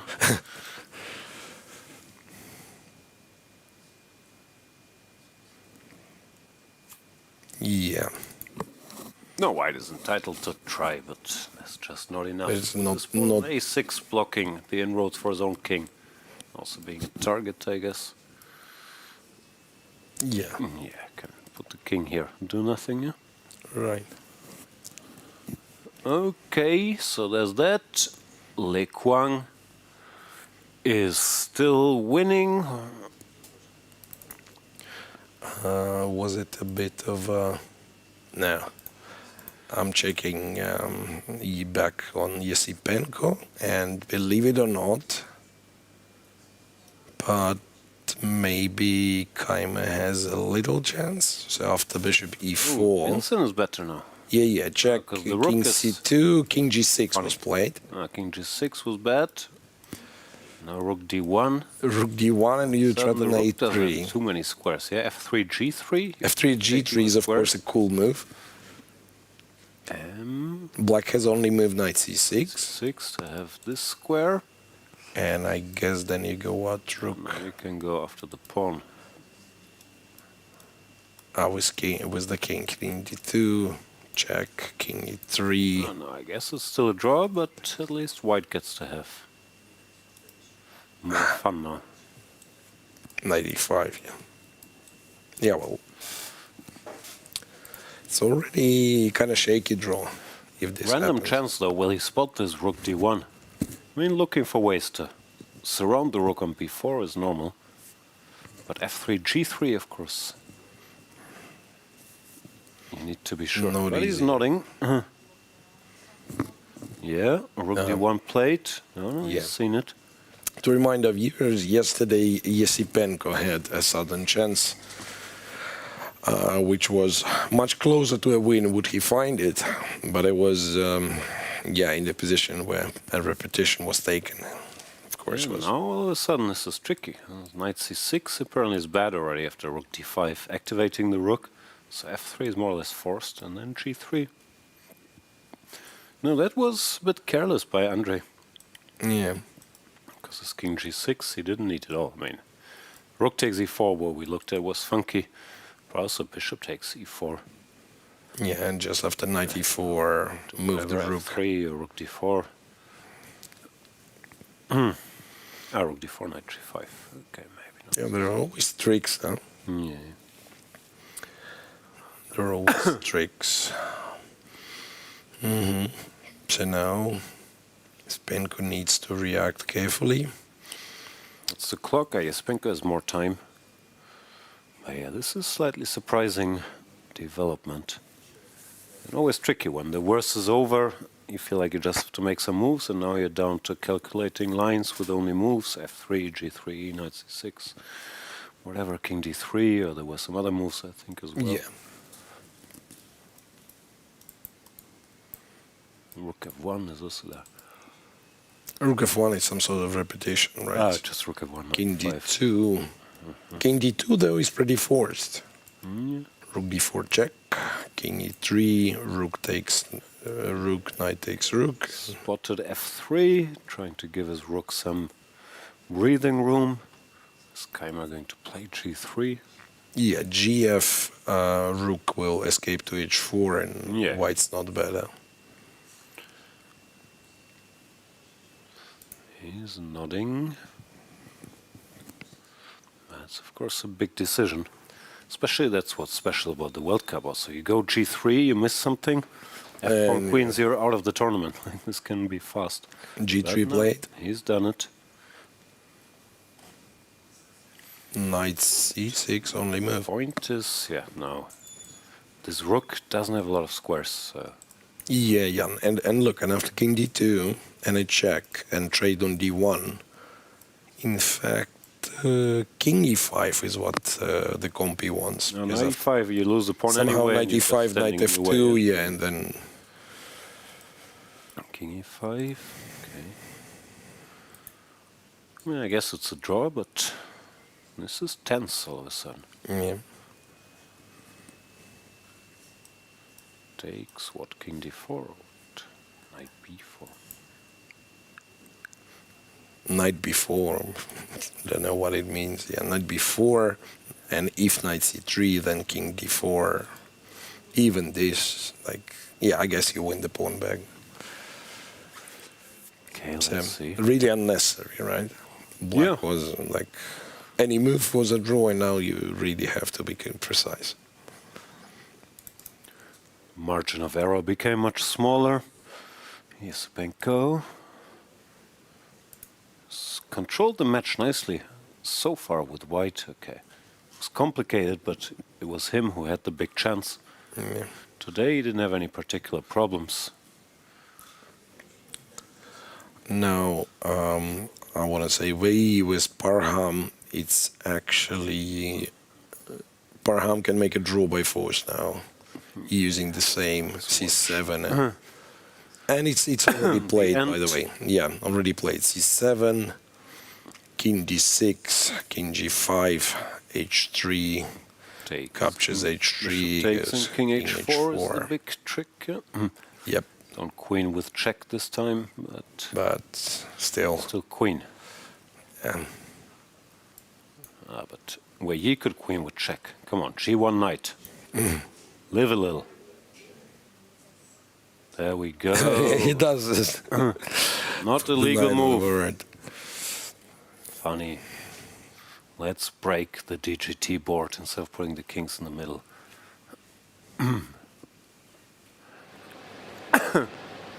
Yeah, why does the queen? Why is the queen on C8? Where you played G1 knight and they agreed to a draw, and Parham thought it was funny to go C8 queen. Put the kings in the middle. This is a serious tournament. Yeah. Okay, so this one's out of the way, and these guys also go to play the tiebreak tomorrow. We are left with 3 games only. I realized Yu Yang Yi, now that he can't play for a win today, he's compensating by using all his time to make the game go long. True down that. to 3 minutes. True that. He has his ways. Yeah. Okay, back to Vincent. Back to Vincent, still no move from Esipenko, and he needs knight c6. Yeah. There we see Vincent Keimer. His name is Vincent. I normally call him Vin. So I save a cent. It's a win-win situation. Sorry. Is there... No, there is like no alternative. Yeah, A3 being the main threat, of course. You want to trap the rook. F2 maybe doesn't lose the rook, but loses the pawn.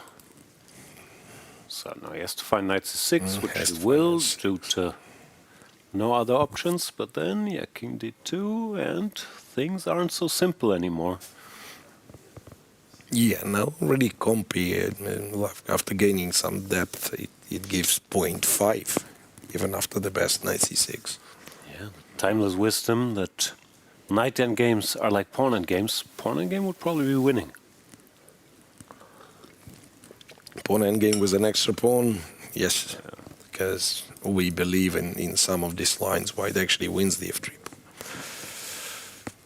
Some weird surprise chance here, but it's part of chess, no? Surprise chance comes and you take it. He's good at it.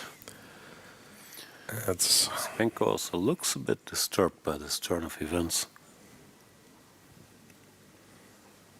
Right. I mean, you still go knight c6. It's just hard to see what you say, what you dislike after knight c6. Is there something that you could like think, okay, this one's absolutely impossible? And no, I think you just have to come to terms with what was an easy draw, where if anybody's better, it was you. Now all of a sudden there's real problems to solve again after knight c6, king d2. Okay, man, okay. After knight c6, there's actually another line that if you are Esipenko, you're willing to calculate. Rook d5 check, king to e6, king d3. King goes. And again, even having the information that you are fine after knight d4 and a move like rook d8, you know, it's not necessarily that you feel comfortable, right? No, this actually maybe is a more human approach to activate the rook first. And then bring the king. Then bring the king, cover the d4 square. Okay, even this. I mean, Compy says it's holdable, but... care. But he doesn't look like he's calculating. He just he's kind of reflecting. Why did I Where and why? Yeah. How many?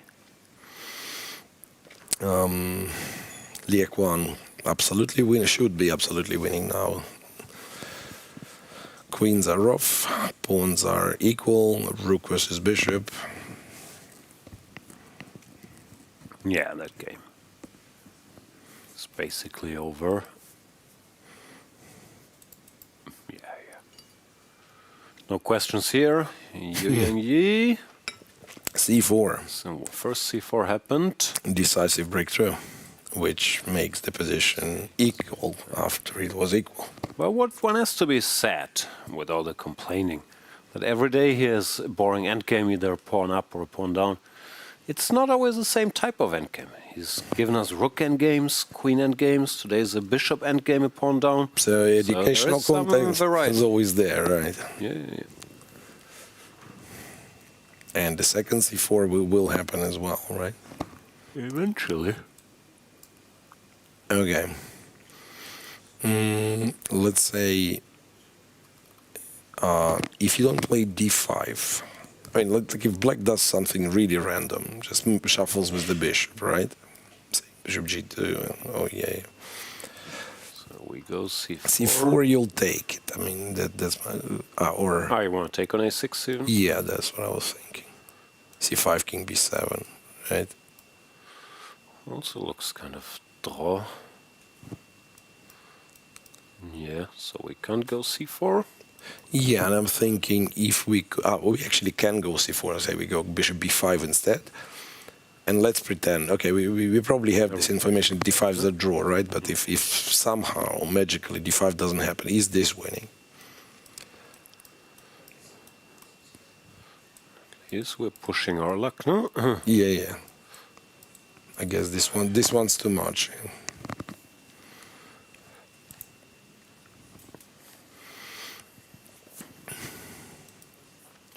In a way that makes it easier, you know.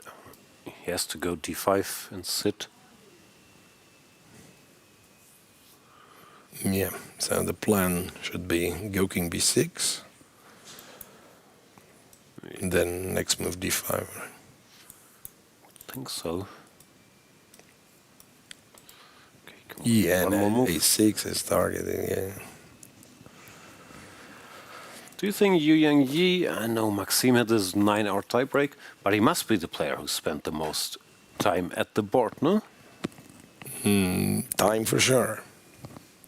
Number of moves, maybe not in... Very stable, it's 90 move average, I mean, he must be up there. I mean, if we count every tiebreak game, maybe he can't compete. Yeah, I mean, he played 8 games against Blauberger. Yeah.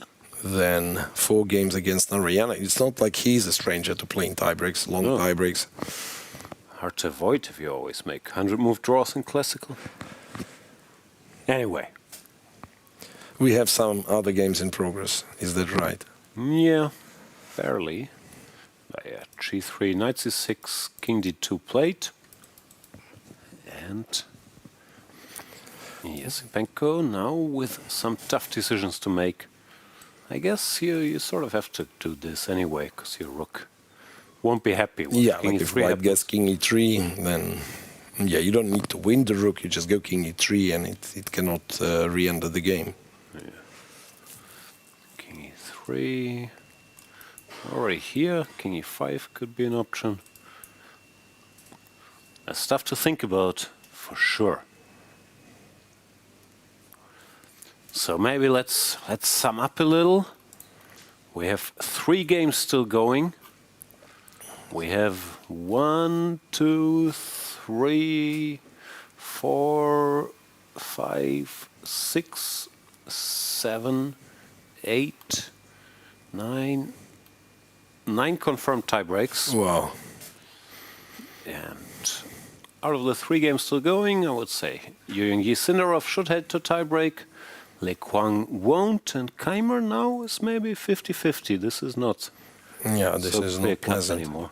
So we will get 10 till 11 tiebreaks tomorrow. The players already qualified for our round of 16, or whatever you want to call it. Donchenko, Aronian, and Sindarov. Or no, Yakuboyev. No, Sindarov still playing, sorry. Yakuboyev, yeah.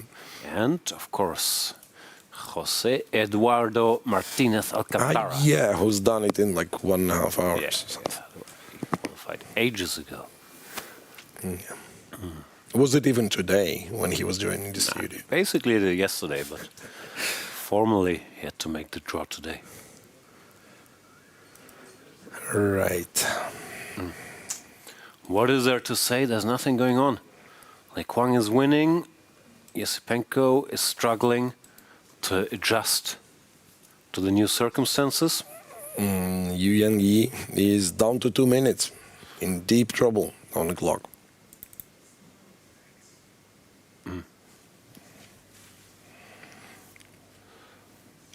Yeah, let's have a look at how the bracket will play out, because here we see Quang Liem. This might be surprising, but I think he's the rating favorite on in his side bracket, all the way to the final. Bracket, so road to the finals.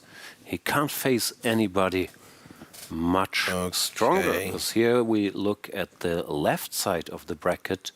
You can see big names are gone. Yeah. Yu Yang, Sindarov. Then you have Yakuboyev, Awanda Liang Sargsyan. The highest rated player is Quang Liem. Yeah, impressive. And the guys already in the last 16, at least by rating, aren't that high. Donchenko and Jose Martinez, of course. Both great players having a great tournament. But it's still surprising if we look at the other side, how much rating power we see there. Even like in the last Dubov, 32. Rapport, MVL, Keimer, Wei Yi, Aronian, Erigaisi, pretty much everybody's there. Right, but even like the pairs in last 32, round of 32, which are like Keimer, Esipenko, Wei, Maksudlu, like, seems to be much tougher. And then you have big names like Prague. I haven't done the math, but it looks like the right side has a rating average of 2730. Okay, Lodici is dragging them down. But other than that, the left side is like 2650-ish, so there's a big difference. And all the star power, some offense to the names on the left, is concentrated on the right side. And of course, for candidates, that also means, for example, we have a potential quarterfinal, assuming they would both get there, between Vincent Keimer and Prague. There you can see there on the upper half. And that would mean Keimer has to go through Prague and Arjun, potentially, to make it, which is not the easiest pairings one could imagine. Also, next round would be MVL, and if you're assuming MVL wins the tiebreak, so MVL, Prague, Arjun is a steeper road to the finals than anybody on the other side of the bracket could possibly have, with Quang Liem being the strongest player left. Of course, it wasn't that it was rigged, it's just that on the left side of the bracket, with Gukesh, with Giri, with Wesley So, there was a lot of surprises. Nepomniachtchi, they all got knocked out, so that is how it happened. But for now, like Boris Gelfand used to say, you play game after game. One game at a time. Much about the luck of the draw. All right. So while Esipenko is still thinking and Yu Yang is still playing, why don't we check Quang Liem and the way he's converting his extra exchange? So over though. Kind of so over. Very but over. It's E5 over, was a but nice move, I guess. Oops, sorry. Pawn to E5, and if takes, he wants to go F5, yeah? And then he's pass think pawn, so, yeah. Wants to take this. Collects the H pawn. And this is the end. Yeah, F5 played. Now, this is resigns, basically. Last moments of Kartik, who had a great run. But here... E6. Agony, E6. You don't take that pawn, yeah. Important, because then There's a little fork, but assuming he sees that, yeah, he plays king to e7. Yeah, now there is no knight e5 to attack the pawn because rook e4. There's a check. Can I somehow try to decrease the number of... e1, maybe you don't even take, not to allow knight e5. Maybe you still go here. Just stop everything. Wait for the knight to, let's say, go to c5, defend the pawn, and this is where you take. Because if you take knight e5, I mean, it's winning, but it's kind of swapping one. Still winning enough, but why bother? Yeah. No, I think this game won't last much longer. Couple moves, but Quang looks in complete control. Yeah, I'm actually not sure, where did he emerge from? Like, I mean, there were not many, if any, grandmasters in Vietnam before him. There was this Dao Dien Hai, the guy, right? And that would be it. And I remember seeing him relatively early. Yeah, maybe he was rated like close to 2,500, and he was very. What is this? The Yu Yang game is over? That's unfair. How's that possible? We might have fun. What are we gonna do the rest of the day? Why is it over? Sindarov let us down. He made a draw with the pawn up. He did not let us down. He's actually he gets. He doesn't play a dead drawn position for 2 more hours. He gets a lot of respect. That's my boy, my teammate in Düsseldorf. He got me, because frankly I didn't do much. Another German team champion title with his 8 out of 8. So shout out to Sindarov, but yeah, he's going to tiebreak against Yu Yang after steep defense by both actually with the black pieces. Yu Yang had to defend quite a bit today.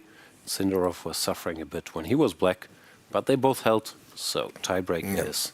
Okay. Back to your story. I think the story is gone. Story is gone. We changed to marketing lesson. What was your score in German Bundesliga? I assume 50%. No. I always try to play board 8. I won some games. You won some games. But even if it would be, let's for the anecdote, take it was 50%. Okay. So you should go and say, like, together with Sindarov, we scored +8. I mean, both. Yeah. I mean, and that even more. Picture is much better. The situation is much better. +11, +12. Yeah. We've made a lot of money together. You won a lot of games. Made a lot of money together with Jeff Bezos, like me and him last year. Yeah. Like on average, it was quite an amount. The median wealth between you and Jeff is quite good. All right. There's Quang. King D1 played, though. Yeah, it's not like it represents a huge chance, but it's always hopeless. He just has to decide to take or rook e4, go any other move. King d6 also not bad. Just stopping knight e5 and preparing knight e7 if you ever need it, and then you take all the pawns. Perfectly fair. You just I don't know where it comes from. Is it some sort of a phobia? Is it an influence of Soviet chess school? But whenever my opponent has one bishop and it operates on dark squares, I'm like, I don't like the king on dark squares. I want to take the pawn. But he also has a horsey that can operate on dark squares. So you can't take the pawn. No, I can't take the pawn immediately, right? No, but that's all I'm saying. Like rook e4 is such a comfortable move. Yeah, hard to go. Too wrong here. This will be over soon. So the only open question that we have today is Keimer going to win this knight endgame which is on the board, or is it gonna be a draw? But so far, Esipenko showing his skills. Yeah, found all the good moves. Now, some lines are. Again, G4, F2 and you go F2 and not even King D4. Okay, maybe King D4 is also fine, but King F4. It's not so self-evident. Yes, the king is active, but you're a pawn down.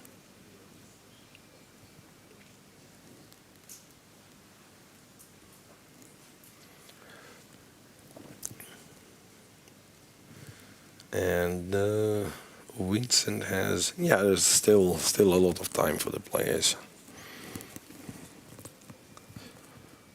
Yeah, time is not an issue. Knights are an issue. So those who said knight endgames are pawn endgames were probably not 100% correct. No, not here. Pawn endgame would be winning. Okay, how knight matters. Drawish is king f3. King d4 apparently. You go king d4, check, and king c5 to the horse makes sense. That's just too far from the action, yeah? Knight a2, and you'll attack the b3 pawn. Yeah, white is not even better.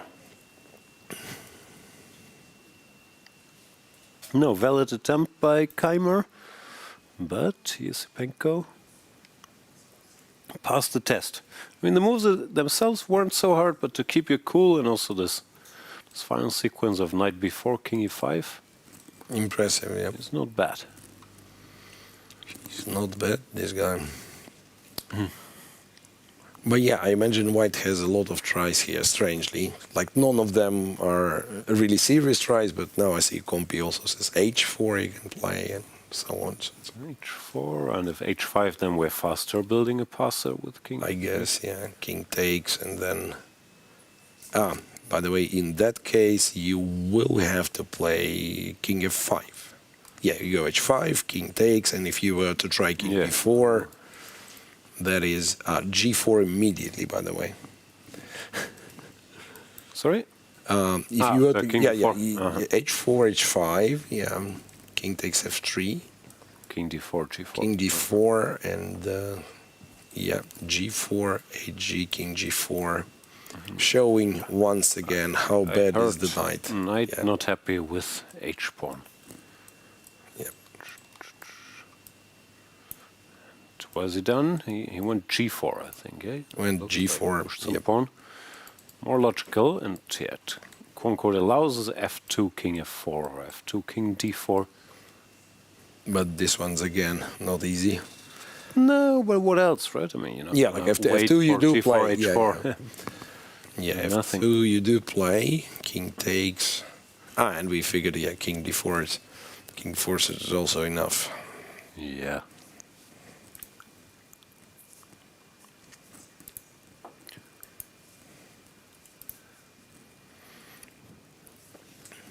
Kartik is still making moves, but I don't think he has a lot of hope in him. Okay, we can switch. See the final moments of the tournament for Kartik, but I would expect him to resign any time. Knight c3 looks good, for example.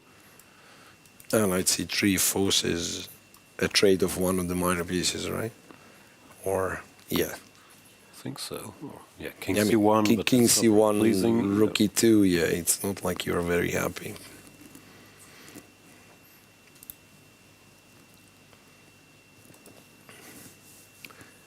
Yeah, for Quang Liem, there is no point in rushing. You always want to be super sure, so played 8 times. And this is a battle-hardened veteran. Doesn't look like he can be sped up or will get overly nervous. Also former Blitz World champion, so he's not exactly weak when time gets a little lower. Still, this is going to be his deepest run. You always need to account these old stats for, they added one more round, so round 4 in the old days was really what we call round 5 now, but technically it will be the deepest run he's had in this tournament. Out of all the games we had today, I'm thinking the biggest miss definitely should be Wei, right? Yeah, he was totally winning and also didn't seem that complicated, especially this Zugzwang you pointed out earlier. Yeah, I mean this one was particularly strange. Bishop here. because the choice was between like winning e5 for free or somehow exchanging e5 and still be winning. You know? No, I guess he wasn't sure about something here, but probably this. I guess this Can still be tricky. Yeah, valid point. Maybe it wasn't as... Yeah, I mean, it should be not as easy as I'm trying to represent it. No, this is winning, but... yeah. And then he has to kind of swing around. Yeah. The king comes. But yeah, he must have seen something like this and decided, okay, this might not be winning. It went for all this deep stuff. Even this was fine. But here g4. h3 was still winning, right? h3, and how do we win in case of h3? Just get it on h2 or? I do not know. Can we go here? So you wait.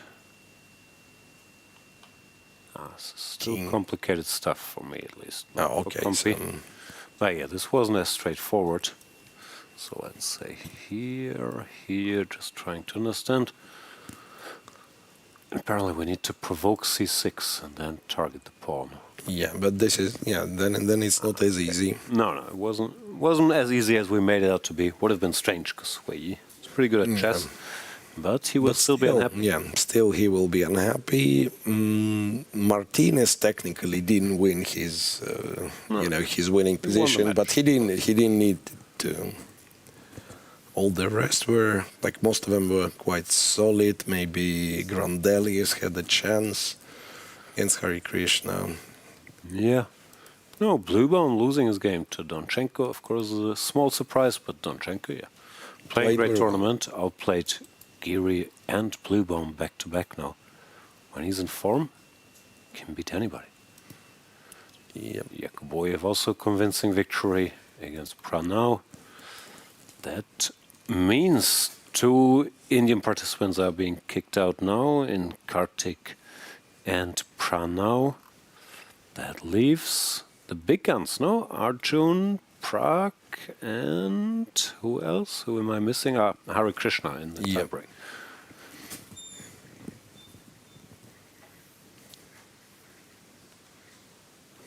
Wow. I'm being told there's a big announcement coming from FIDE_chess. Our trick working. Our trick's working. I don't know. Our trick's working. Guys, subscribe. I'm assuming they started with 500,000 when the show took off, and now we're down to 300,000. Vincent is very happy about it, apparently. Yeah, Prague is happy. Maxime happy. Nah, that's a forced smile for the picture. That's a French really smile, you know. You never trust them. He's out of the Gens. No, kidding. Thanks everybody for watching the show, for subscribing. If you haven't yet, you still have a chance apparently to subscribe. I was told it ended yesterday, but even today you're still allowed to like, subscribe, FIDE Chess on YouTube and on all the social media. And I'm not sure if I'm allowed to do this. I want another coffee. I want to go to the bathroom. I'm calling a break way before break time, and then we'll come back with the time trouble in Keimer against the Esipenko. See you then. The most prestigious tournament in chess has come to India, the home of chess. अरे यार देगी अरे क्यों चालियो घोड़ो Yes! Yes! Yes! Yes! Chess, chess, chess, chess. खेल ये हमारा है. आओ दुनिया वालों ये वेलकम तुम्हारा है. अपना गेम भारी है, हैंडशेक की बारी है. अब इंडिया बोलेगा. It's your move. It's your move. Goa कर रहा है wait. It's your move. Come, don't be late. It's your move. É do boi cor. चतुरंग के सारे रंग सदियों से हैं अपने संग शतरंज बिछता है हर आंगन विश्व को दिया हमने विश्वनाथन डंका बजा है गोवा सजा है खेल जमेगा खूब हो न जाए चेकमेट चेक में भी होगा जस्ट गोवा कर रहा है wait come don't be late esto todo एक दो ढाई it's your move it's your move it's your move The FIDE World Cup 2025 starting from 31st October to 27th November in Goa, India. it's your move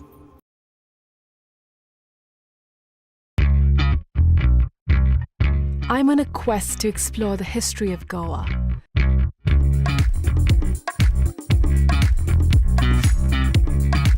A land steeped in diverse and intersecting cultures and traditions.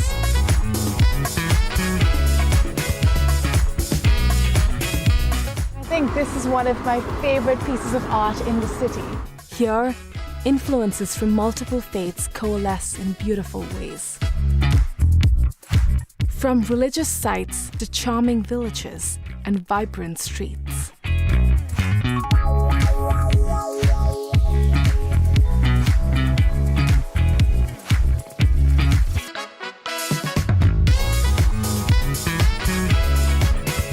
Watch postcards from Goa on National Geographic.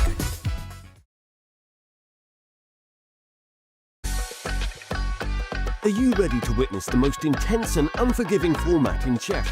A knockout, where one mistake can send you home. This is the 2025 FIDE World Cup.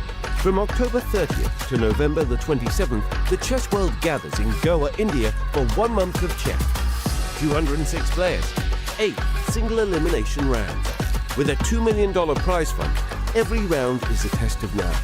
2-game classical matches, rapid and blitz tiebreaks, and even Armageddon if needed. For the top 3 finishers, the prize is even greater. A ticket to the 2026 Candidates Tournament. This is the chance to earn the right to fight for the World Championship. The FIDE World Cup 2025. Only the strongest will survive.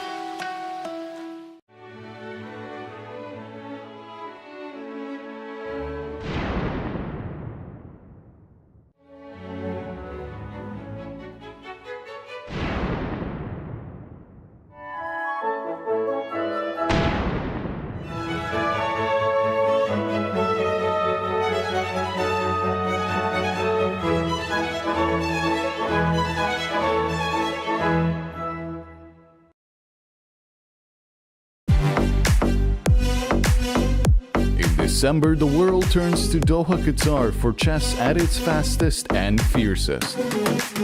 The 2025 FIDE World Rapid and Blitz Championships bring the globe's elite to battle under lightning time controls.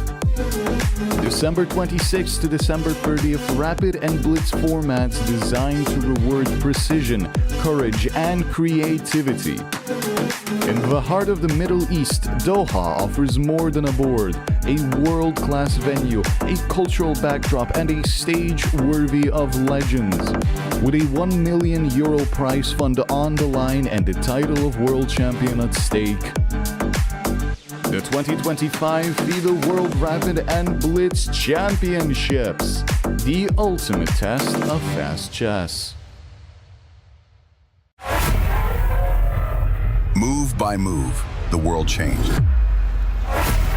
City by city, the league grew. United Arab Emirates, United Kingdom. Now, the pieces take position again, this time in India. Not just another move, the mega move. Tech Mahindra Global Chess League, Season 3.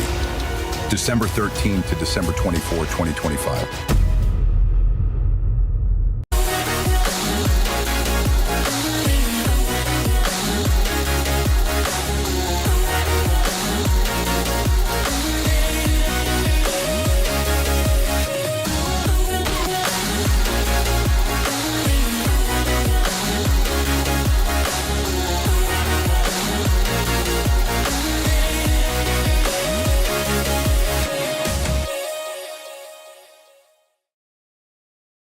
chess is more than just a game. It's a tool for empowerment, connection, and transformation. In 2025, FIDE is proud to launch the Year of Social Chess. We believe in the power of chess to bring about positive change, from therapy and education to rehabilitation and inclusion. Social chess is our way to build a better world. The Year of Social Chess will introduce groundbreaking initiatives across the globe. Monthly themes will address critical social challenges: chess for protection in refugee camps, chess for cognitive health among the elderly, and even chess for addiction recovery. Through this initiative, we are mobilizing communities, conducting research, and creating opportunities for all to experience the joy and impact of chess. Join us for online chess events, global conferences, and even a documentary film festival that will showcase the power of social chess. Let's make 2025 a year to remember. The Year of Social Chess is here. Let's change the world, one move at a time.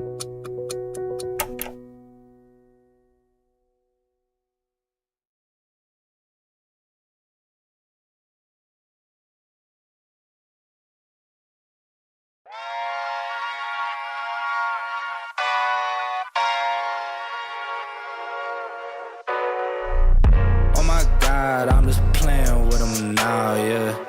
Oh my God, what she saying, say it loud, yeah. I can't respect it, I'm in the gym, but I am not flexing. Came from The woodpecker method, because practice makes perfect.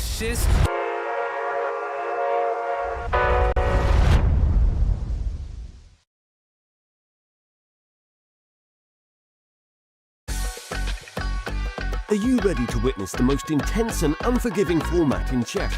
A knockout, where one mistake can send you home. This is the 2025 FIDE World Cup. From October 30th to November the 27th, the chess world gathers in Goa, India for 1 month of chess. 206 players, 8 single elimination rounds. With a $2 million prize fund, every round is a test of nerve. 2-game classical matches, rapid and blitz tiebreaks, and even Armageddon if needed.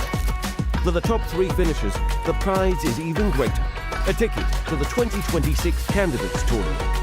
This is the chance to earn the right to fight for the World Championship. The FIDE World Cup 2025. Only the strongest will survive.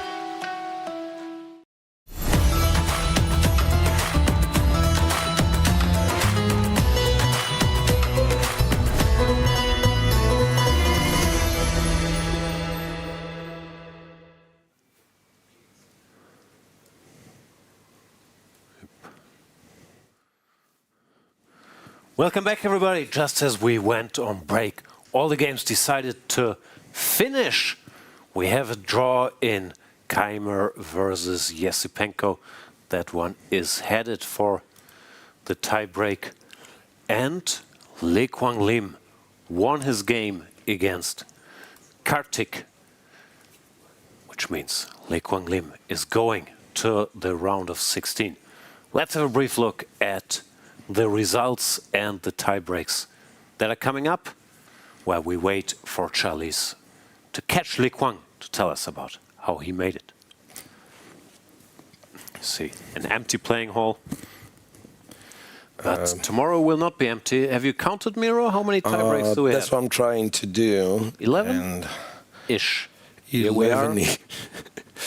Yeah. So the winners: Bluebaum wins his match. No, he loses.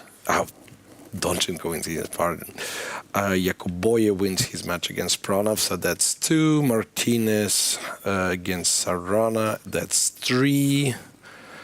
And Aronian 4, Quang Liem 5. And this would be it. Is it? So 11 out of 16 matches go to tiebreaks.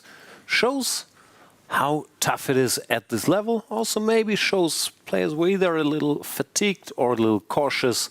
My favorite theory of fear of sudden death. If you go to tiebreak, at least you know you're in the tournament for one more day. And tomorrow it's going to be an action-packed round of tiebreaks. Yeah, we know 5 participants in the next round, 11 places to be played out in rapid, maybe more rapid then more rapid blitz, blitz, and Armageddon.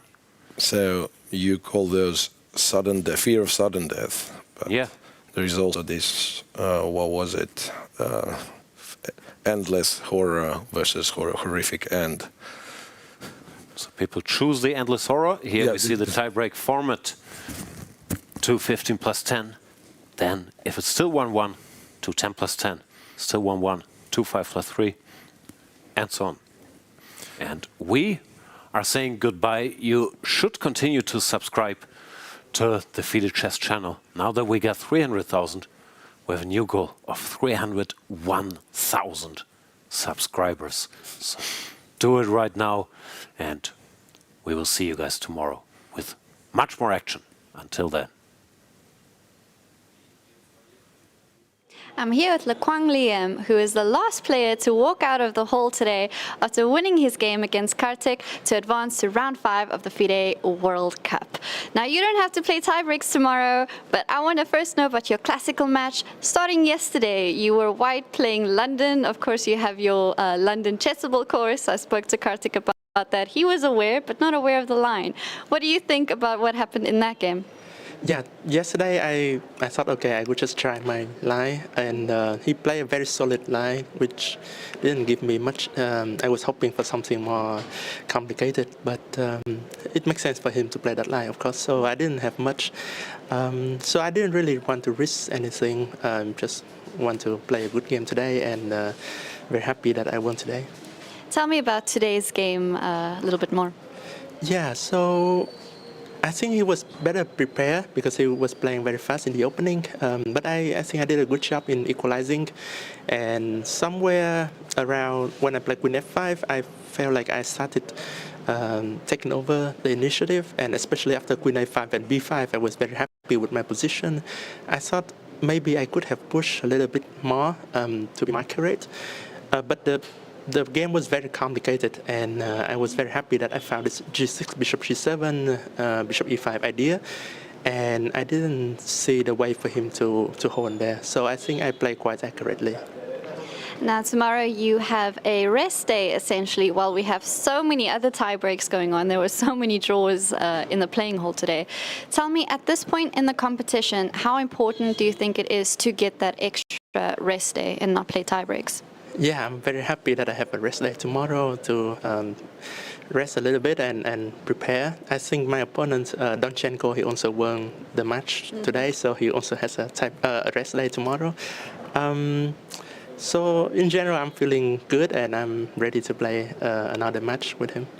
I wanted to ask you about that, if you've checked the pairings, which it seems you have for Donchenko, who's been doing really well. Have you started preparing for that, at least mentally?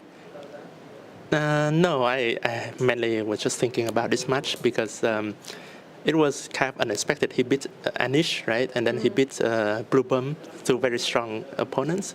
So, of course, he is a very strong player, but I never prepared that far. So I just, when I went here, I just look at my first round opponent, basically. And as the tournament goes on, I will prepare whoever I play next. And so far, I have been doing quite well. I didn't need to play any tie breaks. I won all my matches in standard, in classical. Especially I won all the black games. I think that's pretty funny that I won all my three black games and I drew all my white games. So let's hope that continues. And tell us a little bit more about your life. You are still at Webster. Yeah, I'm still the head coach at Webster University, and in these tournaments we have lots of Webster former students and current students too. So current students only Wonder Liang. I think he is also doing very well, and he has a tiebreak tomorrow. Yesterday I think he missed some chances. He was winning against Sarkisian. And today he made a solid draw, so tomorrow he has tiebreak.